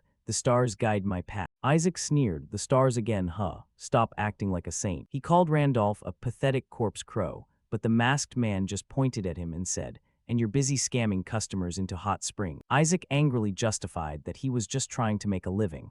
Randolph didn't argue, but stated his purpose clearly. I'm here to offer you a deal. Serve me for 1 year. In return, I will take you out of this hellhole and back to the continent. Isaac went silent, clearly weighing whether this lunatic was serious. He sneered, telling Randolph not to talk nonsense and to get lost. But Randolph pressed on. Do you intend to hide from your past for the rest of your life? He mentioned the mining city that Isaac had destroyed. Isaac's face immediately turned cold. Randolph began to recount the story Isaac was trying to forget. In his previous life, Randolph used the Isaac character to become the most notorious troll on the server. He accumulated so many bad reputation points that he couldn't step foot in most cities, forcing him to hide in a small village. There he met the village chief, a typical low-level villain who specialized in embezzlement and bribery to maintain his power. Isaac thought this was the ideal place to hide, so he took a job as the chief's dirty work fixer. He found it amusing that a powerhouse like himself had to play lackey for a common criminal. At first, it was just small jobs and dirty errands. But gradually, Isaac realized the village chief was far more ambitious and ruthless than he had imagined. Underneath his exterior, he was a true monster, willing to shed blood to climb higher. Thanks to Isaac doing the heavy lifting, the chief went from a nobody to a major power player. He eventually became a true devil after signing a mining contract. They stood in the shadows of the mine they had just seized. The chief thanked Isaac, but Isaac began to suspect what he was getting himself into. The man couldn't stop laughing, bragging that a country bumpkin like him had finally stepped onto the main stage. He promised to give Isaac enough wealth and power to make a king jealous. Isaac thought it was just a joke, planning to rob him clean and leave when he got bored. But the chief said, "We've only just begun." He looked at the workers with a twisted smile, enjoying his new position. Deep in the mountains, people were being tortured to the point of exhaustion. They looked miserable, drained by non-stop labor. Isaac looked at the massive scale of the mine, realizing that things had gone too far. The chief nonchalantly explained that he had kidnapped entire populations from neighboring cities to fill the mine. He admitted that the cost of bribing the royal guard was huge, but he considered it a smart investment. He had already calculated the massive profit he would make. In the crowd, a young boy was struggling to breathe in the thick dust. The child was clearly very ill, coughing violently on the dirty floor. The chief stepped up, looking down at the trembling boy. The child's bare feet were covered in mud. He placed a hand on the boy's head with a monstrous smile and asked, "Do you have a cold?" He sighed, regretting that a sick child was no longer useful for labor. He said with a cold voice, "What a shame." He nonchalantly suggested, "We can make the slaves have more children to replace the ones who die." Isaac looked at him in horror, finally realizing he was serving a true monster. The chief still dreamed bigger, talking about buying the entire kingdom with his new wealth. He laughed loudly and thanked Isaac for everything, completely unaware of the killing intent radiating from the hunter. Isaac thought frantically. He realized he had made a huge mistake and couldn't let this nightmare continue. He decided right then and there he would be the one to destroy it all. Back at the hot springs, Randolph said, "After that, you dealt with the chief and tried to reform the city, but it was all in vain. The kingdom that held that mining city was already rotten to the core. A second, third, and fourth wave of villains constantly appeared to exploit it until it was bled dry. That's why they triggered a monster wave and completely wiped that city off the map. Many people were caught in the wave and died, and many lost their homes. But because of that, you broke that endless cycle of crime. Even if you weren't there, the city would have fallen into the hands of some other villain anyway. So that's why I'm telling you not to lock yourself up here anymore." Isaac clenched his fists under the water, his voice cold. "Don't pretend to understand everything." But Randolph pressed on. "Hiding in a place like this isn't a way to atone for your sins." When Isaac asked who he was to judge him, Randolph dropped a bombshell. "My goal is to kill the Demon King." He challenged him, "Stop hiding. Do something actually useful for this world." He explained, "I'm building a team of comrades who are both powerful and loyal, and who will never betray me." Isaac was still skeptical. "Why would a stranger like you trust me?" Randolph smiled behind his mask. "I know more about you than you think, perhaps even more than you do yourself." Isaac scratched his head in confusion, completely failing to understand this guy's confidence. He thought the idea of a corpse crow killing the Demon King was just a terrible joke. Randolph laughed behind his mask and offered, "Let's settle this with a bet." He said, "In Cranel, ordinary social rules don't apply. Here, only power determines your status. I will prove to you that I'm not just an ordinary crow." Isaac looked at him, wondering what crazy plan this guy was scheming. The scene shifted to a mysterious, majestic tower looming in the sky over the dark city. Randolph declared, "I will prove my worth by taking a mystery from the depths of this tower." A system notification appeared. "Quest started. Seize the mystery and prove your status." So what exactly is arcana in this world? It's not just a fancy word to make things look pretty. It is a tangible embodiment of power and status. Imagine the sparkling effects you often see in games when a character levels up or activates a special skill. That is exactly the glow that says, "Yeah, I'm a big shot." It's like how items in Panginia start glowing blue or red when you upgrade them enough. Here, these characteristic visual effects are officially called arcana. Most of them are purely decorative. While some rare versions can provide slight advantages or auxiliary abilities, most serve no real purpose. Unless you are a high-level guild leader or a city lord, in which case arcana serves as a symbol of power. For ordinary people, they are just jewelry. For humans, arcana doesn't mean much. But for monsters, it is completely different. To them, this is everything. In the demon world, arcana is like a lion's mane. It directly represents the species rank and the monster's leadership capacity. The higher the arcana, the higher the monster's status in the hierarchy. That is the difference between ordinary foot soldiers and terrifying raid monsters. The strongest monsters usually possess the best arcana, thereby solidifying their absolute position as overlords. Even though arcana itself doesn't make you stronger, possessing a high-end arcana is living proof that you were already strong to begin with. And if you want to find the highest tier arcana on land, there is only one place, the Hall of Arcanas at Cranel. Countless monsters risk their lives every day to climb the tower and prove their worth to the world. The higher you climb, the better the arcana you receive. This is a cruel and simple merit-based system. Recalling 2 days ago, Randolph was relaxing in the hot springs with Isaac. Isaac kept mocking the idea of a lowly crow daring to challenge the Hall of Arcanas. Isaac was certain that Randolph would be torn to shreds within 30 minutes of stepping in there. He almost laughed in Randolph's face. Randolph just endured it calmly, which only made Isaac boast even more. He even offered a bet. If Randolph actually proved his worth, he would become Randolph's slave or companion. He was so confident he almost gave away his own freedom with his own hands. Randolph just nodded, his mind already calculating his next move. 2 days later, the day of the challenge finally arrived. A massive crowd gathered in front of the entrance. It was a chaotic mix of all kinds of monsters, all looking for a chance to advance. Isabella and Randolph stood and watched from the outside. This was truly a zoo. Half of the monsters were only there to watch others fail miserably. Randolph asked Isabella if she intended to challenge the tower. He was surprised when she said she already had an arcane. She offered to show it to him, and a strangely chilling energy began to swirl around her body. Even Randolph could feel its weight. A brilliant blue aura erupted from Isabella, creating a shape that made the blood in Randolph's veins run cold. It was a presence he recognized immediately, the Jormungandr scales. Randolph couldn't believe his eyes. This was one of the 32 legendary stars, an arcana with an insane value. Isabella explained that she got it after a dream about a giant snake wrapping itself around her. To her, it was just a beautiful effect without any special abilities. Randolph realized the truth. The Desert Queen hadn't kept Isabella out of kindness. She knew Isabella was the key to finding the Jormungandr star. This arcana was basically a map leading to power that no one had ever found. This was one of the most coveted treasures in the world. Randolph finally understood that she was a predator who had realized the value Isabella possessed. The queen would never let go of such a prize. Keeping Isabella by her side as a princess was just a way to keep the star within reach. Randolph's mind was racing. His history with the Desert Queen clearly wasn't over, and Isabella was at the center of it all. Isabella noticed his sudden silence and asked if something was wrong.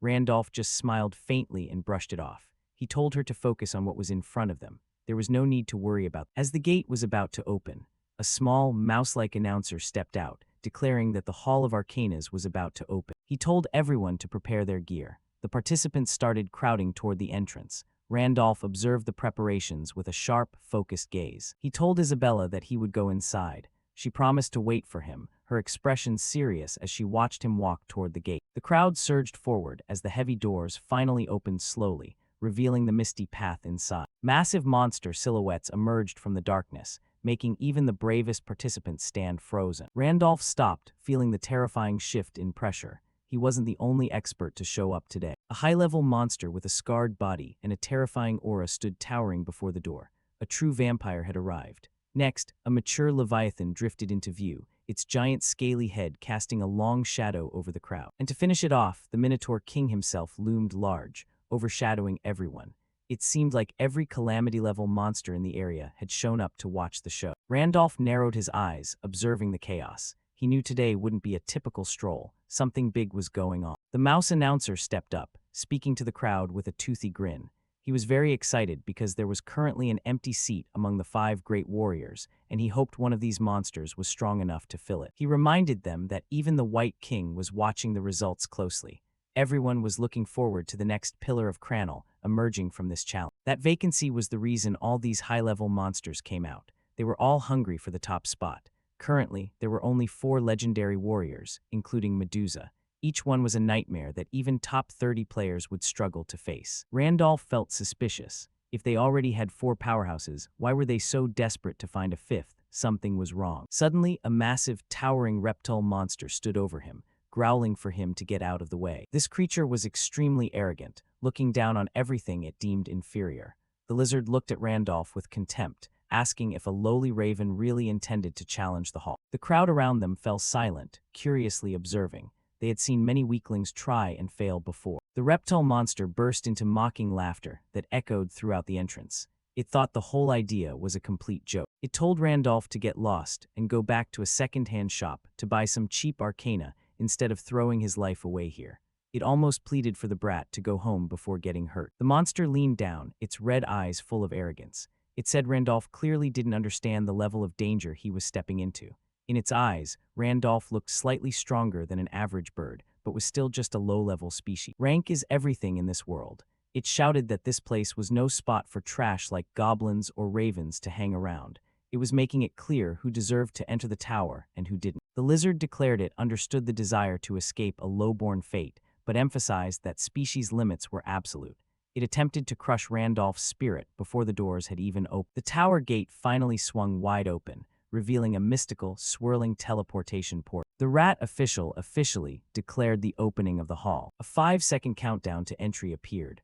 Randolph didn't even bother to turn back to look at the lizard, only muttering that this guy talked too much. He called the reptile monster a worm, leaving the arrogant creature completely stunned. Randolph had nerves of steel. As the countdown hit 1, he stepped into the light. He carefully memorized the lizard's face. As he stepped into the world inside, everything became hazy during the transition moment.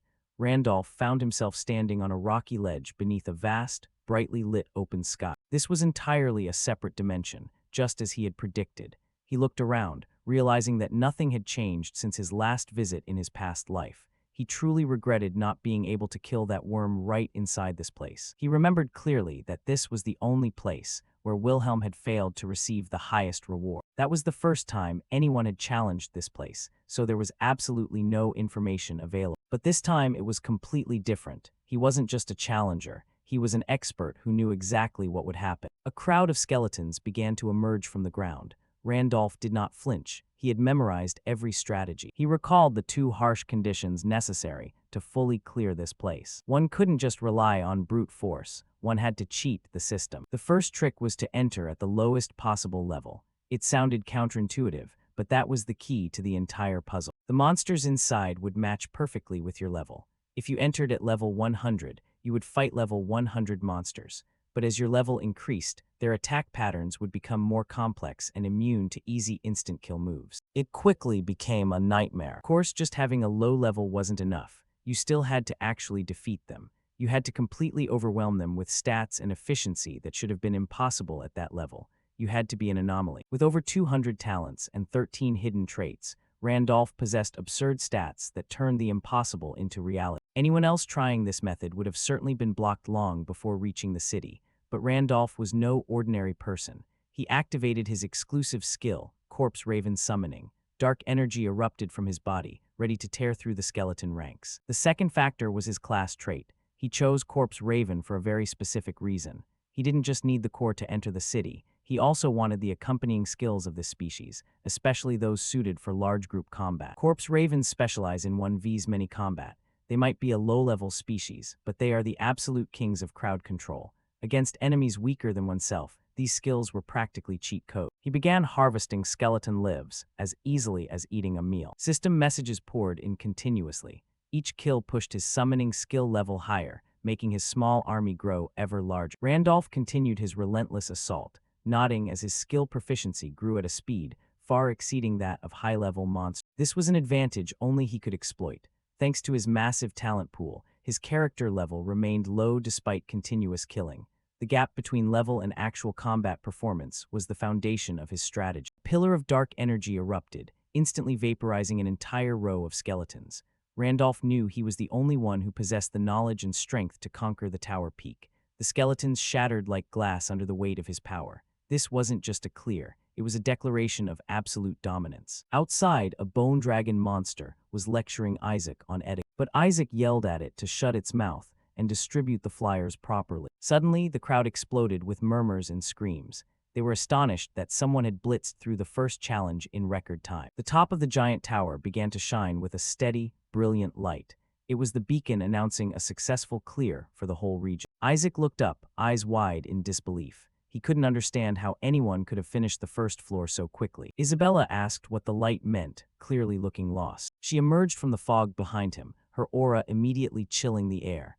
Isaac recognized her as the fake demi-dragon from their previous encounter. He asked if she was truly stupid enough not to know how the Hall of Arcanas worked. She nodded silently. He explained that the light was a progress indicator. It only lit up when someone cleared a floor for the first time. It was a public leaderboard for everyone to see. Isabella didn't understand why that was such a big deal, nodding that many monsters could also clear the first floor. He completely missed the point. Isaac explained more specifically. They weren't surprised by passing the floor. The completion rate for floor 1 reached 30%, which was quite high compared to the difficulty. Of course, from the second floor onwards, the rate would gradually decrease. So passing floor 1 wasn't strange at all. But the problem is that never in history has anyone here cleared the first floor at such a terrifying speed. This pace is even faster than the White King's record. She smiled to herself, whispering that the Star Bearer was showing off again. Isaac was skeptical, asking why she was so sure it was the Raven when no one could see inside. He found her confidence almost delusional. Isabella just laughed, trusting her intuition. To her, no one else in this world could do something so extraordinary. Her red eyes flashed as she told Isaac to pay close attention. Since they would be working together, she wanted him to clearly understand the kind of person they were dealing with. In Isabella's eyes, even reality had to bend to the will of the star bearer. Scene changed to a certain tall tower. One of the four great generals, Gungi, was resting here. Just then, a voice suddenly echoed from outside. "Hey, Gungi, I heard the lights in the main hall have lit up." Hearing that, Gungi opened his eyes and said calmly, "It must be fast. I hope this time someone worthy of joining the ranks of the great generals will appear, because I don't want to taste that humiliation even one more time." 2 years ago, their four great generals, the pillars of Kremdal, had failed miserably at the hands of a person named Wilhelm. He didn't bother to finish us off, but deliberately let us live as bait to lure the White King out. That humiliation from back then, no matter how much time passes, I can never forget. Thinking of that, Gungi said sternly, "When the light for the second floor turns on, report it to me. Even if they aren't at the level of the five great generals, if anyone is strong enough to climb to floor 2 or higher, I will personally welcome them." But the person outside replied in confusion, "The trouble is, it seems the lights from the lower floors have already lit up all the way to the 4th floor." The Minotaur King's eyes widened in genuine shock. Someone had reached the 4th floor. Someone was challenging the same floor as the White King in a much shorter amount of time. He stood up and ordered the immediate summoning of the 5 great warriors. They needed to gather at the Hall of Arcanas to witness this anomaly. Inside the tower, Boots stepped onto a floor covered in the blood of countless fallen monsters. Randolph stood amidst the ruins as his corpse raven's summoning skill reached maximum level. It instantly evolved into a higher-tier version. The system window confirmed he had cleared the 4th floor. It offered the reward, Progenitor Giant Arcana, and warned that refusing would lead to a harder challenge. Randolph didn't hesitate for a second. Looking through the slit of his mask, he simply refused the reward. A swirling space portal opened to take him to the 5th floor. The tower announced that the next challenge would be adjusted based on his racial stats. The system began measuring his unique racial traits. It counted points in Void, Giant, Druid, Celestial, and Corpse Raven. With a total of 55 racial points, Randolph met the final hidden condition. A special quest directly from the Tower Master appeared. The gate turned a violent shade of red, crackling with energy. He was invited to challenge the Hall of Mythic Arcanas. Randolph looked at the notification, stunned. This was a hidden quest that even the legendary Wilhelm had never reached. The system warned the quest would vanish if refused, forcing him back to the normal hall. He weighed the horrific difficulty of a challenge labeled Mythic. This was completely uncharted territory for any player. He wondered if it was worth it for a human to take such a massive risk just for a higher-tier reward. Close up on his focused gaze as he weighed his options, he knew this was an opportunity no one else in the world had. He realized he was the only one who could unlock this secret. The call of an unprecedented adventure was too strong to resist. Randolph began walking toward the glowing abyss. He decided not to hesitate any longer. He officially accepted the challenge and stepped into the swirling cosmic rift. He entered the Hall of Mythic Arcanas, instantly receiving the achievement, Adventurer Challenging Myth. 3 glowing skulls appeared before him. An awakened skeleton soldier appeared as an opponent. It randomly received the challenger's racial stats, copying his druid and giant traits. Randolph observed the monster intently. He realized the tower was using his own strength against him. A brilliant light erupted from the skeleton core as it prepared to attack. The monster launched the druid's light spirit arrow. Dozens of glowing projectiles rained down across the space. Randolph tracked the attacks, his red eyes darting quickly across the sky as the beams of light rushed toward him. Terrifying explosions of light tore through the ground as he narrowly dodged the barrage. The entire area was flat. His boots skidded on the scorched earth amidst the rain of bombs as he searched for an opening. A giant skeleton hand burst from the ground.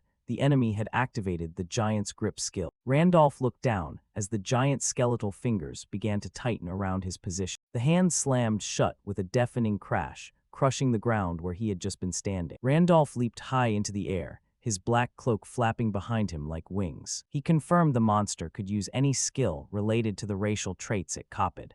This was becoming a real threat. The difficulty spiked as dozens of other skeleton hands grew from the shadows, reaching out for him. Randolph gripped his sword hilt, tightening his hold to prepare for a counterattack. Above, the gods began to pay attention.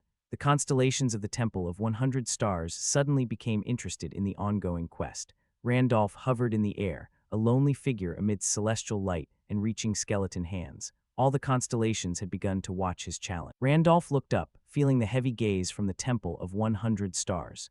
He realized he had become the focus of the constellations. The gods must have been fascinated by the hidden quest he had triggered. He wondered if they were just curious or intentionally watching to see him fail. Regardless of their intent, he knew he was being observed by the highest entities in the world. A massive pillar of light erupted from his position, shaking the foundations of the tower's dimension. Power surged through the air as he prepared his final decisive blow against the mythic guardian. He activated Star Pierce, a Tier 2 skill that flooded his body with star energy. For the next 76 seconds, his stats were boosted as the energy of the stars flowed through him. Initially, he wanted to leisurely explore the mechanics of this new monster, but with the gods as his audience, he decided to end the fight immediately. The ground beneath the three-headed skeleton boss crumbled as Randolph prepared his total final assault. He didn't want to give the constellations any reason to curse him by dragging out the fight. Randolph stood tiny before the massive mythic skeleton, but the system notification was clear. Every god in the temple was pouring their gaze onto him. Outside the Hall of Arcanas, the local monsters were in a state of absolute shock. They couldn't believe what was happening inside the sacred tower. The peak of the giant pagoda tower suddenly flared with brilliant light. The crowd below was in chaos, wondering what on earth kind of monster had achieved such a horrific feat. A horned warrior leaned against a pillar, arms crossed, watching the top of the tower. He knew the being up there was an existence that could not be taken lightly. The Minotaur King looked up, his expression gloomy. He remarked that the creature inside must be vicious enough to transcend the limits of any known species. Beside him, a giant earth dragon head with blue eyes was also watching the tower. Both sensed an overwhelming, terrifying aura rising. Isabella and her teammates stood amidst the crowd, looking at the lit-up windows of the hall. His eyes widened in shock as he realized the truth. It seemed that weak Raven had actually made it to the 5th floor, a place even the legendary White King couldn't reach. The crowd suddenly panicked, shoving one another. Someone shouted for people to make way. As the air became suffocating, the 5 great warriors appeared in person to see the record breaker.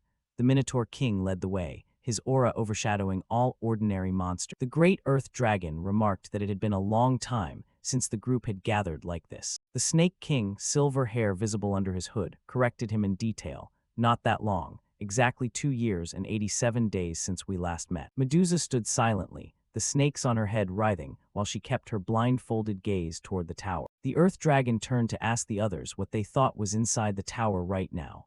Gungi stood firm, looking toward the gate. He knew there was a monster challenging a floor that had previously been considered untouchable. The Snake King didn't believe anyone stronger than the White King or the human Wilhelm existed in this world.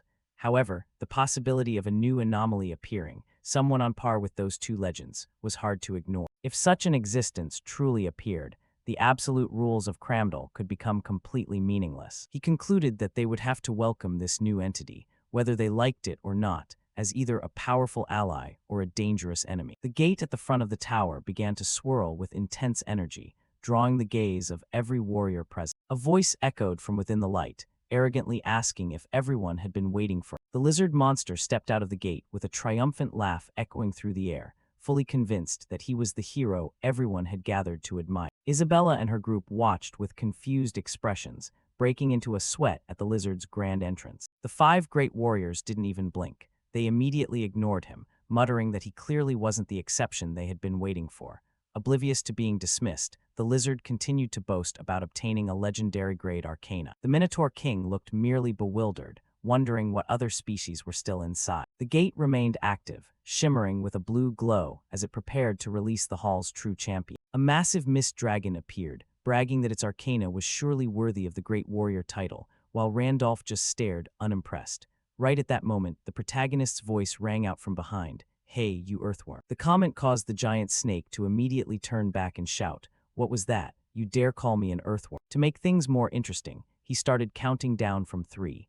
Recognition flickered in the dragon's eyes as it realized this was the same crow from before. But the countdown hit 3 before it could even react. A system notification echoed throughout the space. The mist dragon's arcana had been completely shattered. The dragon looked on in absolute astonishment. It couldn't comprehend how its power had just been wiped out in an instant. Randolph leaned down, reminding the beast that he had promised to remember it. The red eyes behind his mask flashed with terrifying intent. The Eternal Randolph stats appeared, and they were impossibly broken. This was an eternal arcana that blocked all interference and existed permanently. The craziest part was the secondary effect. It could permanently destroy any lower-grade arcana, completely erasing an enemy's power. Rewards began to pour in, including hundreds of golden scales and massive point gains. The constellations were going wild over this achievement. A huge level-up table filled the screen. Randolph was reaching heights most creatures in this world only dared to dream. The scene shifted to a majestic, peaceful waterfall in another part of the kingdom. At the foot of the falls, the White King, the giant tiger lord of Cramdal, was cultivating in silence. He suddenly caught a strange scent on the wind. He muttered that he smelled a noble aura he had never encountered before. That was enough to pique the curiosity of a lord who had seen it all. The White King stared straight ahead with bright, amber tiger eyes. Moments ago, inside the tower, Randolph stood over the dragon's corpse. He had officially cleared the 5th floor, an achievement that set a new precedent. An achievement notification appeared. The challenger becomes his own legend. Skeletal hands rose from the ground as if to acknowledge his new legend. His fame shot up by 500 points. The system promised that his name would be carved forever into the Arcana Tower. The results of the hidden quest were calculated, awarding him a perfect score. Now he had to choose one reward from a massive list of 100 items. The list was packed with legendary artifacts from different constellations, from battle lances to weapon blueprints. Everything was there. Randolph scanned the list, but found he couldn't identify what most of these things actually were. He decided not to choose just yet. The details of the Eternal Randolph Arcana appeared again. The ability to permanently erase an opponent's core power was truly on a whole different level. Even Randolph thought this was insane. He wasn't just stronger, he could rob his enemies of their very essence. He looked at his hand, feeling the invisible, colorless flow of his new power. It was intangible, but its weight was undeniable. He clenched his fist as the power stabilized. He was done here. It was time to see how the outside world would react. Randolph decided to head out. Back in reality, the dragon was still in the background, perhaps not yet recovered from the shock of its loss. The dragon let out a final cry of pain and despair. It couldn't believe its arcana, its very status, had vanished. The nearby spectators were frozen in shock. To them, this was completely impossible. They were in total denial, unable to accept that an ordinary crow could strip a legendary beast of its status. The dragon roared a final, deadly threat at Randolph. Even without its power, it tried to show a shred of authority. Randolph just looked back at the beast with a cold, bored gaze. He had finished this fight in his mind long ago. He mocked the dragon, saying that at least there was one creature here with a brain. He watched the giant monster coil itself up, preparing to counterattack. Suddenly, the Medusa's eyes skill activated, bathing the entire scene in a giant red glow. The Minotaur King stepped forward, his massive body obscuring everything. He declared that no disturbance in Cramdal would be tolerated. He affirmed this was the law of the land, laid down by the White King himself. Anyone who dared to defy him would immediately become an enemy. The Minotaur King glared at Randolph, posing a direct question. He wanted to know if Randolph was an enemy or an ally. Randolph didn't flinch, replying that it entirely depended on how the Minotaur King chose to behave. The Minotaur King gritted his teeth at the newcomer's insolence, but he also realized Randolph possessed a status that couldn't be ignored. He changed his tone, saying they wanted to report a new high-level existence to the White King. He officially invited Randolph to come along. Randolph calmly accepted the invitation. He had no reason to create more unnecessary enemies. He set a clear condition. His teammates had to come along. He pointed toward his comrades, insisting he wouldn't go alone. The group waited outside, the blonde teammate looking quite tense. The giant white fort of the White King appeared through the mist, exuding a majesty befitting its master. They stepped into the dark, stone-pillared hallway, their shadows stretching long across the cold floor. Isaac muttered to himself, wondering why he was getting involved in this mess. Randolph just reminded him that they couldn't back out of their word anymore, pointing out the deal they had made. If Randolph's status was real, he would be an ally, a slave, or whatever Randolph wanted. The blonde man was clearly regretting that bet. Randolph asked him straight out what he wanted to be, a subordinate or a slave. The choice was easy. He quickly chose to be a subordinate. Isabella whispered to Randolph, asking if meeting the White King in person was really necessary. Randolph was resolute. He said there was no reason to refuse the invitation when he wanted to ask the king for something. A giant hand pushed open the heavy stone door. The Minotaur King led them inside, announcing that they had arrived. Randolph and his team followed closely into the cathedral interior. Randolph stepped onto the polished floor, every movement deliberate as they neared the center of the room. The Minotaur King's group stopped and greeted the White King formally. He sat high upon a massive stone dais, looking down like a true god. The king observed Randolph, nodding that he looked fragile, but admitting he was certainly intriguing. He was curious about the crow who had conquered the tower's peak. Randolph raised his head to look at the giant tiger lord. Randolph bluntly criticized the king for being rather rude during their first meeting. Isabella and Isaac were terrified by his lack of restraint. The White King's eyes narrowed. He seemed genuinely surprised by the comment. Usually, no one dared to speak to him like that. He repeated Randolph's words in a dangerous tone. Politeness, you say. The atmosphere in the room suddenly turned suffocating. The king released a horrific wave of status pressure, his eyes flashing a fierce red. He asked why he should care about politeness in front of someone like Randolph. Randolph clenched his fists as the pressure bore down. He knew that without his hidden traits, this pressure alone would have been enough to stop his heart instantly. In this world, monsters could level up just like players. They gained experience through killing, and the higher they went, the more terrifying they became. The biggest difference was that monsters had no level cap. If they survived long enough, they could grow forever. It was hard for them to level up because they always had to risk their lives, but those who succeeded were extremely powerful beings. Each of their levels was worth much more than a player's level. A level 11 monster was already equivalent to a 1-star transcendent player. At level 12, they were on par with a 2-star transcendent player. The pressure was so strong that everyone was forced to their knees. From his throne, he looked down at the guests being crushed against the floor. The force was so immense that it cracked the stone floor and sent ripples of red energy through the air. System messages flashed constantly before Randolph's eyes as his skills activated automatically. Giant's magic resistance and Heart of the Iron-Blooded Monarch were the only things keeping him standing. The system revealed the White King was a terrifying level 15.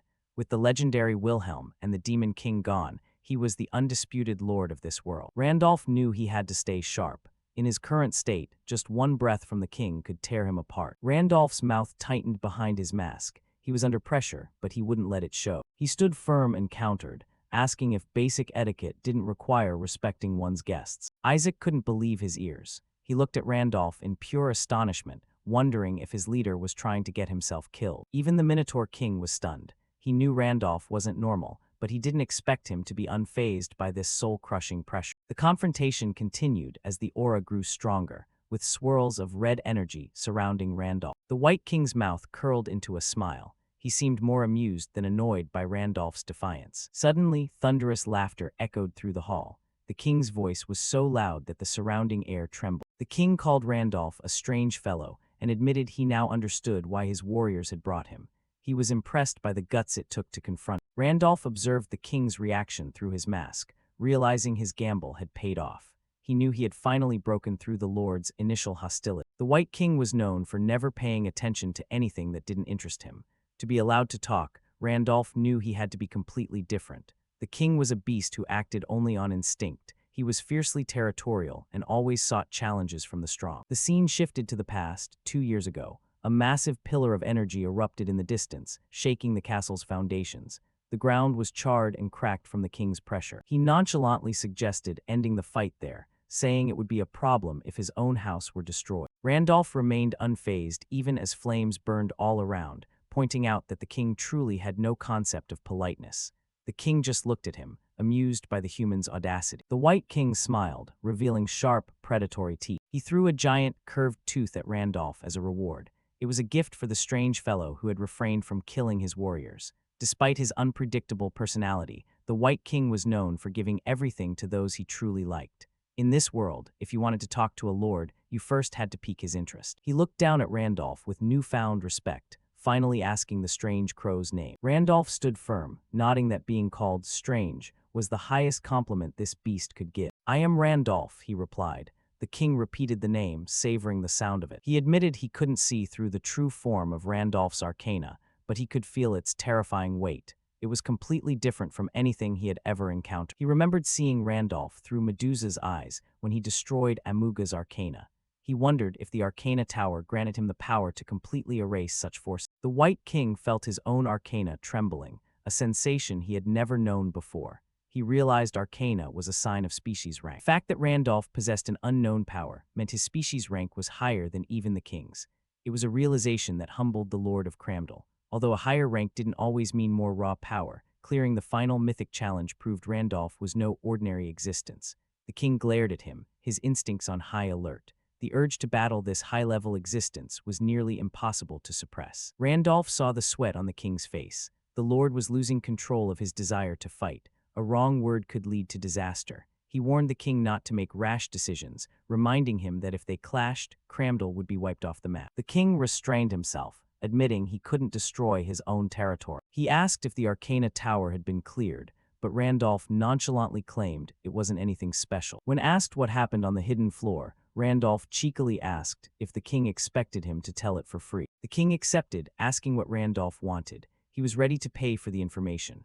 Randolph demanded his cooperation as the Lord of Cramdell to find what he was searching for. Behind him, Isabella and the blonde man watched in silent astonishment. The king found this request trivial. He told Randolph to go ahead, saying no monster would dare touch one of the 5 great warriors. Randolph sneered, saying he wasn't interested in becoming one of them, and asked why he had to serve the king.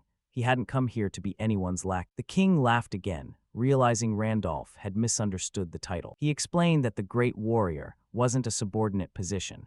It was a status equal to the king himself. They only respected him because of their mutual recognition of strength, not because of obedience. Randolph realized that even though these warriors were weaker than the White King, they were all level 12. Since they didn't have their own ranks, they shared the title. He realized the king was likely looking to appoint a 5th warrior to strengthen his forces. From Randolph's perspective, this was just a way to ensure he didn't cause trouble in their territory. In any case, this was an offer he couldn't refuse. It provided the power and freedom he needed to act in Cramdell.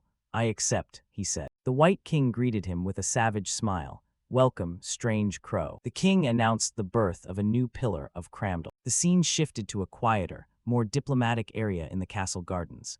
Randolph met another great warrior in a secluded courtyard. The Snake King, Lord of Neckrell, asked why he had called her here privately. Randolph introduced himself formally and repeated his request for cooperation. He knew he needed more than just the White King's word to get what he wanted. The Snake King turned away, saying she didn't have time to waste on trifles. She suggested he ask someone else for help. She asked exactly what he was looking for that required, invoking the White King's name. Her annoyance was clear, and she demanded to know why he had chosen her out of everyone. Randolph stood before the Snake King and said that he had finally found what he was searching for in this land. Randolph leaned in closer, asserting that she was his target. The Snake King was clearly shocked, her blue eyes widening in confusion. Behind him, Isabella and Isaac watched with expressions of pure astonishment and embarrassment. Randolph, however, continued, requesting that the Snake King invite him into her sanctuary. The shock quickly turned into fury as she started to scream. She accused him of joining the 5 great warriors with the impure intention of wanting to conquer her heart. She went on, pointing her finger at him and calling him a scoundrel. She warned him that if he thought she was an easy target for his flirting, he was dead wrong. Randolph didn't flinch, looking down at her with fiery red eyes. He calmly asked what kind of nonsense she was talking about, his voice perfectly steady. Randolph turned up his charm, saying he had heard rumors that she was a connoisseur of art. He said he had wandered everywhere just to find an artist of her caliber. He mentioned that her sanctuary was rumored to be filled with exquisite art. He specifically asked if she would let him see the corpse art he had heard so much about. As he walked, Randolph's mind drifted back to the time before he took this quest. He remembered a hospital room. Priest Andrew lifted his head weakly, asking Randolph if he had come to request the final letter of absolution. Randolph stood with his arms crossed over his muscular chest. He confirmed the old man's suspicion with a somber nod. Priest Andrew sighed, admitting he wanted to give the document, but the rules didn't allow him to hand it over so easily. He couldn't simply give away a high-tier reward like this for free. Wilhelm narrowed his eyes, cursing the rigid logic of the NPC in his heart. He knew he would have to win the reward himself. The old man asked what he had just said, sensing the knight's irritation. Wilhelm quickly hid it, saying he hadn't said anything at all. He sat on a small wooden stool, telling the priest that he wasn't looking for handouts and had a proposal for him. He told the old man that he would bring his daughter, Andasar, back. The memories of his past life as Randolph in Pangenia flooded his mind. He remembered the burden of the missions he had performed when he was the world's legendary knight. He remembered cleansing Andasar after she had been cursed and turned into an elder lich. Even after the ritual, she was only a shadow of her former self, unable to fully return to human form. The tragedy didn't end with her death. To make matters worse, her corpse was quickly stolen from beside her father. Her grave was empty, violated by someone with dark intentions. Later, Randolph finally tracked down the body. He discovered the Snake King had taken her corpse to add to her grotesque collection. Back in the hospital room, Randolph told the priest that he knew exactly where Andasar was. He promised to take full responsibility and bring her home. He set a clear condition, demanding the letter of absolution in exchange for the girl's corpse.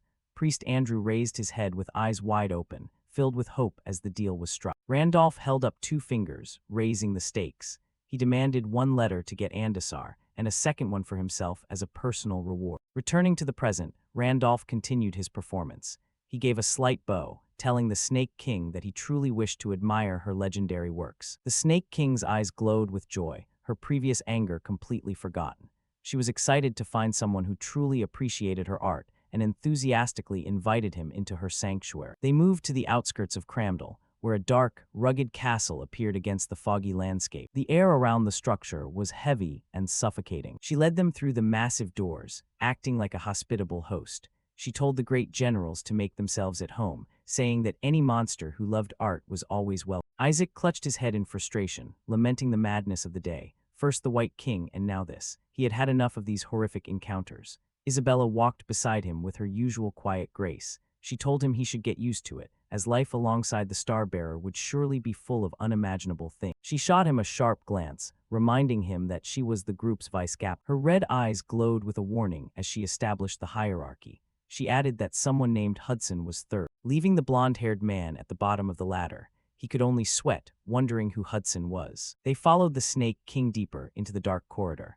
Isaac whispered to Isabella, mentioning rumors that this woman had once turned an entire city into a field of corpses. The Snake King stopped before a thick curtain, her smile radiant and friendly. She looked far too cheerful for her bloody reputation. She proudly declared that they had arrived at her sanctuary. The first sculpture they saw was a grotesque pillar created from human arms reaching out in every direction.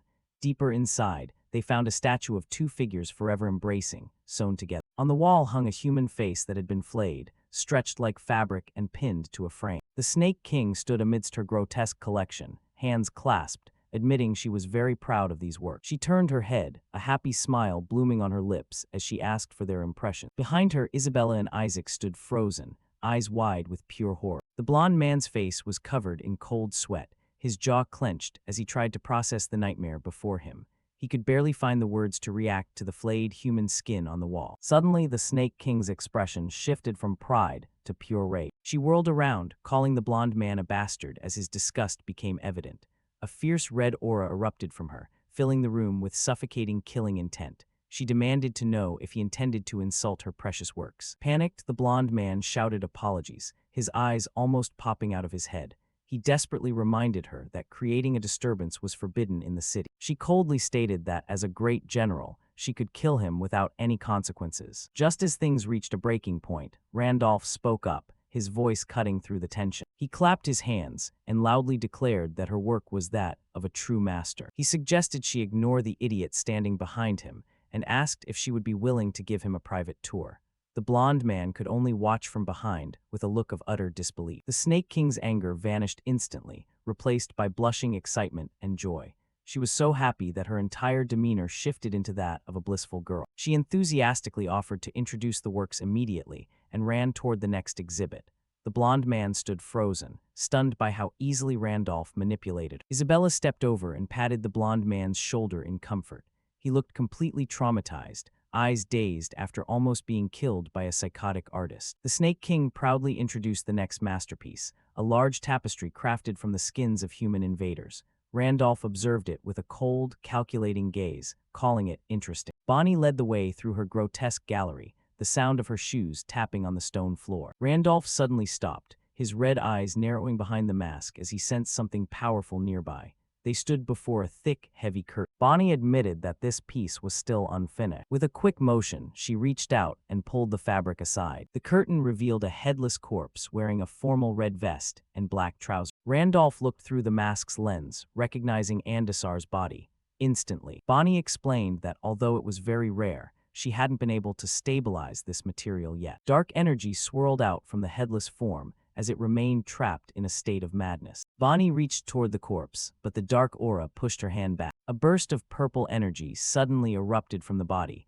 forcing both of them to take a step back. Bonnie looked disappointed, declaring this material useless if it couldn't be tamed. Randolph turned to her calmly, asking if she wouldn't mind if he took the corpse. A cunning smile spread across Bonnie's face as she challenged him to handle what she could not. Randolph stepped forward without hesitation, his hand reaching into the swirling dark mist. His palm began to glow with a soft golden light as it touched the cold fabric. Andasar's soul fluctuated between her past human form and the lick monster she had become. The process of transitioning from monster back to human had left behind a large amount of karma. This weight manifested as a terrifying oppression stat, pushing the soul into a state of blindly screaming madness. Randolph knew the only way to stabilize the corpse was to forcibly lower that stat. He leaned in close, whispering a silent prayer of absolution directly to the restless soul. A brilliant white light filled the room as the system confirmed the madness state had been successfully removed. Bonnie's jaw dropped in pure astonishment,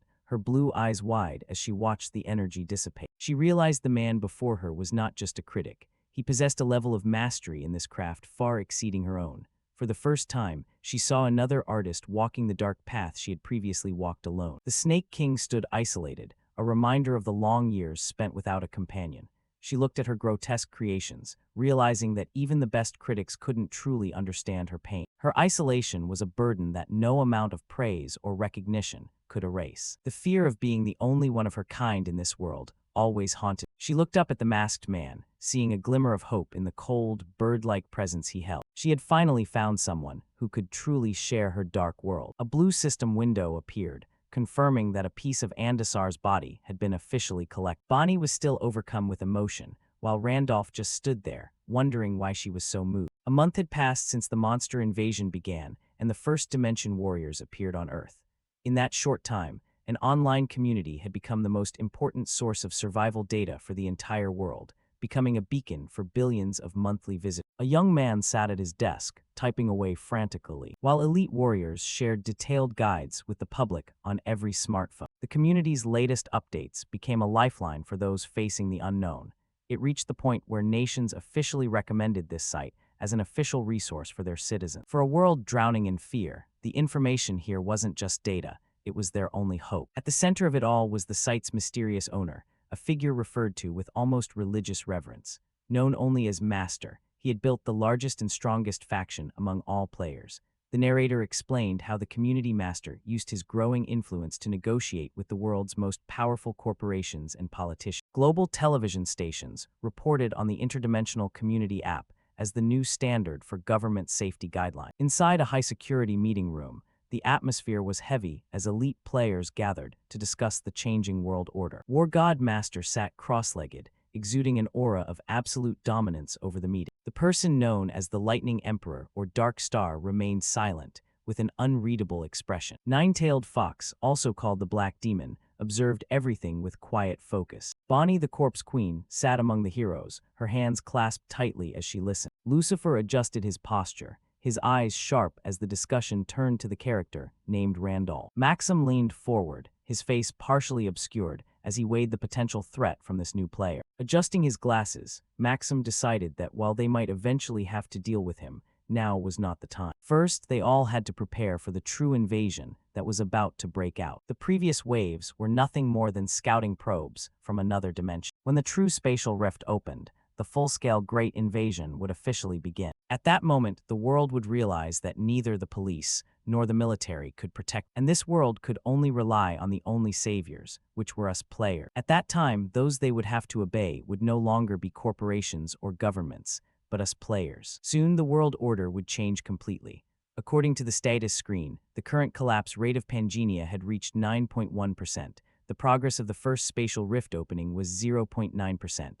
When the collapse touched the 10% mark, the first wall would crumble. Returning to the sanctuary, Bonnie was in a state of shock, frantically asking Randolph what kind of magic he had used to cleanse the body. Randolph thought to himself that unlike humans, monsters usually knew nothing about the state of madness stemming from their own karma. When monsters accumulate evil acts, their reputation usually only increases. Randolph told her that while asking about an artist's technique was taboo, he would consider it positively. He turned his attention back to Andasar's stabilized corpse, preparing to take it with him according to their initial agreement. While checking the headless body, Randolph wondered where its head had gone. He asked Bonnie where it was, knowing that a careful artist like her wouldn't throw away valuable material. Bonnie sighed, admitting that the head had been lost before she discovered the body. She explained that she had tracked its energy down to the Crumdle underground cellar, but couldn't get in. Randolph felt intrigued that even one of Cramdle's powerful pillars couldn't break into that area. It was due to the presence of star guardians, making the basement a restricted area for everyone. An inviolable pact prevented the White King and his allies from entering the Guardians' territory. Randolph asked why the Guardians, who usually stayed put in their territory, had appeared here. Bonnie mentioned that the special hot spring in the area was related to the presence of the star. She described a shimmering rainbow arcana curtain preventing everyone from reaching the star. The Star Guardians couldn't get close, so they just stayed in that area. The White King's annoyance was clear, but his hands were tied by existing diplomatic agreements. Bonnie advised Randolph to give up on his intention to get the head, as infiltrating would mean breaking the pact. Randolph looked at her with a calm, detached expression, saying the problem was much simpler than she thought. He declared he would personally eliminate the uninvited guests, then stepped into the darkness. He told Bonnie to inform the White King that he would handle the intruders himself. A day later, at the entrance to the Cramdell cellar, thick fog covered the desolate, rocky terrain. The giant snake Dramat and the fire phoenix appeared in the distance, guarding the path ahead. The Crystal Star Guardian, a giant entity made of sharp stone and light, stood firm before the guests. Standing on the giant Dramat's head, Randolph was accompanied by Isabella and Isaac as they prepared to face the Guardian. The towering Crystal Star Guardian leaned over Dramat, demanding to know if the snake was truly behind that bold statement just now. Standing on Dramat's head, Randolph watched as the Guardian warned they would pay a fitting price if the words were lies. Going back a few hours earlier, the humid air of the hot spring in the center of Cramdell enveloped the room. Dramat in snake form raised his head to look at Randolph in human form, amazed at the ability that allowed a human to transform perfectly into a monster. Holding the glowing red evolved corpse Raven Core in his hand, Randolph explained that he had gathered information from the administrator about the local Guardians. Randolph shifted the subject to the real purpose of the Guardians, asking if their gathering had anything to do with the legendary 33rd star. Dramat was surprised, confirming that while 32 stars were born from the fragments of the goddess Li, this new star was an anomaly. Images of the past appeared when the celestial creature, and the snake explained that this specific star was believed to have originated from the goddess Pina. The snake continued nodding, saying that since the 33rd star appeared out of nothingness, the Guardians had taken turns guarding it continuously. Randolph's gaze remained steady as Dramat spoke of Pina, the younger goddess in the pair of twins, whose essence was believed to have formed this star. The ancient map illustrated the formation of the world, where the remaining lands were lifted into the sky by the goddess Pina's power. The diagram showed the division between the surface world and the demon world, with the abyss having eroded the continent's primordial foundation. Hearing the history, Randolph asked if Pina turning into a star was a certain sign she was dead. Dramat admitted the Guardians gathered to find answers, but they were blocked by a powerful, unique-grade arcana curtain. Randolph made a shocking proposal. He could destroy the arcana and clear the path for the Guardians. Dramat burst into mocking laughter, declaring that arcana was the world's ultimate truth and could not be destroyed by a mere mortal. Randolph didn't flinch at the snake's skepticism, standing with his arms crossed and an expression of calm, silent confidence. Seeing his absolute calmness, Dramat stopped laughing and asked seriously if Randolph truly possessed that power. Returning to the present, Dramat vouched for Randolph before the Crystal Star Guardian, saying this person was not one to make empty promises. The Crystal Star Guardian remained vigilant, asking why a powerful human like the Raven would bother helping the Guardians of Cramdell. Randolph replied simply that there was something he needed to find inside, and clearing them out quickly would be a win-win for everyone. The Crystal Star Guardian's core eye flickered with golden light as it accepted the explanation, though still skeptical. The Guardian then looked toward the horizon, asking why other uninvited guests had followed the Raven to this sacred area. Bonnie and her cohort stood further away, while the White King sat cross-legged on the ground, his giant form exuding power. The White King assured the Guardian they would not interfere, only wishing to witness the spectacle about to unfold.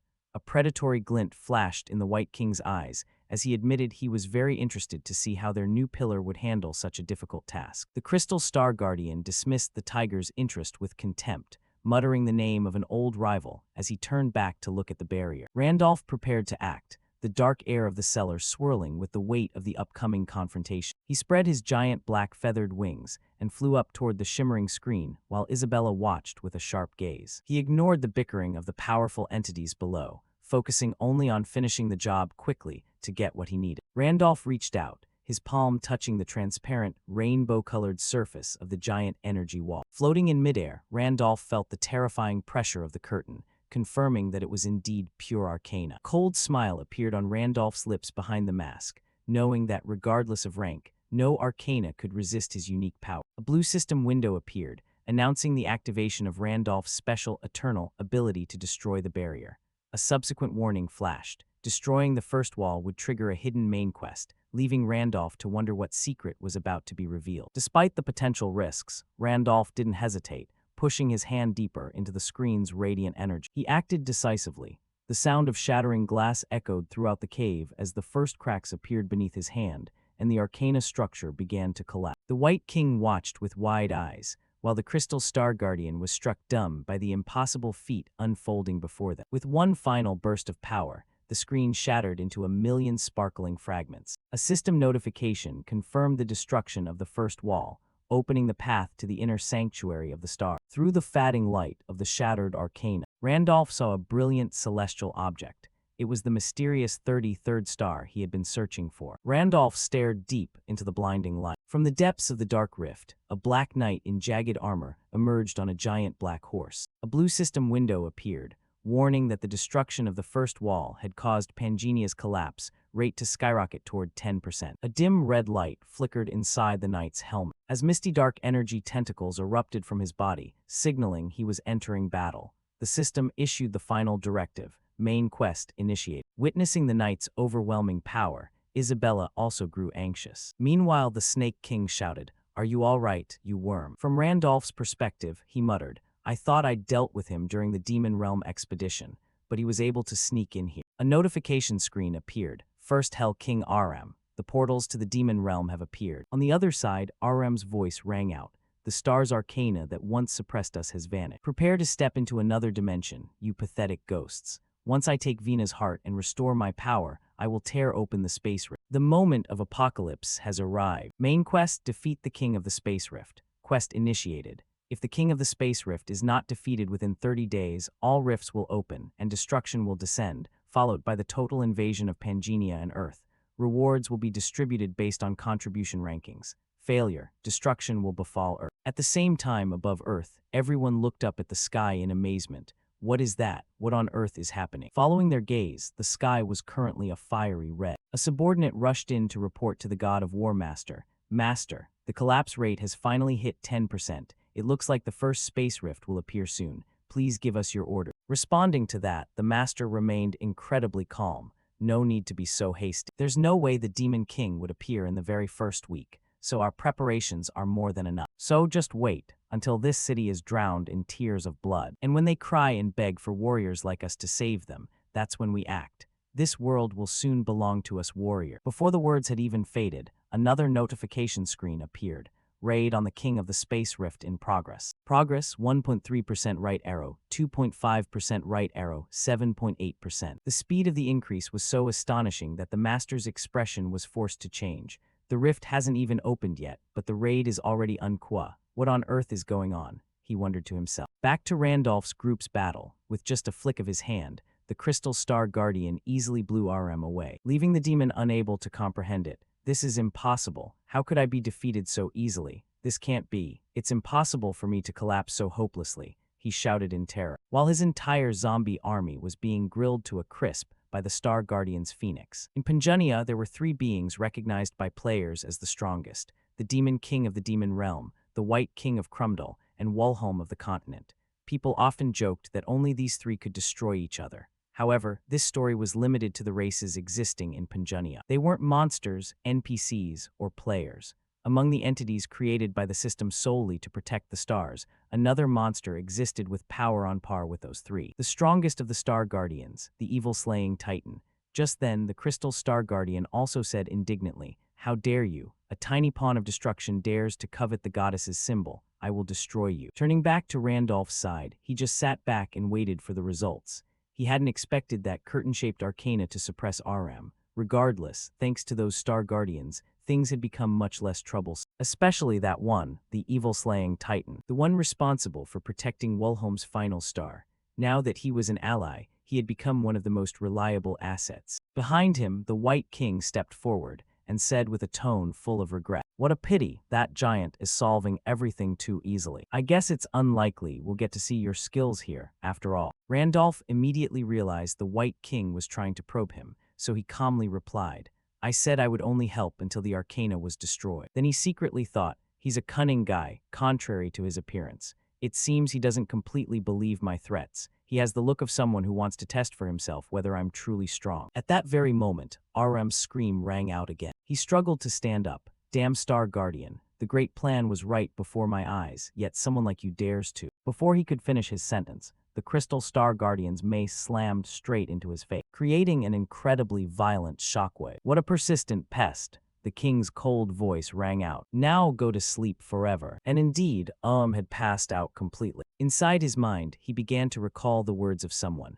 "RM, you who have received a portion of my power, take my place and cross Earth to the other dimension. That is the first step in our plan. You must destroy Earth's Roman 20. The failure left RM filled with regret. "My luck is terrible. I didn't expect to run into someone so strong they'd turn the invasion into smoke. However, fortunately, I still had a contingency." On RM's shoulder, a purple light suddenly appeared. The Crystal Star Guardian's expression suddenly changed upon discovering something. A purple-black energy vortex began to appear in the sky, as if wanting to suck everyone inside. Arcana shouted, "Is a massive amount of mana accumulating." Isaac was horrified as his best friend was slowly being sucked in. Under its pull, the zombies below were quickly dragged up into the air. Even the White King was a bit confused. "This is dangerous. Is he trying to commit suicide? We have to retreat, gather the other pillars, and leave here quickly." As he spoke, he tore through space to escape. However, Randolph curiously asked, "What about the other Star Guardians?" The White King replied, "Leave them. With a massive amount of mana of that size, it will absorb everything and collapse this space itself." The White King's words immediately confirmed the danger of the vortex. If the White King, who had a godlike sense for danger, said it was dangerous, then it certainly was. But he couldn't leave the new star and Dramut here. Behind him, the White King saw Randolph still standing still and shouted, "What are you doing? There's no time. We have to escape before that thing gets any bigger." Randolph ignored him, keeping his eyes closed as he tried to find a solution. "Think, there must be a way to overcome this situation." Then, as if he had thought of something, his eyes flew open. He constantly analyzed in his mind the hundreds of rewards he would receive directly after completing the 5th main quest. Among them was an artifact from a calculation that relayed energy sealing.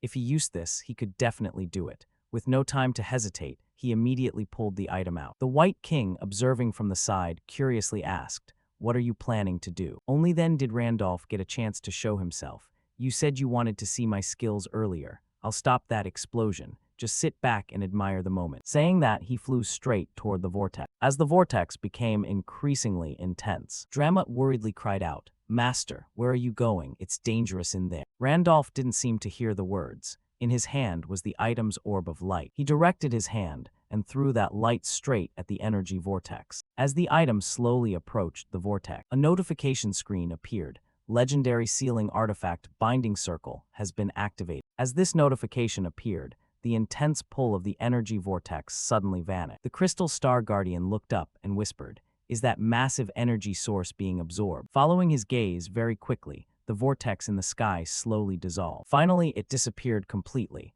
leaving absolutely nothing behind, revealing RM's body inside. While he was still wondering where his mana had gone, a ring suddenly appeared above his head and bound his body, making him grit his teeth. "What the hell is this?" Randolph clenched his fist and whispered, "Narrow down, Binding Circle." Immediately afterward, RM's body suddenly shifted into a chibi state, leaving him with a silly, blank expression on his face. Finally, his tiny body fell into Randolph's hand. "Gotcha."